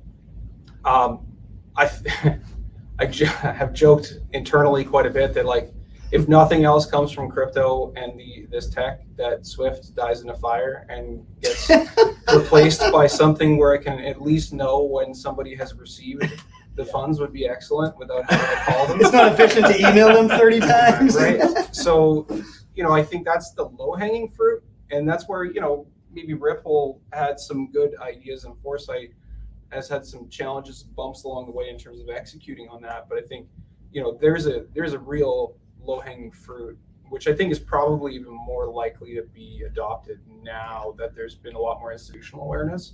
I think, the other stuff is CBDC and stablecoins, I think, is still kind of an open debate. Lots of stuff we talked about around privacy relates to a lot of that, I think. Anyone else want to just quickly comment on that? Yeah, just real quick. I mean, for me, the magic of cryptocurrency networks is not that they can be used for payments, but that they're open and permissionless networks for innovation, right? The magic of Algorand is cool, but the magic of Algorand is the things that can be built on top of it. Yeah. And a CDBC is never going to be a network for open and permissionless innovation. So over the long term, my belief is open permissionless innovation wins. It moves faster, it gets further, it does more interesting things than closed networks. Yeah. A CDBC is going to be by design a more closed network. It's not going to get to the promised land as quickly as an Algorand, an Ethereum, a Bitcoin, or someone else. It's interesting you say that. sure. So 99% of our want is that just like now, you go and you get your Netflix off the TV. No one has any idea that that's all happening on AWS behind the scenes. We promote Algorand for obvious reasons, but if we had our druthers, no one would know that it's happening underneath. It's just happening. It's happening. Underneath. We're just not in that. We're just not there yet. I don't know if that's at the 7th or 8th inning, but we're certainly nowhere near that yet. Okay, so we only have a few minutes left. So I'm always remiss if I don't ask this question, and it's somewhat controversial, but I do it anyway, which is we're standing here March 9th, 2022. Pick your favorite time frame. September 9th, 2022 out to, I don't know, March 9th of 2024, sometime in the next 6 to 2 years. Ooh. What did digital payments, what did privacy look like in your mind? 2 sentences. Start with you, Dersh, we'll go around the room. 2 sentences. You know me, I've never had it. It's in the form of a haiku, please. 2 sentences. And now I just screwed that 2 up. sentences in Dersh world is 2.5 to 4 minutes. 2 minutes. I think in the medical space, we will have certain engagements at the enterprise level between different players that want to come into that box, right? And we'll show those kind of MVPs and then move it out to the masses. So I'm, of course, very bullish, and the tents that we've created. So yeah, 5 years out, 50% on digital. I would say that if you're watching this recorded, just rewind and listen to what Justin said, because that you summed it up so perfectly about the innovative nature of what it is. So what do I see digital payments? I see digital payments as an opportunity for people to be receiving payments at the same time they're making payments. So they're part of a system, for insurance, an example, where if they want to share their data, they're paid. If they're contributing to a risk pool, they have the opportunity to earn that money back.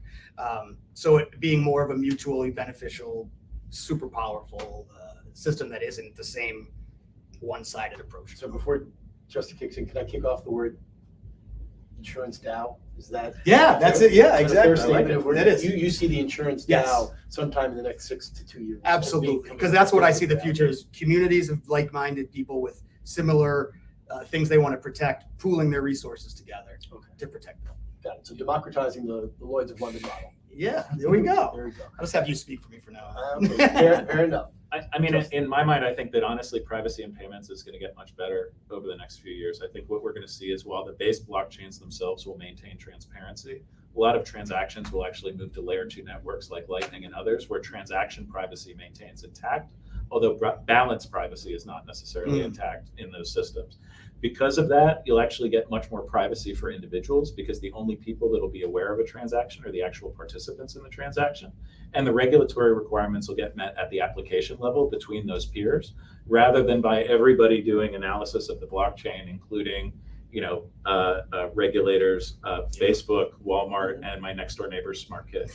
So until we defeat those bugs, move everything Little into Johnny's layer a two. special. No, right, and make those payments faster, more private, more secure. That's going to be the promised land we're going to. Great. And final word, Eric. Yeah, I think I would echo what Justin was saying. I think there's two new technologies that have kind of emerged. DeFi, what we're seeing is like with the co-location of assets in some of these larger and larger liquidity pools, it's becoming very, very hard to do accurate on-chain forensics.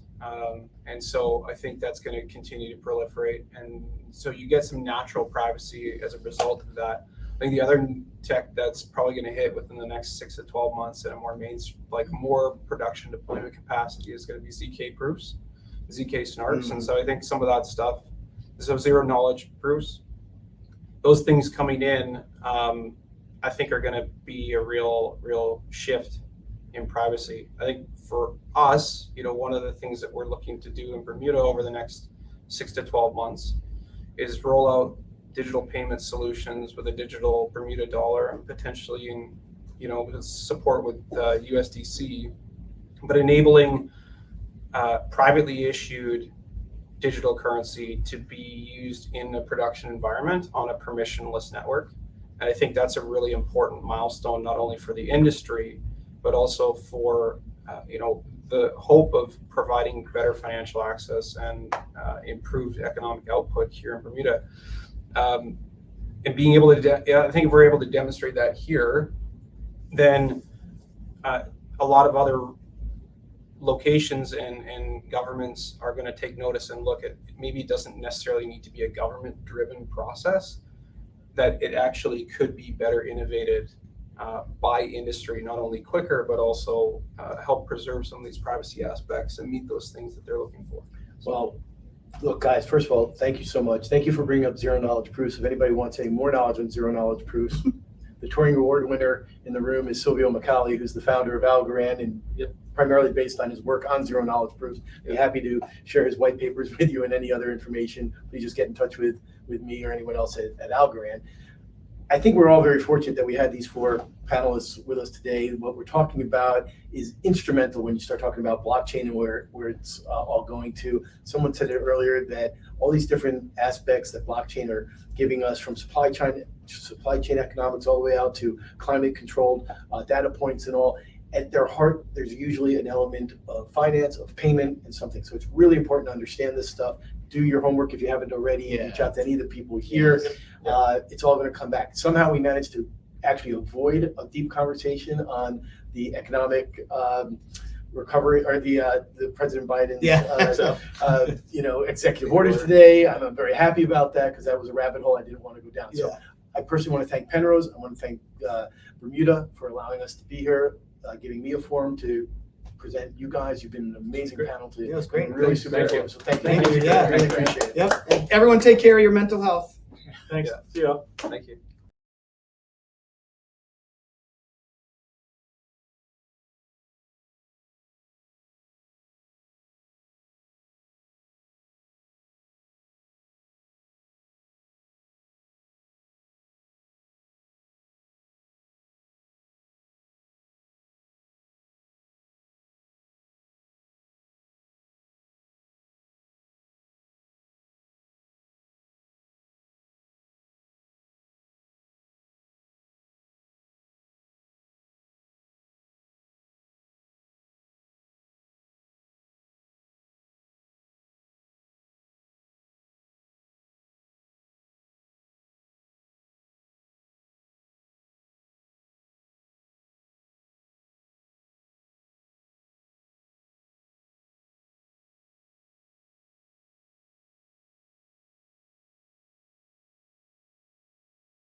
Powered by nature.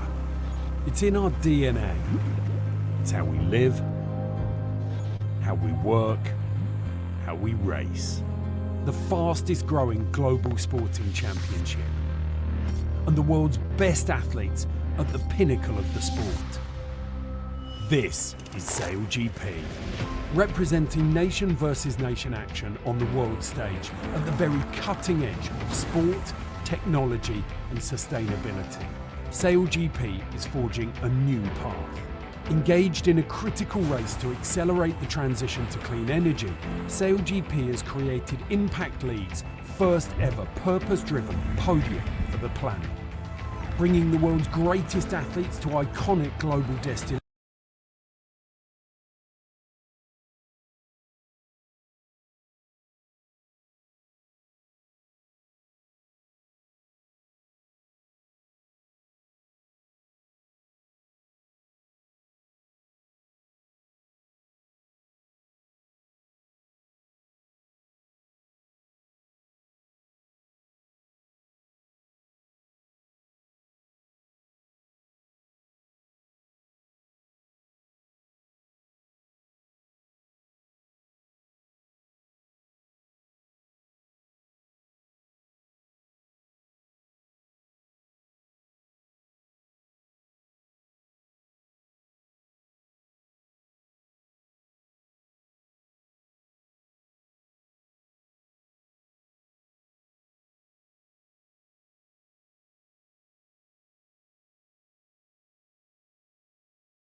Okay, good afternoon.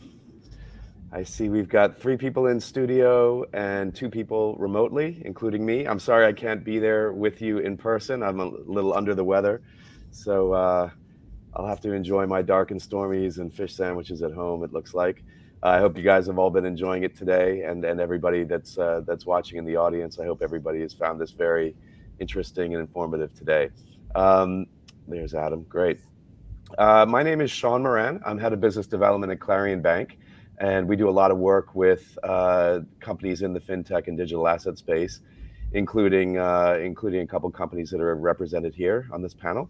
I'm here today to lead the discussion on investing in digital assets, and it should be a really cool discussion. We've heard a lot today so far from the innovators, the technologists who are building these great new platforms, taking advantage of blockchain technology and digital assets in various forms. And what we can now talk about is how do investors get access to some of these great projects, these great companies, these great investments.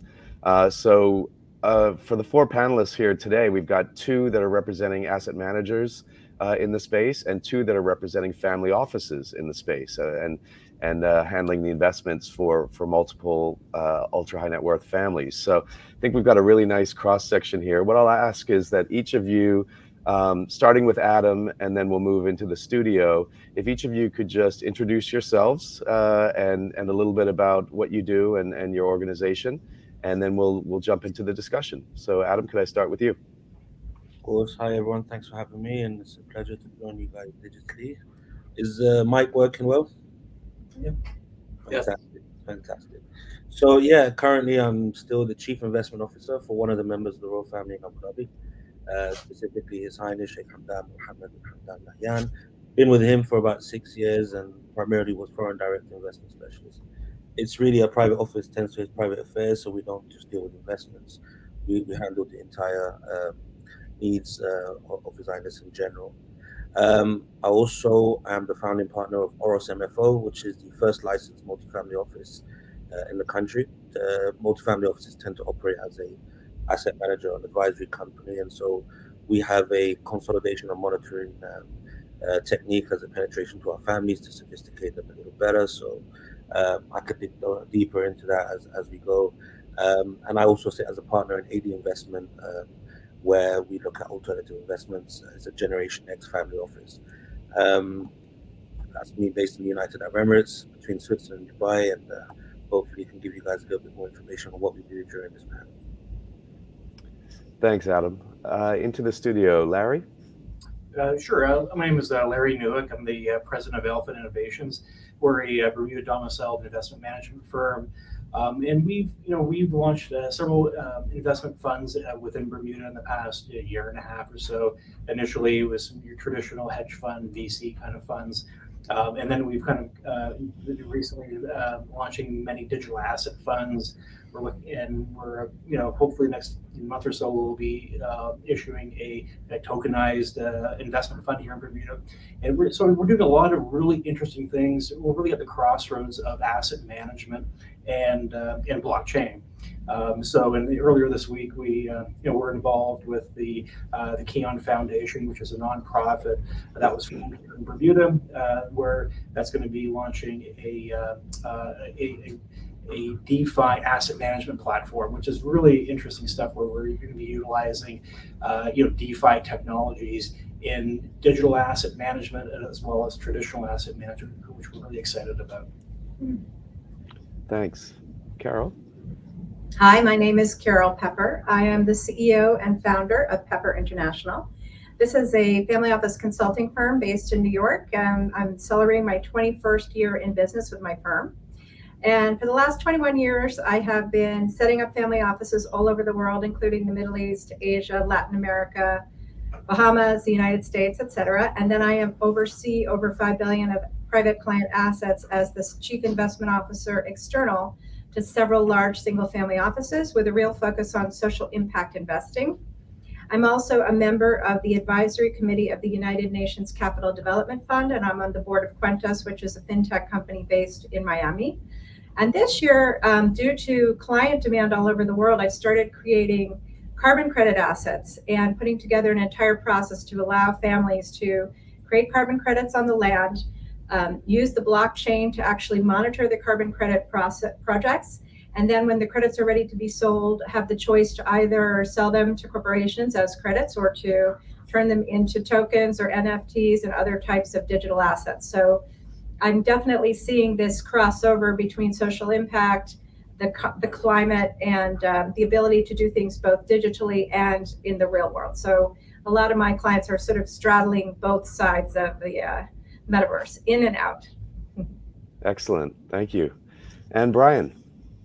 Hi, my name is Brian Tahako. I'm the Chief Investment Officer of Warwick Capital Management. We're a Bermuda-based hedge fund that is a SAC company, a segregated account company here in Bermuda.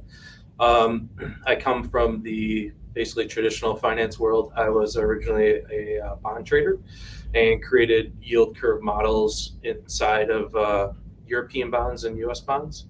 I made the shift over to Bitcoin around 2017 and started with Chris Haymeyer, Haymeyer Trading out of Chicago, where we developed models to trade OTC flow. Our models progressed to go out on our own and trade basically the yield inside of Bitcoin. So our first series in our hedge fund is called Crypto Relative Value Series, which is a market neutral Bitcoin strategy. So we don't take any directional risk. We just make the yield inside of Bitcoin. For most people, they don't understand that Bitcoin is a yielding commodity. So we focus on capturing that yield every month for our investors safely without directional risk. And we decided to launch here in Bermuda and are up and running and enjoy it here, and the people and the government and everything that they're bringing to the table in the digital asset space, including Clarion Bank. Thanks. Nice plug. Well, it was really happy to have all of you here, in Bermuda and on this panel. I think it's a really great cross section of experience and knowledge. So let's jump right in. I wanted to just start by just talking about how the environment has changed. What's been happening in the last 2 years or so that has helped make the environment more attractive, more welcoming for investment in digital assets. We've heard a lot in the previous panels about some of the things that Bermuda's been doing. Would love to just hear the extent to which those developments locally here helped you guys advance your different initiatives. But just generally speaking, how do you feel the environment has been maturing and how acceptance and adoption of digital assets and cryptocurrency have been improving for investors? So maybe I could ask Adam to start with that one. Hey, yeah, sure. I think over the last few years, we've traditionally been exposed to a lot of different opportunities within digital assets and blockchain, especially while traveling around the world and seeing different opportunities.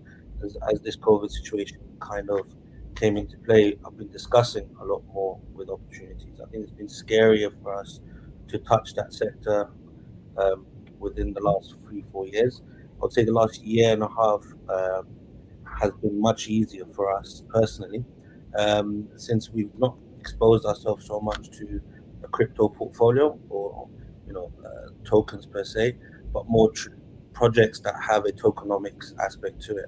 And so for us, it's made it a little bit more feasible to touch industries and verticals that we're used to.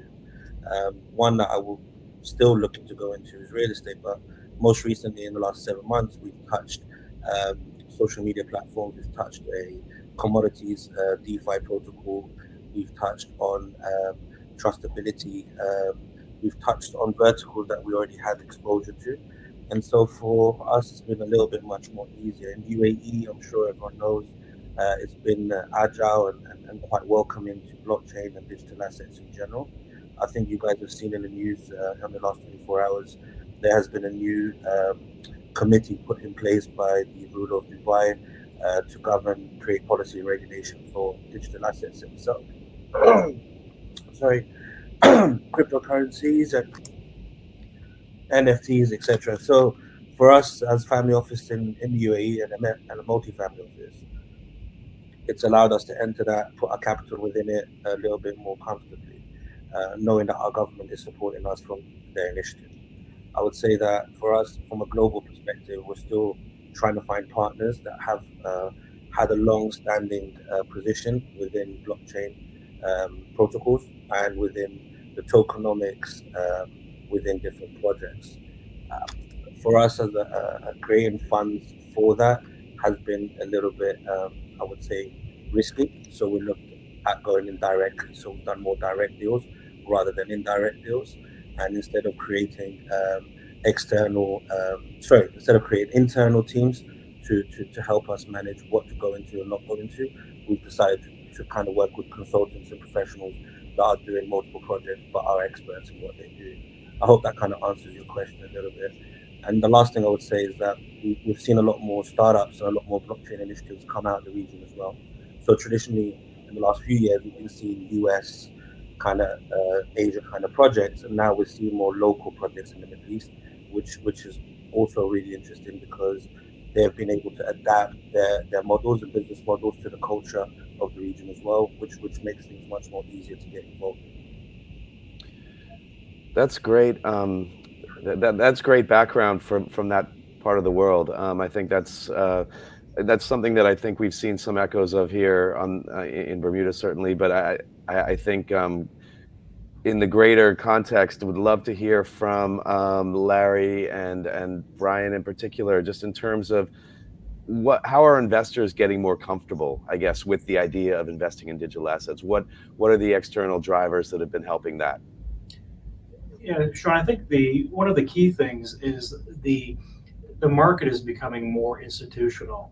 You rewind back 5 years ago, you wanted to invest in a crypto, VC fund or a hedge fund. It was really kind of dark ages in terms of the sophistication of these operations. And what we've seen in the past, in the past few years, and Bermuda's been at the forefront of this, is we're now having institutional service providers, institutional fund admins, some of the brand name fund auditors getting into the space, and custodians, which is giving the institutional investors. That's our typical investors. I come from the institutional world, so I spent many years at a large pension fund on sort of their hedge fund program. 5 years ago, or even 3 years ago, I don't think there's any digital asset fund that I would even think about putting in front of my investment committee. I'd get laughed out of the room. Now it's becoming much more institutional, and institutional investors in particular, are getting more comfortable with the asset class, and the fact that and we tend to look at more of the market neutral strategies. So to have the panelists here, that's where there's not a correlation to Bitcoin, crypto in general, or traditional assets. So we see the digital asset market as just another pool of where we can mine alpha and repackage and deliver that to investors. So it's becoming much more accepted, institutionalized, which is it's kind of snowballing right now. Thoughts? Yeah, so for us, the world is changing and people are kind of starting to figure it out, and it really stems from the governments of printing money, and inflation is what people are trying to fight right now, and the search for yield, right?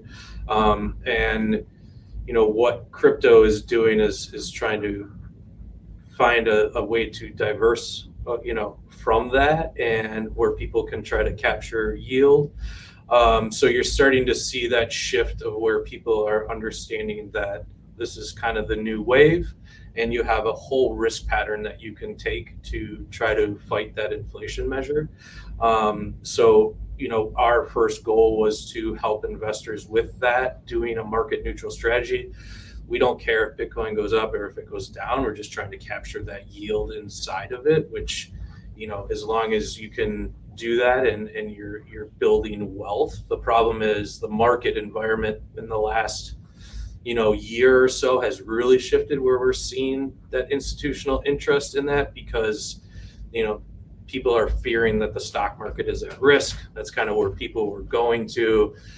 that now is not our competition. People are trying to figure out where can they go out of because of those fears that are growing. Then on top of that, now you stem the Ukrainian-Russian type of influence, and now you have potentially even more inflation, even more risk in stock markets and currencies. And so you're starting to see that quicker adoption of people willing to put a toe into it, to step out, to understand it. And, for us, what gave us the comfort was having a country like Bermuda that is open to that, regulating it, and it's giving our investors a safe feeling that they know we're here based in Bermuda with those regulatory framework behind us that Bermuda has provided. So they've done a great job. And the infrastructure they're building here and the community, it's great. And, there isn't, when we looked at it, there isn't a lot of places that are doing that. And I think obviously today with the framework potentially that Biden is putting out, could give the U.S. more clarity, but they're behind the curve. So Interesting. Thank you. And Carol, we've heard some of the drivers from kind of the asset management and funds perspective. I'd love to hear from the perspective of a family office manager such as yourself. What are some of the drivers that you're seeing? And I would imagine, it has to do with kind of the next gens that are sort of taking over the control of the family office or the family business's investments. Yes, I think that's true. I mean, the next gens all, got wallets quite a while ago and have done very well trading around and with small amounts of money into the various coins, for example. So I would say there's a section of family offices where the young kids love it and they're promoting it to their parents and to the family office managers who tend to be an earlier generation and been much more skeptical. So there's some push coming up. And like Adam said, most family offices are looking for, selling shovels during the gold rush. So how can we support the infrastructure? How can we not be necessarily in the coins, but in everything around the coins so that we can make money on this new thing that's emerging while we wait and see how it actually emerges? So I think there's definitely that. I would say that any regulation is actually quite welcome from the larger family offices, because they don't want to be caught in something that's suddenly shut down or shown to be the way that Russia is, moving money out of the country or whatever it might be. So there's a lot of risks. There's sort of the very libertarian wing of Bitcoiners who just say, well, we don't want any regulation and we just want to do whatever we want to do. But the more conservative, larger single family offices are skeptical of that. We don't really think that we'll ever get to a point where there's no regulation and you can just move all the money around the world without impunity. That's not really where we see the world going. We do see it going more toward having some sort of regulatory environment. And if it is to survive, it needs to be taxable. You need to be able to tax in the various jurisdictions, because the governments of the world who still have all the bombs and the weapons are not going to let us have a shadow economy with no taxes getting too large or too out of control. It's just not practical. It's not going to happen. But having said that, the technology itself of being able to blockchain information and have an information audit trail that is extremely reliable and cannot be manipulated is extremely interesting in all kinds of areas. So in the area that I'm working in right now for my families with climate change and creating carbon credits, very much so, we want to be able to monitor all of our projects and put that monitoring information on a blockchain so that it will speed up the world's global auditing of these large, complicated projects that are now starting to take place all over the planet. So the blockchain piece is extremely interesting.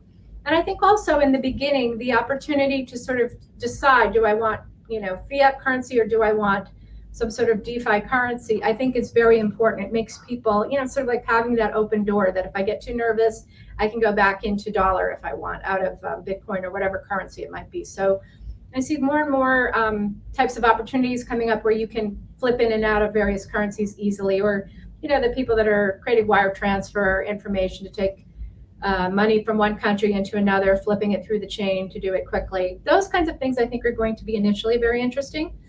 And then there are people that are doing all the heavy lifting because, as Adam mentioned, a lot of family offices don't want to staff up a major amount of, DeFi experts in-house. So they're looking for people that can manage and create reliable, high-level due diligence on whatever aspect of this new world that we want to invest in.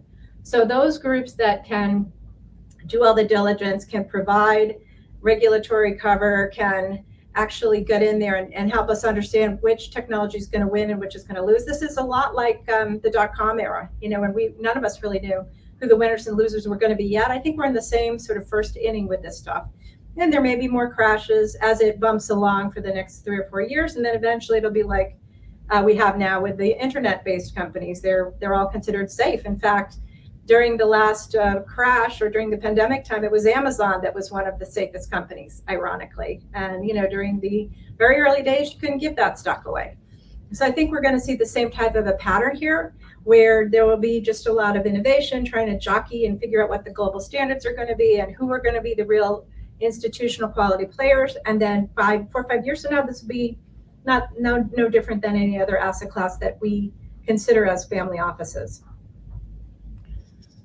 Wow, that's a lot of great forward-looking information there for us to chew on. I love the idea of the carbon credits and sort of the ecosystem that's forming around the whole industry to sort of help build and help it mature.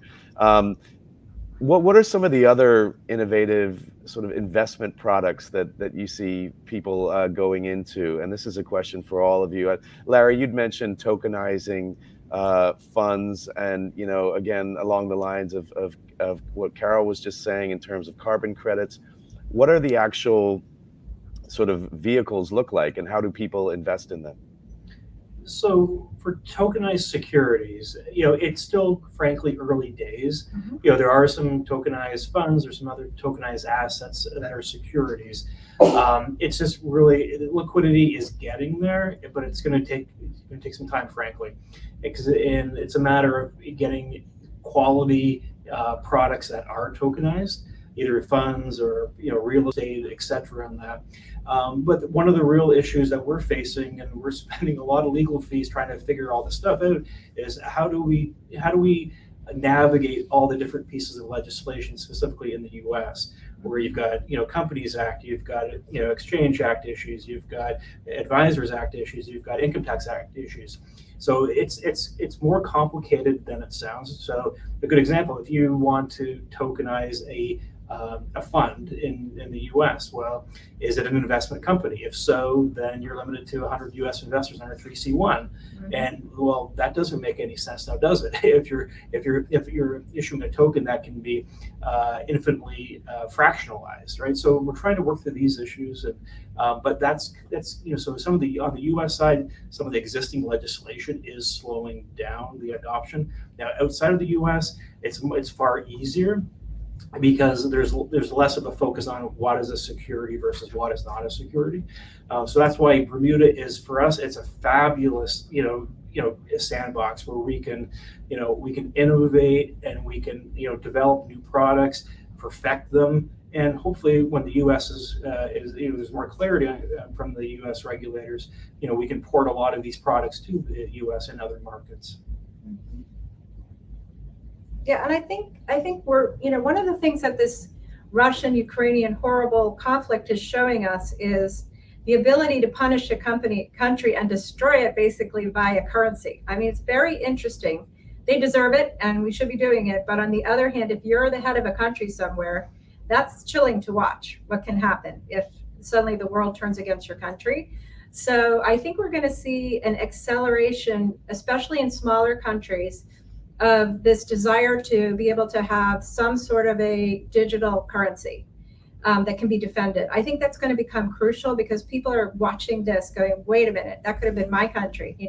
Maybe the world should turn on me, or maybe in the future over some other issue, the world is going to turn on a country and really just start slamming the currencies. It's sort of like the Russians broke the rules of the game by slaughtering civilians, and the world's like, oh yeah, we're going to break the rules of the game and we're going to slaughter you economically, at least for now, and it may go worse, of course.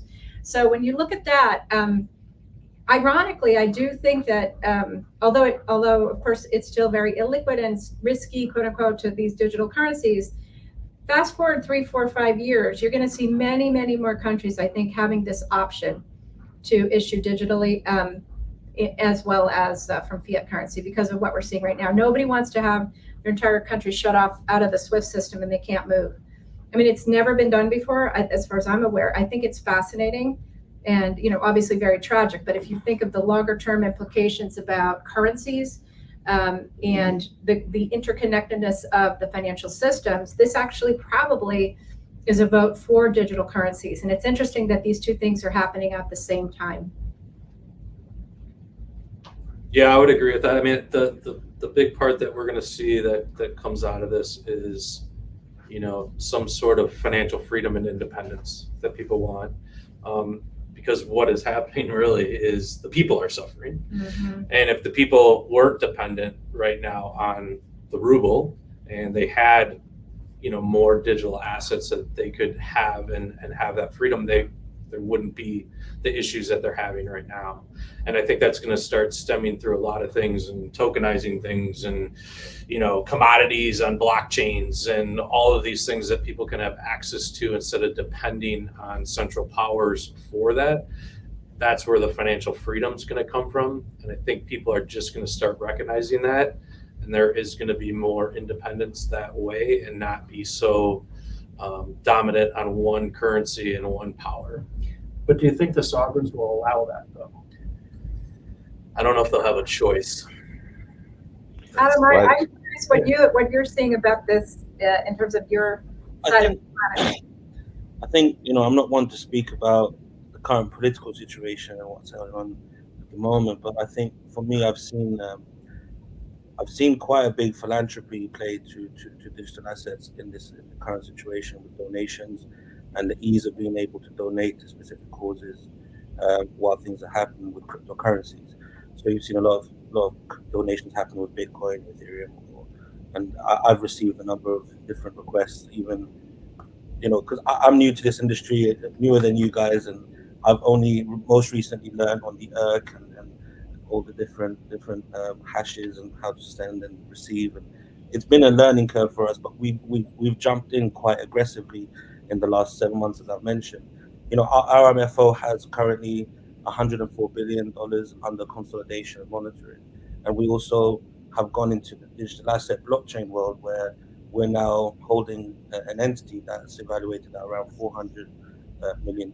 And we're exposed to ATMs, we're exposed to exchanges, we're exposed to the OneCli, which is a meta social network for NFTs. So we're like everywhere. And I'm seeing new opportunities come all the time. And to answer your question on where the next thing is, I've realized it's all about the people as well behind these different projects, and I've realized that you have different mindsets and mentalities. So you've got very aggressive, decentralized type of mindset or school of thought, and then you have ones that we've attached ourselves to that are saying, well, we can't get regulated to do X, Y, Z, but we're going to act as if we're being regulated. And that's really where we placed ourselves, where, for us, it made a lot of sense. And the KYC AML perspective is quite logical, but when you do that, taking into perspective the DeFi protocol we've gone into, where it should be in a few billions, it's only in the 100+ million, and that's because of the whole KYC AML process. So for me, when we're talking about the current geopolitics that's going on, I would say the one space that I've seen really, really interesting is how people can donate and send money internationally to different causes, and there be traceability and tracking within the blockchain, and how it really gets received to the end cause that you're sending it. And I think that's super interesting. And I've seen a lot of companies and projects come out with different ideas, but again, some of them have been super extreme, and then you don't know what's going to happen after that if you're fully exposed at the mother level. But yeah, I hope that gives you a bit of light from our perspective. It does. Yeah. Thank you. Yeah, I think just very, very interesting discussion. There's so many things going on all at once right now: pandemic, major conflict, and all of the crypto and digital asset growth. So when you, as asset allocators, all of you are sort of evaluating investment opportunities for your clients. What are you looking at? What are the key things that would help you decide whether or not you're going to invest? And if they're in development, how much time do you need to kind of make a decision on these sorts of things for your clients? Just very curious about the process that you go through and how quickly you have to act. I think from a diligence perspective and the committees that we rely on is extremely important. And then whether we put our own capital in there as well. So that skin in the game is really important. We're not just, so for example, if we were going to go into a project, one of the first stages of analysis is whether we'll put our personal capital into this as well. And if we're comfortable to do that, then we're comfortable to bring in the rest of the families in.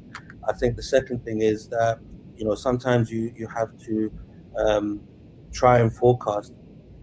I know it's difficult, especially with how fast things are changing, but where the regulation and policy is going as well, and what maneuvers you have to make if one or two decisions come into play. And I think that for us, being, again, like I said at the start, trying to put ourselves into projects or investments that are not within the coins themselves, rather than the projects that have tokenomics attached to them, enables us to make those decisions a little bit more easier than my peers on the panel today. So for me, at the end of the day, those are the two main important things. And we're continuously looking for people that are product specialists and again, have been able to exercise success and failures within what they've been doing the last 3 to 4 years.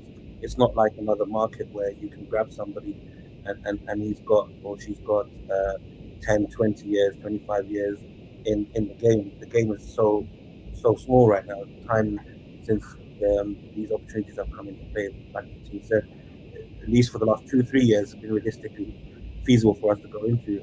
It's been around 8 years people have been investing into the space that have been more risk averse. So that from our side is how I look at it from CIO. The other Thank thing, you. John, is that I find it in this industry, blockchain, especially the seed stage investing. What is really important is relationships, knowing who knows what about what, right? So if I'm looking at a certain kind of project on a certain blockchain, who do I know in my network that knows this stuff inside out more than I do, that can actually evaluate that better than I can? And I think that's just so important in this market relative to even other traditional VC space for that matter, because it's evolving so quickly.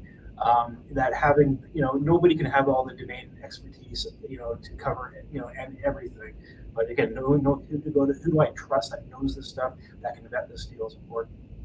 I totally agree with that. I mean, with the family office community, we've always been very collegial on the buy side. So, I've had my business for 21 years. Before that, I worked for the Rockefeller family office where I oversaw billions of dollars with a lot of social impact work. And we've always relied on each other to kind of vet people, because it's no different than any other investment. If you ask anybody who does private investing, it's always about the people, the management team, the founders, the key investors, the anchor investors. That traditional requirement has not changed at all just because we're suddenly talking about digital assets. But I think as the world is becoming more and more interconnected, I think digital can solve problems and blockchains can solve problems. So for example, with the carbon credit world, there's been accusations to very reputable groups that they're greenwashing, that they're not making real credits and things like this. And there's a fear, we all need to breathe the air. And if we don't fix the problem of rising temperature on the planet, nobody's grandchildren are going to be alive on this planet the way they are today. It's a very serious problem. And we cannot as a planet afford greenwashing. We cannot afford to double count carbon credits and things like that for somebody to make some short-term profit, but then the next generation seriously pays the price. So the fact that you can actually geotag a piece of land and blockchain what's going on that piece of land. And I was learning, even so, there's so many innovative people down here. I was learning at dinner last night, more and more amazing technologies that we can weave into what we're tracking in order to make sure that the carbon that we are taking out of the air is real, and that we can make sure that we're counting the amount of carbon and what's really going on this planet very, very carefully. I think blockchain technology is tailor-made for that problem, for example, and that's going to help everybody on this planet. So any projects that span across country borders are very much, and have to, I know someone who's blockchaining the fish, a fish that you buy in Thailand that ends up in a restaurant in London, getting rid of the corruption in that whole chain, if you will, so that we really know what's happening to the fish, how the waters are being fished, et cetera. There's so many of these environmental and social issues that I do believe blockchain for sure can help. And then whether you convert into regular currency, you stay, in digital currencies, it doesn't matter. You've at least tagged and tracked and traced all the information. And I think that's very, very useful for everything that we're all doing around the world. Yeah, the sort of trend towards tokenizing physical things, everything really is something that I think we've talked about in past forums. That it does. I'm just thinking back to sort of last year at this time and the year before, as people were starting to put out these big ideas about these types of things actually happening, and they are happening a year later or 2 years later. So it's quite amazing to see. And Brian, from your perspective at Warwick, are there new sort of products or investment classes that you guys are looking at for future? So we're looking to open a venture capital arm. That is something we're looking to do underneath Warwick Capital. I don't have any experience in that, and we're building that team. But I've talked, to a lot of people, and what I find interesting in that space is everybody I talk to in the VC side, it's all about, the people behind the projects, right? It's always the same thing. Who are the people?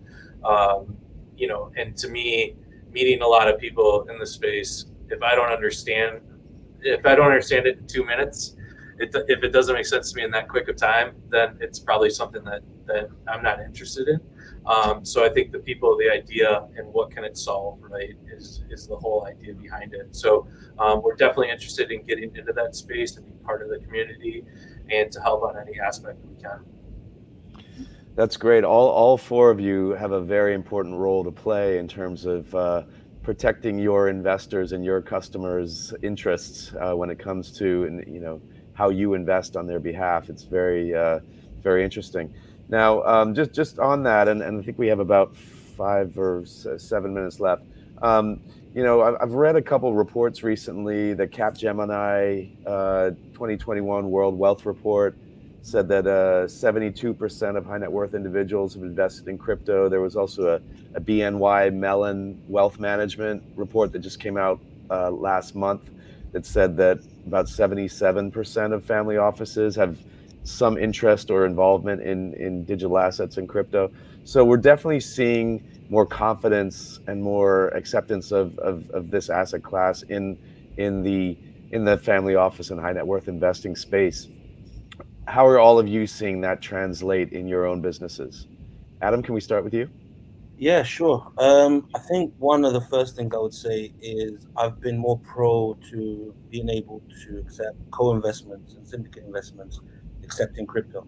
So in traditional private equity deals, that's like one of the first kind of things. Secondly, I would say that we have a venture builder, now we're doing an accelerator incubator. That's one of the main focuses now moving forward. And Brian mentioned VC. Also, we're looking to do a venture capital kind of arm in that crypto blockchain side of things, where it's not so much your traditional spray and pray strategy, but one that focuses on not so much just destructive opportunities, but also inclusive opportunities. I think traditionally we all go, or at least a lot of us go for opportunities that are going to be destructive to the market. And I think in this industry, in this vertical, what I've come to learn is all about communities. It's all about allowing an inclusive approach to the business model itself and kind of expansion internationally as it's all digitalized in many ways. So definitely from a crypto perspective, co-investments, accepting crypto in our ecosystem, in our balance sheets as an asset class, in the UAE was considered crypto as a digital asset, more like a commodity rather than a currency. But personally, I've been more prone to accepting it in that way. And just to kind of end things off, personally, I'm I've always seeked opportunities in supply chain, and that's one thing when it comes to blockchain that I'm continuously seeking for myself and for the peers that I represent, on supply chain opportunities and solutions that can allow us to increase efficiencies, reduce costs, have the ability to maneuver products around the world and monitor them in a very new way as blockchain's allowing us to. Yeah, I hope that answers your question. Yes, thank you. And in the studio, can we ask? Let's start with Larry just as well. Just for the increased adoption of high net worth and family offices in this space, how are you going to see that? How are you expecting to see that translate in your business? Sure, we've already seen it. Like initially, the investors in digital asset funds were crypto people, that understood what crypto was and wanted to get broad-based exposure to either liquid trading strategies or VC kind of strategies. Now we're seeing the predominantly the investors there's still that crowd, the crypto crowd that's investing in these digital asset funds, but we're also seeing the traditional family offices that are tipping their toes in. Some are going harder than others, and they kind of lead the other institutional investors, the pension funds. Pension funds they're looking at this really seriously now. They have concerns, explaining to the investment committee why they would invest in a token of something versus the something. So there's still a learning curve there in that. But I think the family offices, and we've seen this in other emerging asset classes over the years. The family offices kind of lead the other institutions. So we're already seeing that in the composition of the investors in the funds we've already launched. Yeah, I mean, I think I wouldn't say that I know 77% of family offices are doing something in this. I would say 77% are looking at it or maybe thinking about it. But I would say our group will look and think for 5 years before they do sometimes. So I would say a lot of research is going on, a lot of tire kicking, a lot of trying to figure out who the right people are to do it with, as Adam mentioned. So I think that's where we all are. I wouldn't say we're all in yet, but we're taking time, and time is the most valuable commodity we all have. There's only 24 hours in a day.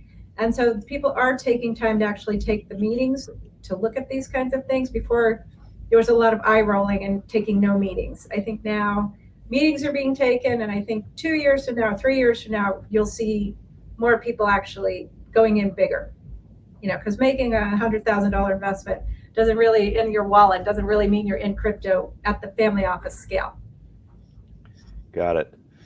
And Brian, how about from Warwick's perspective? Yeah, so the idea of Warwick Capital and the end goal is to be able to sit down with a family office and present a menu of different opportunities that we can provide yield, right? And that's kind of our goal. And we're designing a DeFi delta neutral model currently. We have our first Bitcoin yield curve model. We're getting into options. Like I said, we want to start a venture capital arm. And the thing that I'm noticing from talking to people in the family office space, especially, is you can't not get the education. That's one thing about crypto and Twitter, and you can learn, right? So the idea is to educate, right? That's the main goal is education, and there's so much you can learn out there, and you can study, and a lot of the family offices are very well versed. And again, a lot of the things that we are bringing are traditional models into crypto, and they understand the traditional model, right? They understand cost to carry, they understand market neutral, they understand those things. It's just now shifting them from a bond yield curve model now into Bitcoin. That's the point, and they're definitely understanding that and accepting that, and the returns speak for themselves, right? Everybody can see the risk, everybody can see a Sharpe ratio, everybody can see a Sortino ratio. Mm-hmm. The numbers are the numbers, and the comfort is going to get there, and you're just going to see more and more funds taking traditional type models into crypto, and it'll just be more and more accustomed. I think that's a great way to end up the panel here. Just in the last couple seconds that we've got left, I just want to thank all of you. I think amongst the four of you, we've gotten such a great cross-section of views on what's important to you as institutional investors and asset managers, what's important to your customers and clients in terms of how you look at these investments on their behalf. And I think, Carol, I loved what you said about there just being so many innovative people in the mix here at this event, because I'm sure there are lots of people with projects that would love to come talk to you guys about potentially taking you on as investors or partners. So I hope this has proven really valuable for everybody. I certainly learned a lot from all of you, and I want to thank all of you very much for joining today. Thanks, Sean, for having us. Thank you. Thanks for having us. Nice meeting you, Adam. Pleasure. We'll see you later. Bye.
Hi, good afternoon. Let's see, we have everyone here. Welcome to our session on climate DeFi and innovation, digital assets. So my name is Catherine Foster. I'll be your moderator today. I am a strategic advisor at the Open Earth Foundation, the Social Alpha Foundation, and the Digital Economist. I am also an advisor to the Bank of International Settlements, Project Genesis, the European Standards and Market Authority's Financial Innovation Standing Committee, and a board member of the EIT Food.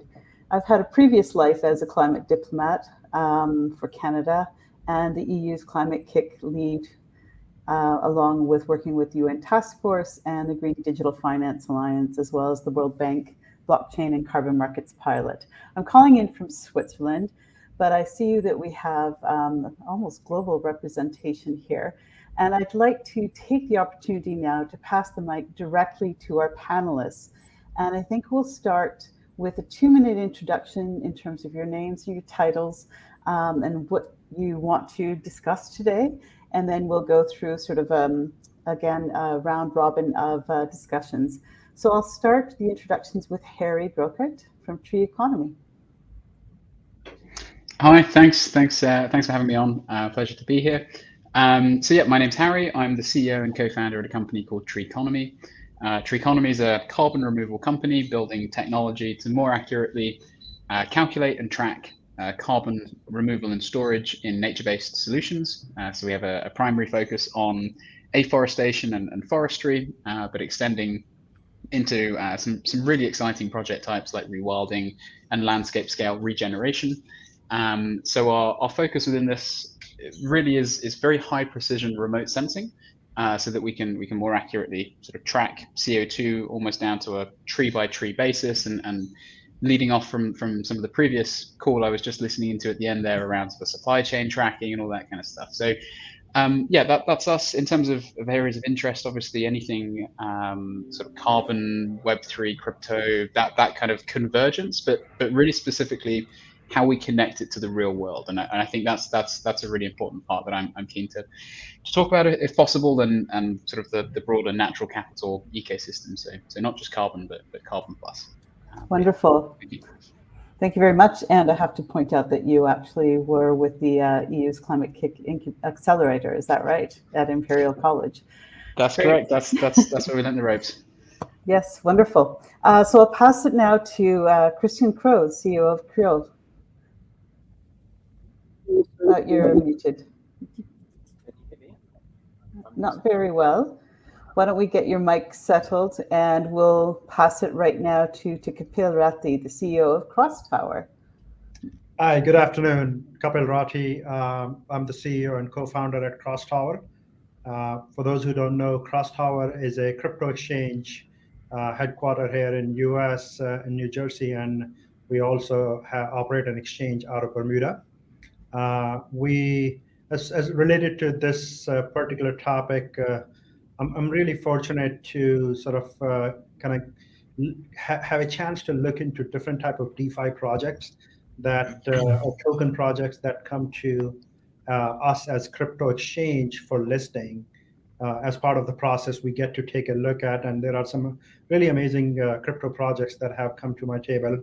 And then we also operate a financing business for Bitcoin miners, which, as you already know, has been a very sort of thorny topic.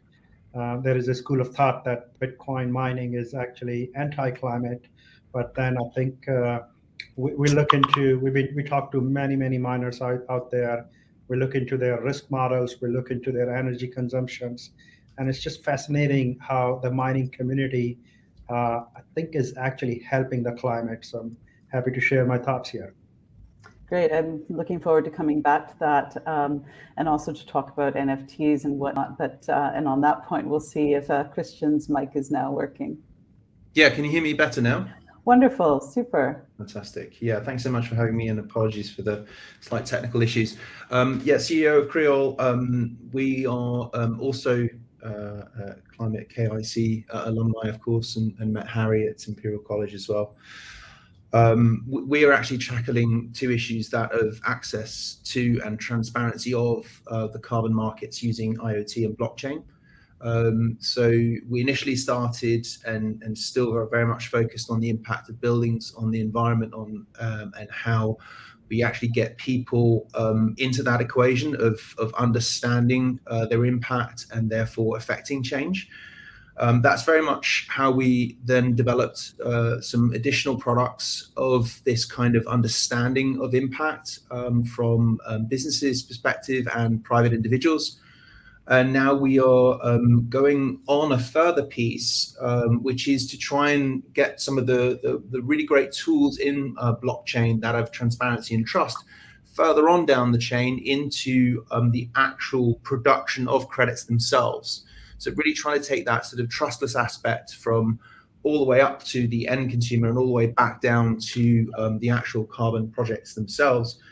And I'd like to discuss with the other panelists today, all aspects really of the carbon markets and Web3 and how that might help, and what indeed is the hindrance generally from the public's view of this application. Wonderful, thank you. And yes, of course, Creole, I have to say, was one of our partners at Open Earth Foundation in our fundraise. So with our offsetting on an NFT drop. So that was a really important element, and that is supporting nested climate accounting infrastructure, which we're also collaborating with the UN. Now, last but not least, I want to turn the mic to Darren Wolfberg of Blockchain Triangle, who seems to be the sole person actually in Bermuda on this panel. It's unfortunate because the weather's so nice here. But anyway, Catherine, thanks so much for having me. It's great to be here. Darren Wolfberg, CEO, founder of Blockchain Triangle. We are a digital finance platform for ESG and infrastructure assets.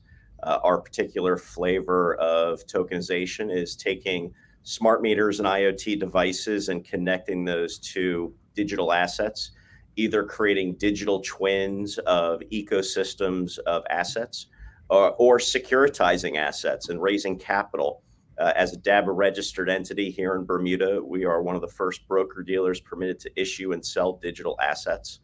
And we're really excited about the opportunity. We think there's a tremendous problem, and I'm sure, we can all agree, everyone on the panel here is kind of steering in kind of one direction, which is we got to fix the planet. And what's the best way to do that? And what's the best way to align incentives in order to get capital flowing in the same direction as climate? So with that, thanks for having me, and looking forward to a great presentation. Absolutely. And I want to make sure that, if you do have points, please just raise your hand virtually or physically. If you want to ask a question of a fellow panelist, I'll try to orchestrate as much as possible without interfering too much. I think I'd like to go back to Harry, because to me, a lot of this, the discussion, we have a really nice arc here. We have carbon removal, natural capital, we have renewable energy certificates with Christian and different types of carbon credit support on chain. And then we have, of course, liquidity and then security. So this nice arch, and what we're finding in the ecosystem is much more of this type of discussion into open integration, open innovation. But let's start with Harry and talk about, when blockchain came about, natural capital was also just becoming sort of a framework, grappling with its own framework. And I think blockchain really did help to address the issue of addressing assets, digital, physical, virtual assets. And I wondered if you could speak about that and how you came into this and where you're working in terms of the carbon removal elements.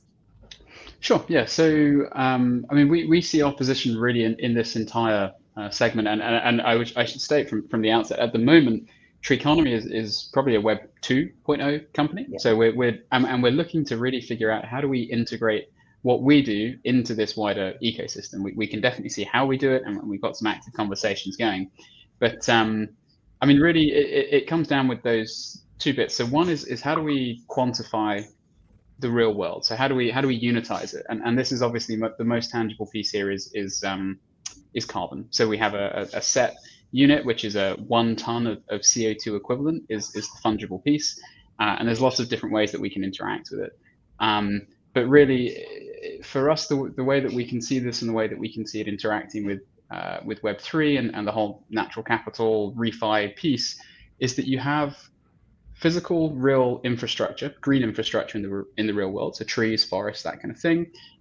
If we can accurately quantify and figure out how that fills up with CO2 over time, as kind of the visual image, and we can then begin to connect that directly on that one-to-one basis into the blockchain ecosystem, we're kind of moving towards this system where your sort of Bitcoin mine analogy is actually a tree. So as your tree grows and captures CO2, that's capturing CO2. That CO2 comes on chain, and that's then, and you can see that it's if you're a Bitcoin miner, for example, that's a whole business segment. Actually, now we can be a sort of carbon miner, but it's sort of negative CO2. So that's a bit that we see as super interesting.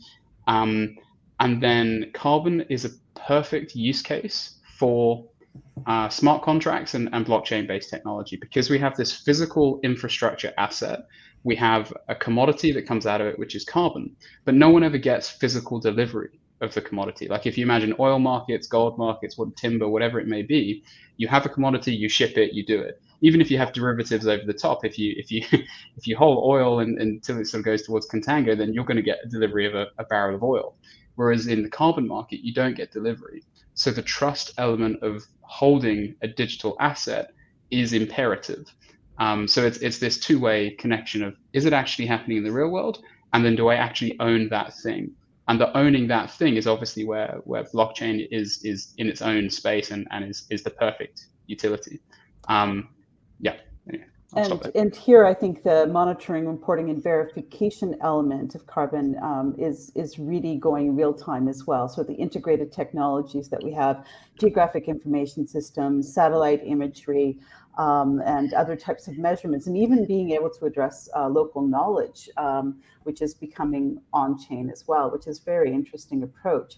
So Christian, I'd like to then move it to you in terms of linking into the carbon markets and renewable energy certificates, etc., and how that sort of builds onto the dialogue here. And we'll come back to Harry on a few of the points he raised as well. Yeah, I think Harry hit the nail on the head. I think what we've been finding is that anyone sort of within this space, bridging, if you like, Web3 and Web2, as Harry said, can only really call themselves a kind of almost like a Web 2.5 company, because we have one foot in Web3, but we also have to have one foot in the quote unquote real world, because we are dealing with assets, if you like, or elements that are actually in the real domain. Whereas truly Web3 companies, they make things that are purely in that domain, and they never touch the real world and don't have to. But as Harry said, we find the perfect antidote to some of the problems that we first found in the carbon industry is blockchain, and is the use of the clever use of fractionalized NFTs, to show that provenance, to get rid of those issues of trust and transparency, to tackle some of those other issues that that there are lots of people who want to get into this space, and they don't have access to the markets as easily as the big actors in the space. And therefore Web3 does lower those can lower those barriers to entry, and also start to look at, well, I'm not going to necessarily be an uptaker of several tons necessarily. So fractionalization was really important to us, to look at how you might take off little pieces of these larger chunks as smaller businesses or individuals. So yeah, really that I can't really say much more than that. Those are the kind of the pivotal pieces of how that fits together, really, I think. Well, I think we should also talk about the fact that, in terms of carbon markets, voluntary carbon markets, we're talking about over 160 worldwide, and it's constantly growing. So it's a very fractionalized space. So that issue of being able to, if there's an issue of fungibility of the assets, but also in terms of access. And you talked about the fractionalization, but you can also have aggregation of these assets into other financial products going forward. And I think maybe Darren, we can move to you, if you don't mind, to talk a bit about that element. Yeah, I think what is really interesting, you mentioned the number of different markets out there. The same way that you could have a BTC ETH pair, you're going to have similar pairs to that in this carbon world. And based on the standards that make up each of those ecosystems, because the data is on chain and because you have that history, you'll be able to easily convert one to the other, and maybe even create arbitrage opportunities between that ecosystem of liquidity. How we think about it, and really climate compliance, because, you need the capital behind the industry in order for the liquidity of the industry to flourish. And we look at the sustainability linked bond market, and we're going to talk about that more tomorrow. But that market is blowing up from 50 billion in issuance in 2018 to north of $1 trillion of issuance last year. And it's really become a catch-all for all different forms of debt. Now, that debt, the compliance part of that is, what's your carbon footprint as a corporation, as a utility, as a government, as a bank? That ecosystem is really starting to sprout because compliance has been put in place in the EU and the UK. And I'm sure other jurisdictions are going to be not too far behind. And with that, you're going to have these pockets of liquidity that are going to be fostered by those that are long carbon credits and those that are short carbon credits.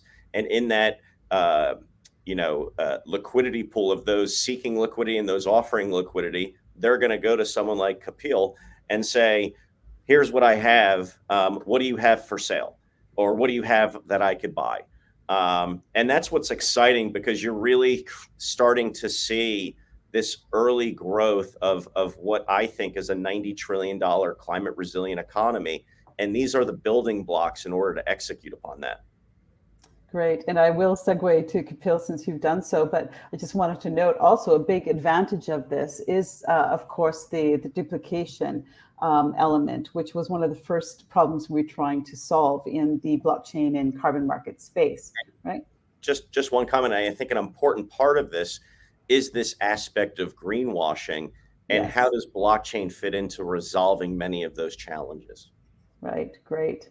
Absolutely. So Kapil, please, segueing into you in terms of what this means in terms of the marketplace itself and financing. Yeah, I think I agree with everything that has been said so far. Of course, fixing the planet is going to be a costly endeavor.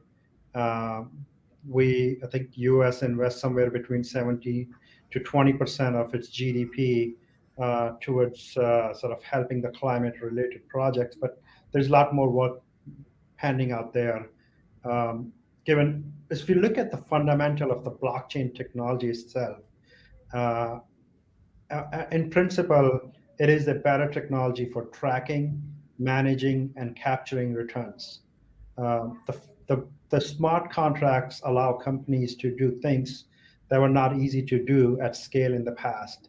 For example, if you want to track carbon emissions from single enterprise and matching those emissions with offsetting activities to verify that there is no double counting.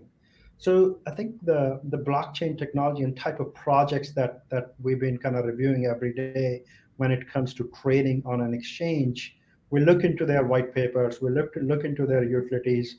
There are some really, really smart people who are doing some creative things, especially in the DeFi market segments, by using oracles and the external auditors. You can bring more and more transparencies. We talked about fractionalization. Some of this was, we've been trying these things, but blockchain actually had made it very easy. One particular project that I really like is I believe it's called Climate Token, where they actually provide a sort of real-time pricing information and a public record of trades that match the credit with the projects that are funding them. This token concept helps the climate by reducing the availability of carbon credits and eventually creating a market, centralized market, which is in a decentralized world, which is not fragmented. Everything is trading on blockchain. And I believe Mark Cuban actually went into this project. He didn't disclose how much he owns, but the market is, and the VC space is realizing the value of these type of projects. So lots being done, and really technology is playing a big role. I'd like to talk about Climate DAO because I think it's one that has really been in the headlines and, of course, in a lot of our discussions lately. But I'd like to also then come back to sort of this ecosystem that we have even represented right here. But Christian, why don't you give us some thoughts on Climate DAO? Sure, thanks. You've landed me straight in it. I was lucky enough to be a consultant early on and continue to be a consultant for KlimaDAO. And as you say, the sort of main mantra, if you like, of that organization is very much democratizing access and primarily trying to put value back into something, the environment, which has over time seemingly been devalued. One of the, and just quoting their initial, one of their initial pieces is that the Amazon only seems very brutally to have value when it's actually stripped of all its land and all its assets and then, used for other purposes. And so therefore, the primary purpose of that organization was to really try to leverage the markets back into the environment and use that kind of positive flywheel that actually, this old idea of this Protestant idea, if you like, of environmentalism having to hurt yourself to do good, didn't have to be the case. That there could be this marriage of the two, where actually you can start to get this kind of hedonistic sustainability where actually doing good can actually also be good for you. And so when you marry the markets and environmentalism in the way that they manage to do, you get that flywheel where, you know, the DeFi and the what's now be called the refi markets, which came out of this, actually start to push up the price of these aspects. And I know I shouldn't be necessarily talking about these things, but there has been articles now which have talked about the fact, as you know, far back as in November of last year, when it was just about a couple of months old, that it had the effect of pushing up prices by 63% in the real world. So it has been proven to be an accelerant of prices. And the reason for that being a good thing in terms of what they were trying to do is they wanted to drive up the price, both to sustain more projects, but also more importantly, to start to spark that debate between businesses that actually, well, rather than buying myself out of my sustainability problem, maybe I should actually look at becoming more efficient instead. So, you know, there's less of this kind of like, well, I'll just buy more credits, and that, as I'm sure Catherine can attest to, is really the primary thinking now of environmentalists, that, you know, we can't buy ourselves out of this problem. We can't sort of borrow these credits to offset our impact. We now actually have to really seriously look at reduction, because even if we do invest in all these wonderful afforestation and green projects and carbon capture and such, that we are now to that tipping point where potentially temperatures could be at such a detrimental point that by the time all these projects start to really look to benefit, they could actually be harmful. And so that's something we really have to think about. Absolutely. I think we should always start at the core of what we're discussing here. So Klima DAO, you know, in terms of what a DAO is, distributed autonomous organization, and also the governance elements of that. And as you mentioned, the rise of carbon pricing, does this have a risk of you know, certainly redefining in a positive sense, but are there unknown risks that we can talk about? And I'd like to come back to Harry, because this, of course, represents the Web3 type of environment that he's talking about, virtual environment, and how that interfaces with where you want to go with Tree Economy. Yeah, so I mean, we've been following Klima DAO for a while. I'm similar to what Christian was saying. I think it's disruptive, and I think it's in a good way for sure at the moment. And I think that's powerful, because that theory of change, you know, if we can increase the carbon price, then that's great. And if you look at, so I did a bit of work as a consultant a couple of months ago, about a year ago now actually, with a company called Trove Research, where we looked at global supply and demand modeling within the voluntary carbon market. And what we found was there was this enormous surplus of credits that was sat within there. It was about 800 million tons, I think, from memory, or something along those lines. And basically what that was doing was just having that massively depressive effect on price. So I mean, you know, if it was genuinely, if the price for CO2 is genuinely $10 per ton, we could combat climate change quite easily. Like that's very, very low pricing, artificially low, and clearly the market's not having an effect. So what they're doing there and sucking that out is quite powerful. I suppose the question there, Catherine, was really around sort of where are the risks with this potentially, or is that what you're leading on? So yeah, I mean, the risks. I mean, there's two sides of risk. Risk in the sense that you know, money is at risk with these things, and everything is fluctuating, and at the moment the liquidity within these market spaces is thin. And there is a risk there, obviously, of capital loss, but also that it doesn't work. Because of that. Now I think there's some very smart mechanisms being worked on, and liquidity staking and all those various things are smart. You know, the market is learning and building. But the other side of this, frankly, is the risk is that if we don't take action, then bad things will happen. So I think actually we've been doing a lot of research on this, as I've been saying. It's part of our business model is to pivot into this sector. And a lot of that obviously is assessing what could go wrong. There's reputational pieces, but frankly, the voluntary carbon market, which is what we're talking about, has a lot of its own reputational problems anyway. And actually, this is beginning to fix it. So we're starting from quite a low base, which means the risk on these things is actually relatively low at a sort of structural concept, if I put it that way. Right. I think I was referring also to sort of, the governance elements of DAOs. And if you go onto the Discord channel, it's a web, it's an incredible web, and trying to navigate that. So in terms of as these types of infrastructures grow and how we're going to actually make those informed decisions within that is one element of it. But also, are there, unknown impacts? For example, are we creating another type of digital divide where certain projects and areas and regions and actors cannot participate in this type of infrastructure and ecosystem? But I want to move on and Kapil and bring in Kapil and Darren now, because this is impacting the market and liquidity, and it is actually sort of bolstering the broader market as well. So Kapil, I'd love for you to take us through a bit of a dialogue around what this means in terms of the ecosystem of liquidity in a way.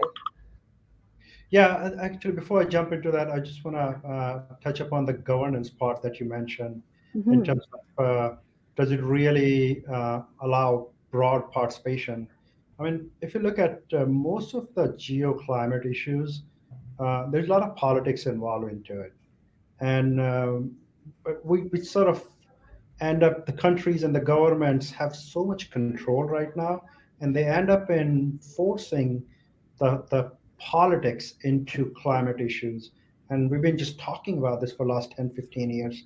What I like about these DAO projects is the entire concept of governance is flipped upside down. It's the power is now to the masses, and even to the local communities. If I don't like a project that's going to hurt my community, I should be able to control the governance of that project or the countries, right? So I think just the blockchain technology itself, the concept of financial equality, there's a lot more use cases that you can do, especially in the climate, beyond just finance. So it's really fascinating. Yeah, I agree. And as I call myself a recovered climate diplomat, because I was there 30 years ago for that reason. So I'm not suggesting one way or another. And what I meant in terms of a divide, I meant in terms of if you look at use cases of Algorand or Climat DAO or others, when you look at regional use cases or actors, Africa's at the very bottom. Right. So does that mean in terms of the actors, of the stakeholders, of the projects themselves? So, but I don't want to detract from continuing the discussion. So I'd like to pass it back to you, Kapil, and then to Darren as well. Yeah, I think from a more liquidity perspective, goes back to the fragmentation. We've been talking about the credit market for almost 10, 15 years. The VC space is actively looking at it.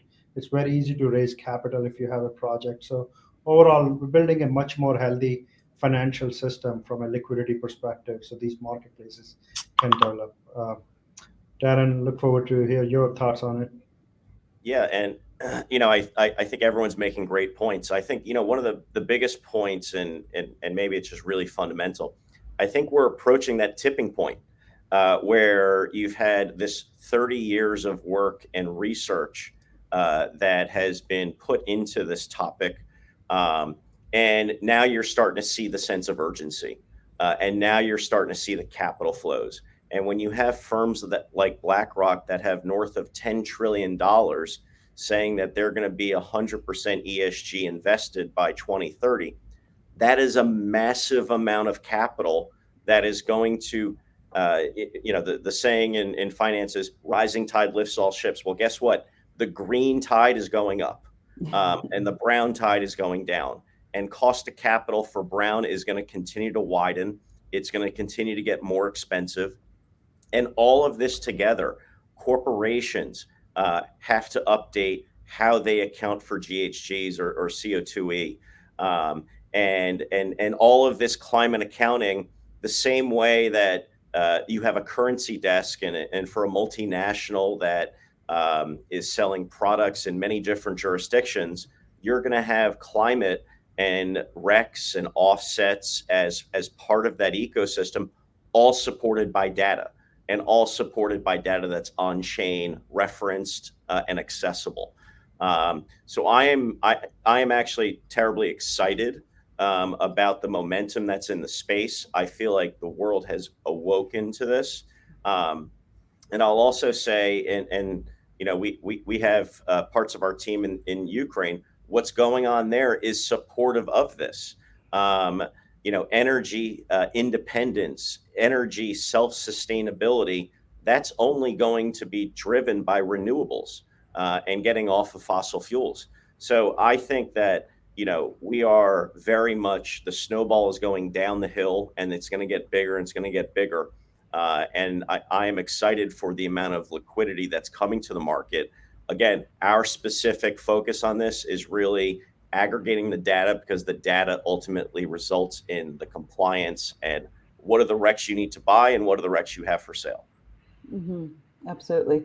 There's a comment, and I just want to reach out on that point, because I think it's important as well that, you know, up until now, we've largely been talking about offsetting. And as I've said before, you know, sometimes this is like talking about brushing your teeth while you're still eating cookies. Let's talk about some of the other type of projects and initiatives that can be supported or are being supported, actually. So resilience and other initiatives. So Harry, I think you actually are pursuing some in this area as well. Sorry, the initiatives around which? Sorry? Regenerative projects, and you know, natural capital isn't just about offsetting. So I think we just want to clarify a little bit about that.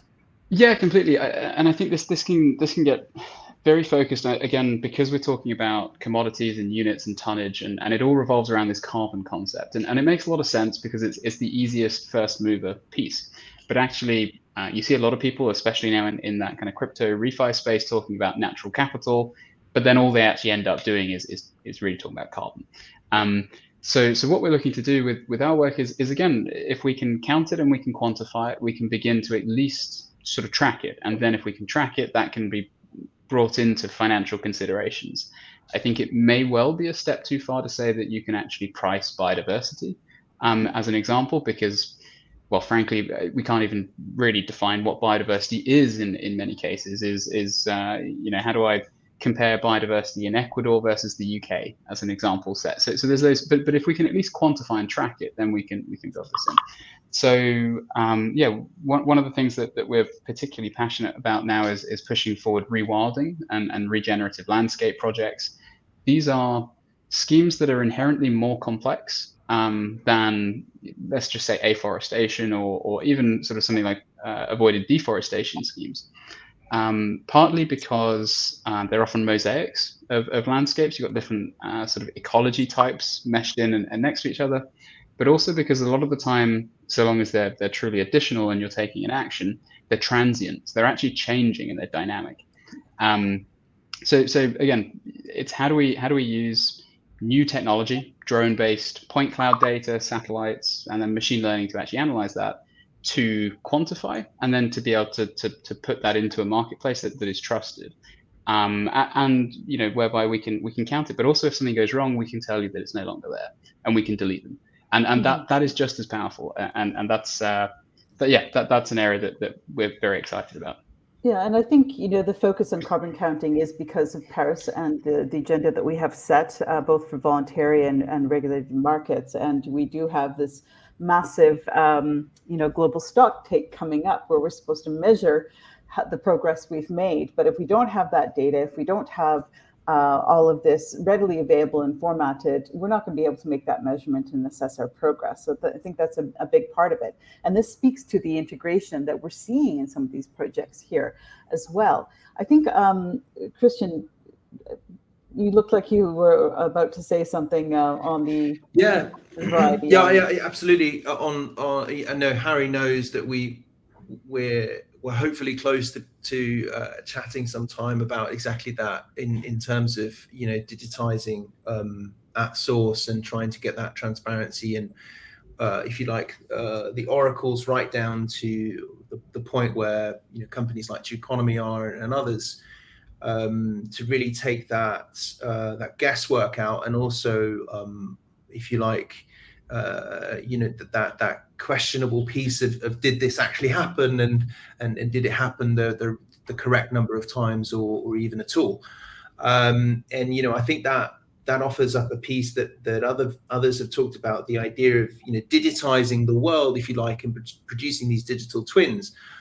So that's something that we've been looking at in terms of creating with our IoT and linking it to what's called zero knowledge proof in blockchain, and actually creating the ability to oracleize this at source, and also if you say in that mapping process that companies like Tree Economy do, making sure that gets embedded into the metadata, so that if someone tries to map that again, or if you like tokenize that again, then it says, no, I'm sorry, that already exists, and so therefore denied. So hopefully that's a further strength of Web3 that can start to get rid of all those elements of mistrust, or some of them at least. We've certainly been working with that in some of the poorest regions of the world, in Africa, to try and work with that kind of technology, and we'll bring that out in a few months' time. So we'll write a piece on doing exactly that. Mm-hmm. And I think, this also speaks to some of the sessions we'll be having tomorrow around, integrating SDG and other types of data. We only have 2-3 minutes left, so I wanted to give Kapil and Darren a last minute or two to take it into sort of their realm as well, with what this means in terms of their ecosystems and their work as well. So let's go to Kapil or Darren. Yeah, I'll just take 1 minute to sort of address the whole issue about energy consumption tied to Bitcoin mining. I mentioned. Yeah. Well, it's funny when it comes to mining that there are two variable factors. One is the hash rate, and second is the power. And what Bitcoin mining community is doing to actually reduce the power cost factor and investing in the renewable energy, looking at alternate ways. It's I think long term, the Bitcoin community or the blockchain community is going to end up in helping the environment, because there are economic direct incentive to them. So I want to just get that out there. So yeah, and we're steering a big ship here with Mr. Elon Musk, who's pushing another agenda. But, yeah, and I can tell you the European regulatory space is quite a little battleground right now. So that's interesting to see. Darren, yeah. So thank you, Kapil. Darren, let's pass it to you for a final word as well. Yeah, no, I think we're just very excited to be really at the doorstep of what is an entire new ecosystem of opportunity for corporations, for governments. I think what you're seeing a lot in DeFi and what ClimateDAO is doing specifically, I think provides liquidity and access to individuals to express themselves as they want. And it's that kind of tipping point that you're seeing with retail access to these products that's going to drive more liquidity. And with that, as corporations get into it, I think it's tremendous opportunity for people to be buying carbon credits today as an asset class, because I do see it going higher. And if you think it was worthwhile to buy Bitcoin when it was $100, I think buying carbon credits today is analogous to that, because this economy is just getting going, and we are not even through the first out of the first inning of the game. This is a 30-year trade, and it's just getting started, and you're starting to see massive capital flows come into it.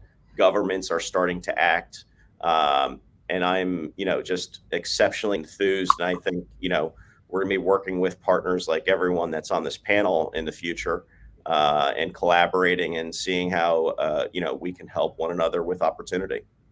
Absolutely, thank you. And I think when we see, what's happened in the U.S. today with the Bank of, as well, the Bank of International Settlements and the UN, all sort of entering into this space, and with regulatory sandboxes and innovation support, we're really and they all seeing need solutions. Everyone needs a solution. Yes. And there are many different solutions that need to be put together. And I think you've got your early developers of those solutions, and those will iterate and they'll get better over time. And integrate.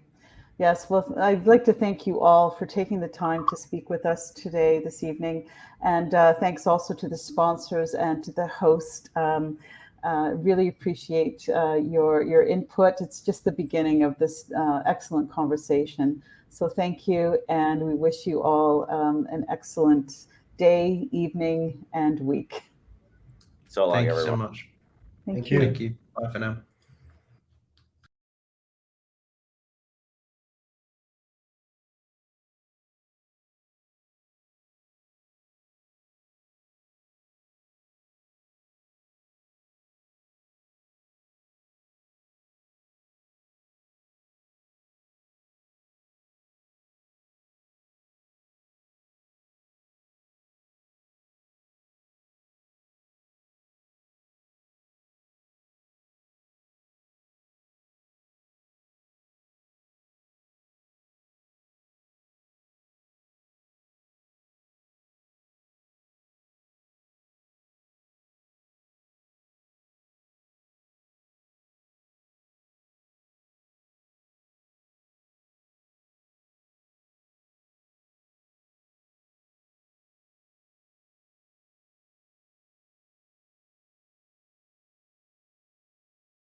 Hello, I'm Mike McGlone. I'm with Bloomberg Intelligence, and I'm honored to be with Penrose Partners. Thanks for having me. Thank you, Karim, for having me here. What a cool place. And to be with Steve Cohinos and Fred Pye. We're going to be kind of doing the closing for the conference. And the main goal, my main goal, is to tap into your knowledge and information. And I think that the key thing I sense from what I do at Bloomberg is publishing on Outlooks is the market doesn't really understand what things like you people are doing to make this world a better place.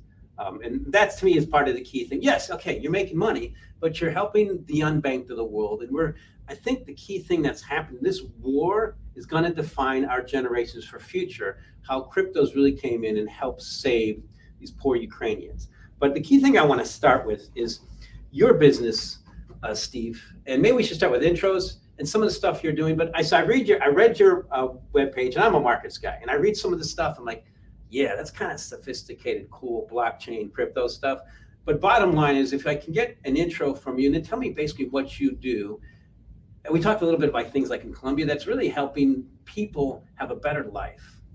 Sure. Well, I think first, Algorand is a layer 1 public blockchain, which effectively means that it's a transaction network, and part of our job is to encourage people to build applications on top of it. And I think that's one of the most interesting things about sort of the whole movement towards people using public blockchain networks is that I think in the past, sort of companies and the idea of companies was really sort of to build these sort of monolithic, centralized businesses, where in our case, what we really want is to encourage as many people as possible to build new applications and innovate using the technology that we created.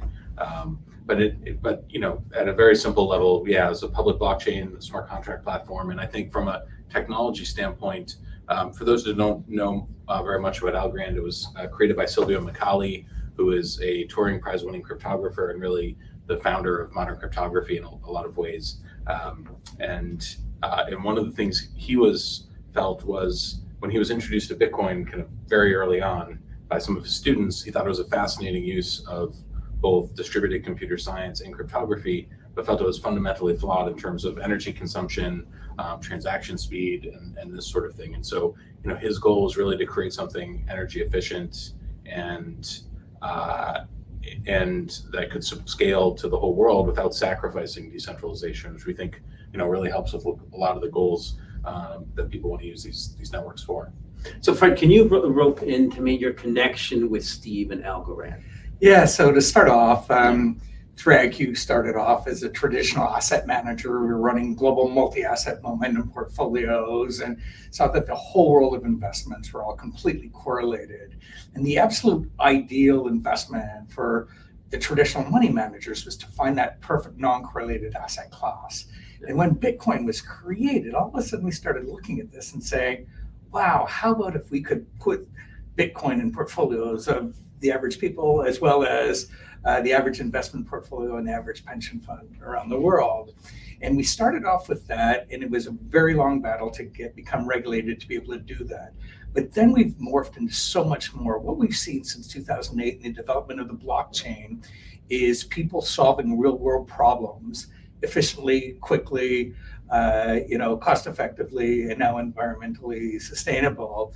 So most of the investment world now has already opened their eyes to Bitcoin and Ethereum, but the other layer one blockchains that are coming up are also very powerful. Our relationship started because we expanded our global crypto asset fund to include other top layer one platforms, which became platforms such as Algorand and Cardano and Polkadot and Stellar and Tezos and the rest of them. So our relationship with Algorand started at that level. However, we have another company called Canada Stable Corp, where we're looking for an ideal platform to be able to put our stable coins on them, to be able to have people transact currencies around the world that are linked to the Canadian dollar, US dollar, and other currencies around the world. And one of the most efficient platforms we looked at was Algorand. So we've developed our relationship through using everything they've developed to make us more than an asset manager. We're now a fintech manager.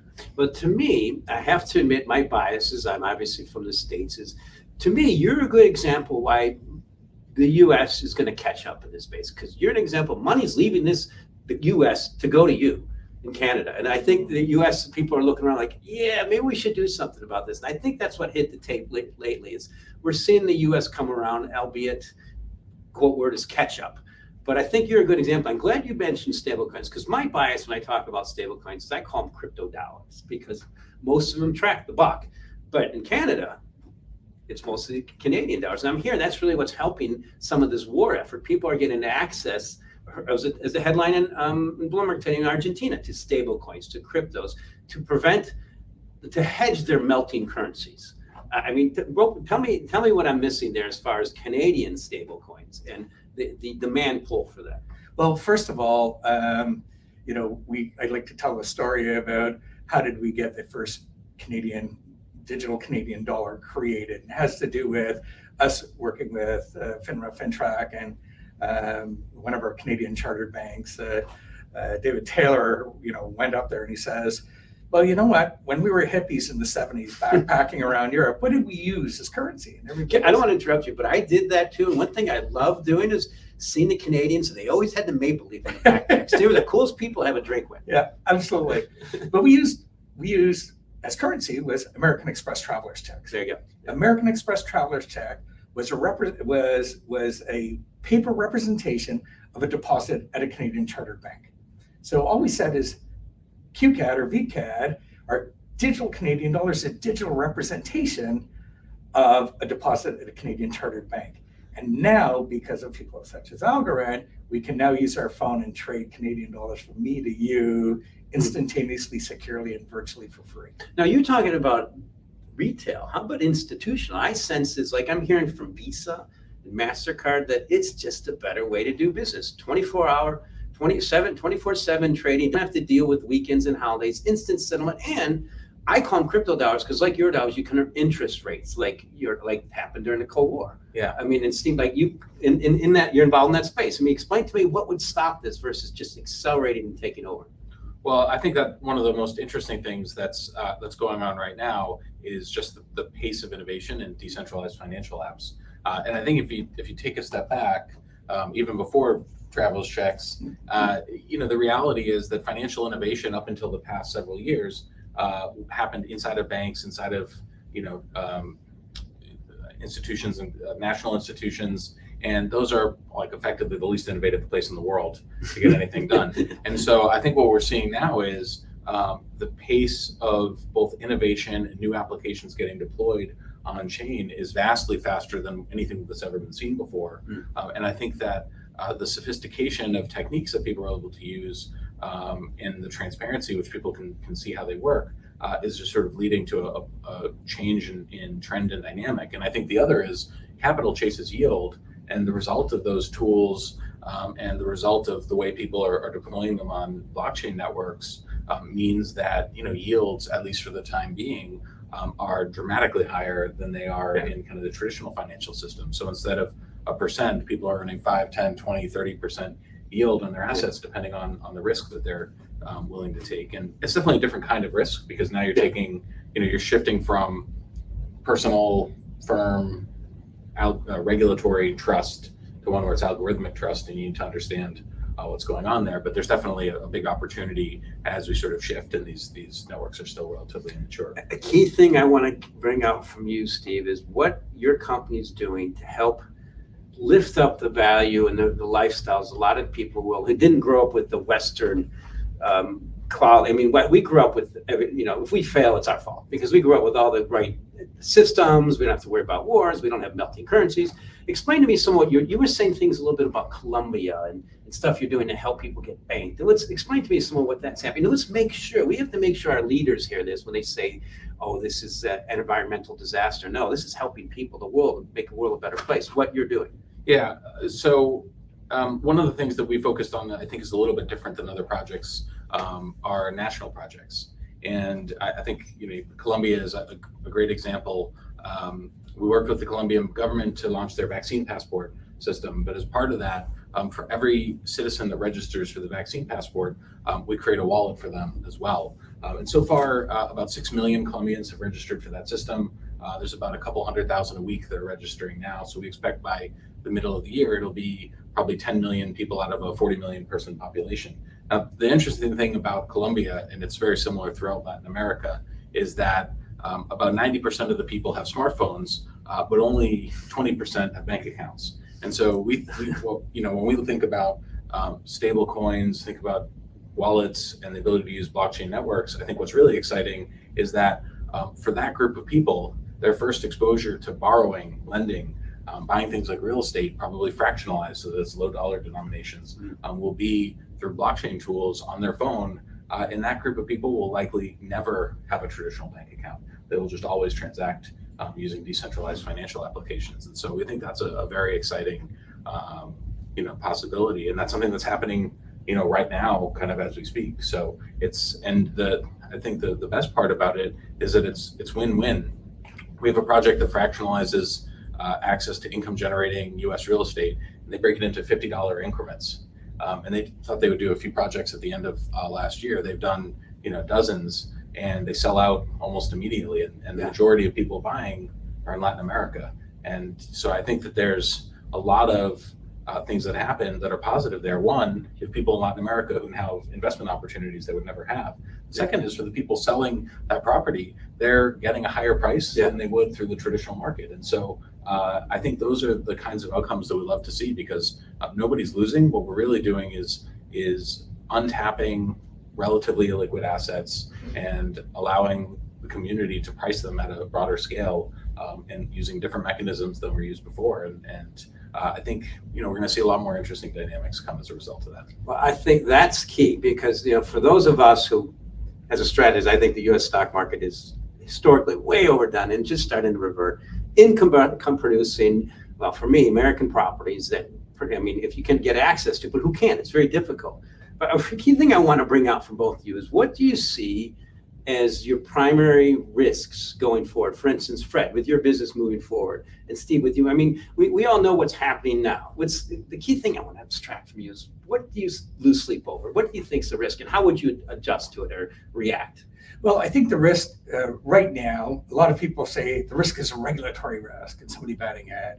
And we think it's exactly the opposite. Exactly. We think it's exactly the opposite. I'm with you there. Okay? Yeah. The more it's regulated, the more people understand it, and the more you can control things like money laundering and sex trade and all the nasty stuff that's done on the dark web. Put that aside. But in terms of flow of funds, in terms of wealth creation, in terms of everything that digital assets bring, every protocol the internet has ever created has completely displaced an old business, whether it's email or whether it's voice over internet protocol, whether it's live streaming. We stream media today. It's very different than what it does. Yeah, what happened to Blacklist? Exactly. Right. So all of that. So in 2008, when the Secure Value Transfer Protocol was created. Repeat that. This is your tech guy. Yeah. So in 2008, the Secure Value Transfer Protocol, which is an internet protocol, also known as the blockchain, was created, and that displaces. It allows you now to have transfer of ownership, value, title, and money over the internet securely and virtually for free. So what you will see is now, if you're in Ukraine and you own property in the areas that Russia has just taken over, and they burn down the city hall or bomb it, all your real estate transactions are held in paper or on a computer that's just been bombed. It's gone. Yeah. If these are blockchain transactions, you can always say it is cemented in history that I own that property. So when are we going to get there? I mean, I just bought a house. I'm selling a house. It's a pain in the ass to do title shares. I'm sorry, but I wasn't supposed to say that. But how are we going to fix that? I mean, is it going to take? I hear how great it is, but how long is it going to take to get to that utopia? Which it makes sense. I mean, and paying for me, it was like $1,500 to pay the title insurance. So, yeah, it's there. A friend of mine bought a vineyard in Italy with Bitcoin. it was settled almost instantaneously. So it is there. But before long acceptance, do you know it took 17 years before most people got their first email after email was invented? No, I was not aware of that. And we're only 12 years old, right? So yeah, the rest of the world will work on that. I think Steve's right here. Yeah. Yeah. Well, I also think there's always a tension with new technology between the existing system and the inertia that holds and how people leverage new technology. And there's also kind of systemic problems. So if you look at the US, you talk about land title registry, there's 3,000 land title registries, which is every town in America. Yeah. So, that's a pretty complicated problem to change overnight. Now, I think what we see people are doing is sort of two permutations. One is legally codifying that a property is owned and owned on chain, and that there's a particular blockchain and a smart contract that governs the ownership of that. And people then can transfer that seamlessly. There's no need to go back to the title, the land registry or the registry deeds and change the title because it's encapsulated on chain already and it's been legally codified that way. I think if you look at individual countries, we're working with El Salvador to bring their land title online.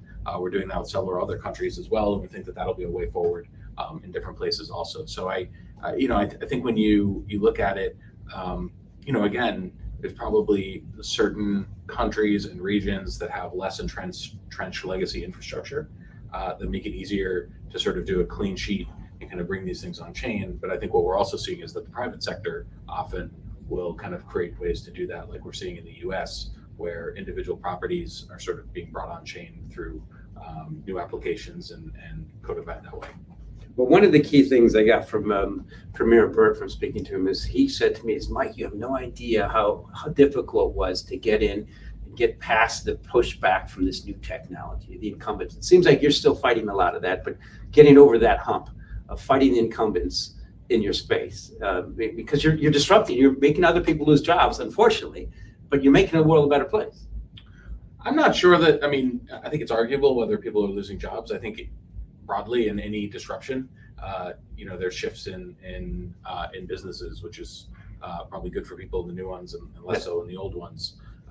I do think that it's true that there's inertia, But also, I think what we're seeing is the pace of change is very fast, and also that people are starting to demand new things. Like if we look at what's going on in the creator economy, we've seen an explosion of interest in artists looking to sell fractional rights to music or selling their art online. NFTs. And NFTs for sure. Yeah. And you know, and on Algorand, there's over 4 million NFTs representing music and art rights and art itself.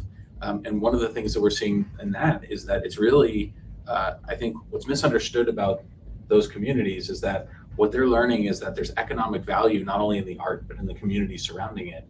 And We can donate directly to your artist without an intermediary, and you can support that person to build up their careers, what I've heard. That's right. But also, you know, by taking out intermediaries, fans are able to, you know, get access to assets that they never would have before. And I think beyond that, and by the way, like if I look at a particular project, we helped Italy's national music rights system bring about, you know, several million NFTs online. That's the music for about 100,000 Italian artists. And they did that because they're worried that in a couple of generations, there wouldn't be any Italian music because people can't make enough money to do that. And so I think that, you know, what we're also finding is that these are just fundamentally new business models. But within that, we're also seeing the community demand that ESG be a part of every piece of art or every song that people are minting and creating, and making sure that they're not, you know, causing carbon emissions into the world. And so I think that's a, you know, very important part of it as well. And, you know, I think it really shows that, you know, those communities tend to skew younger.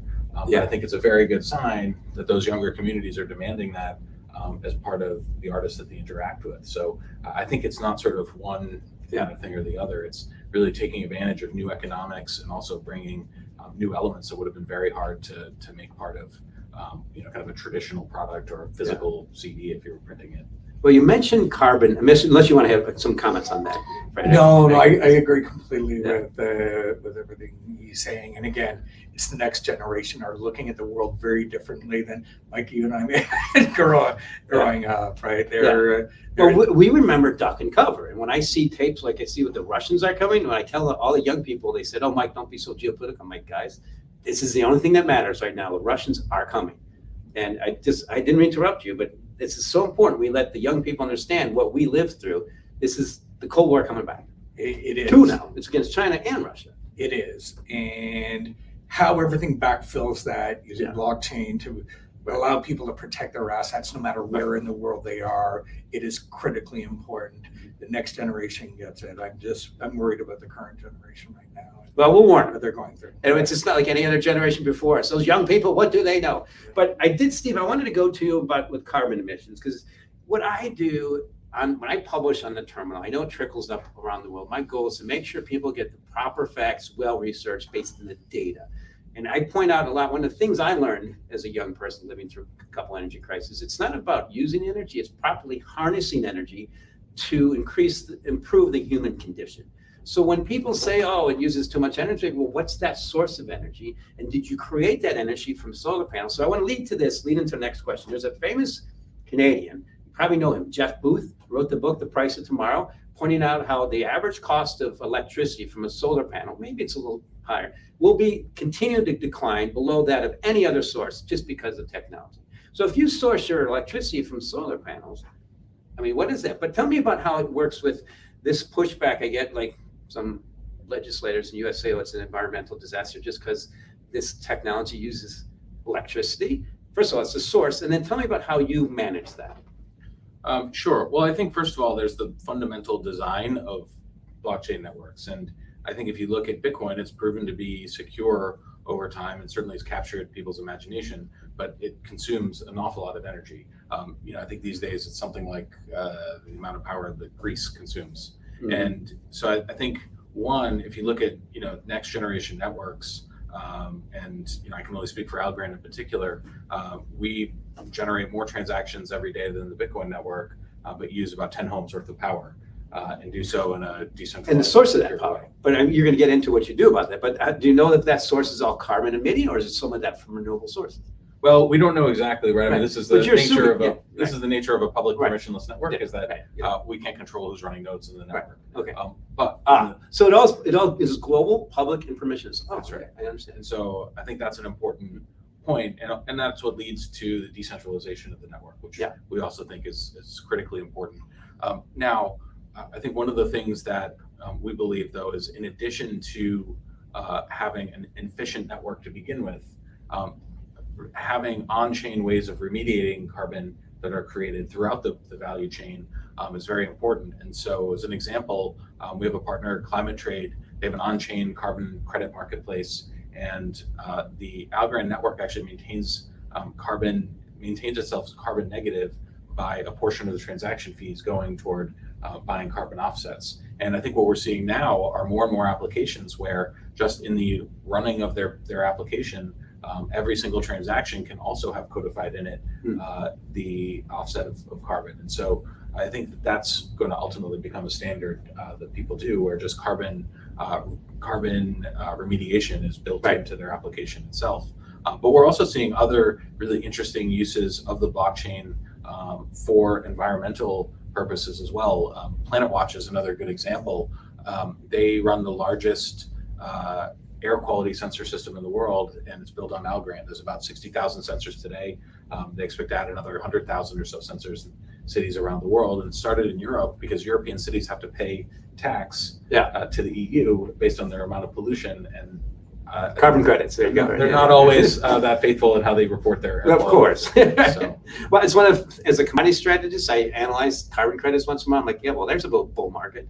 I mean, crude oil has been, but it's going to ruin its own bull market, which it probably started today.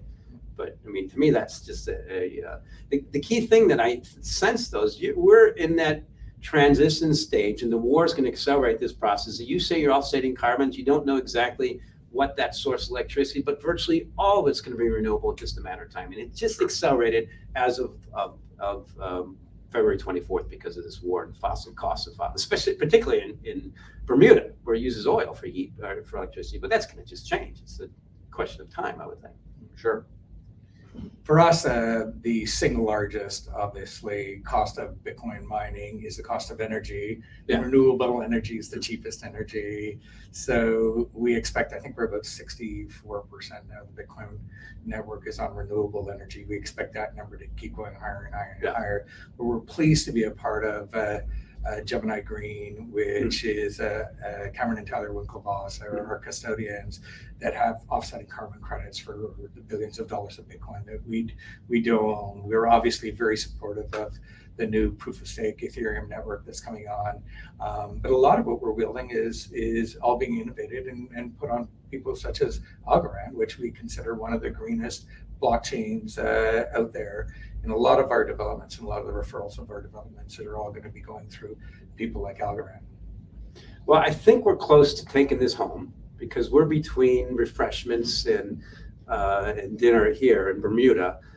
Any last words, Steve? And then I think Fred will let you finish up with taking us to the end of the conference. Sure, go ahead. Steve, any? No, I think it's an exciting time of the market, and I think we've really hit the start line of the mainstream. And so I think over the next several years, we're going to see amazing development here. And I think just like if you look back 20 years ago, when it might have been difficult to think about watching TV on your phone, Netflix, I think the intervening years are going to create really interesting dynamics that will help drive prosperity for everyone. But I love that. That's an advantage of having older children. My eldest son just bought a new place, doesn't bother with the TV. He says, yeah, I watch on the phone whenever I want. I mean, we never thought of that when we bought our first apartment, right? It was, got to have the TV. Fred, you going to take us home?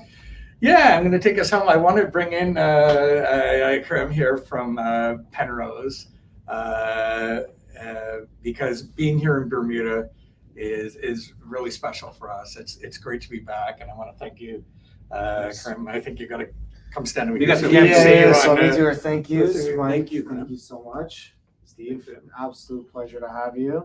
Thank you so much. We appreciate all of your support, and everybody on the line. Thank you so much for attending.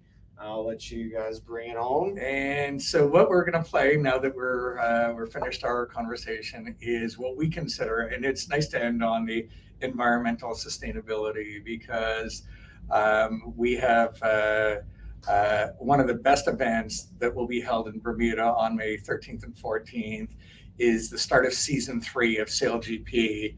And I'm very proud to say that it'll be the first time that Canada is going to have a boat on the starting line of SailGP in Bermuda, and very few people understand what SailGP is. So we're going to play a video, but I want to thank, again, obviously, Mike. Great. Thank you, gentlemen. Thanks, Mike. Thanks. Thank you so much. All right. So thank you, everybody, for attending. We appreciate all of you for being with us today. Reminder that tomorrow we will have a continuation with Climate Day, and we'll take you out with some videos about the Canadian SailGP event. So stay tuned, and we'd love to have all of you come back down in May 12th to 14th for the SailGP event and the launch of the Canadian team here with Fred. So thank you so much. We appreciate all of you, and we'll see you next time.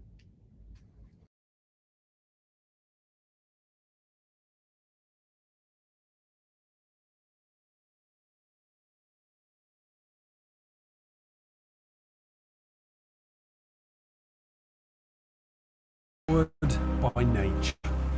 It's in our DNA. It's how we live, how we work, how we race. The fastest growing global sporting championship. And the world's best athletes at the pinnacle of the sport. This is SailGP, representing nation versus nation action on the world stage at the very cutting edge of sport, technology and sustainability. SailGP is forging a new path. Engaged in a critical race to accelerate the transition to clean energy, SailGP has created Impact League's first ever purpose-driven podium for the planet. Bringing the world's greatest athletes to iconic global destinations, racing in front of an engaged and diverse audience of millions. SailGP is the elite annual sailing championship. How brave are you feeling, Ben? They've stopped it. This could be over. Capsize for Great Britain in the finale. We are transforming the sport, accelerating the development of female athletes, and inspiring the next generation through community outreach, education, training, and bona fide competition. An award-winning broadcast product brings edge-of-the-seat racing to fans across the planet. He's collided with the US crew. And behind-the-scenes access through class-leading content across broadcast, digital, and on demand. One of the world's most technologically advanced sporting properties, SailGP allows fans to view and interrogate live data during racing. 94 kilometers an hour, incredible speeds. The same data which is used by our engineers and designers to push the boundaries of speed on the racecourse in the identical one-design F50 catamaran. Join SailGP in the race for the future, because our race is your race.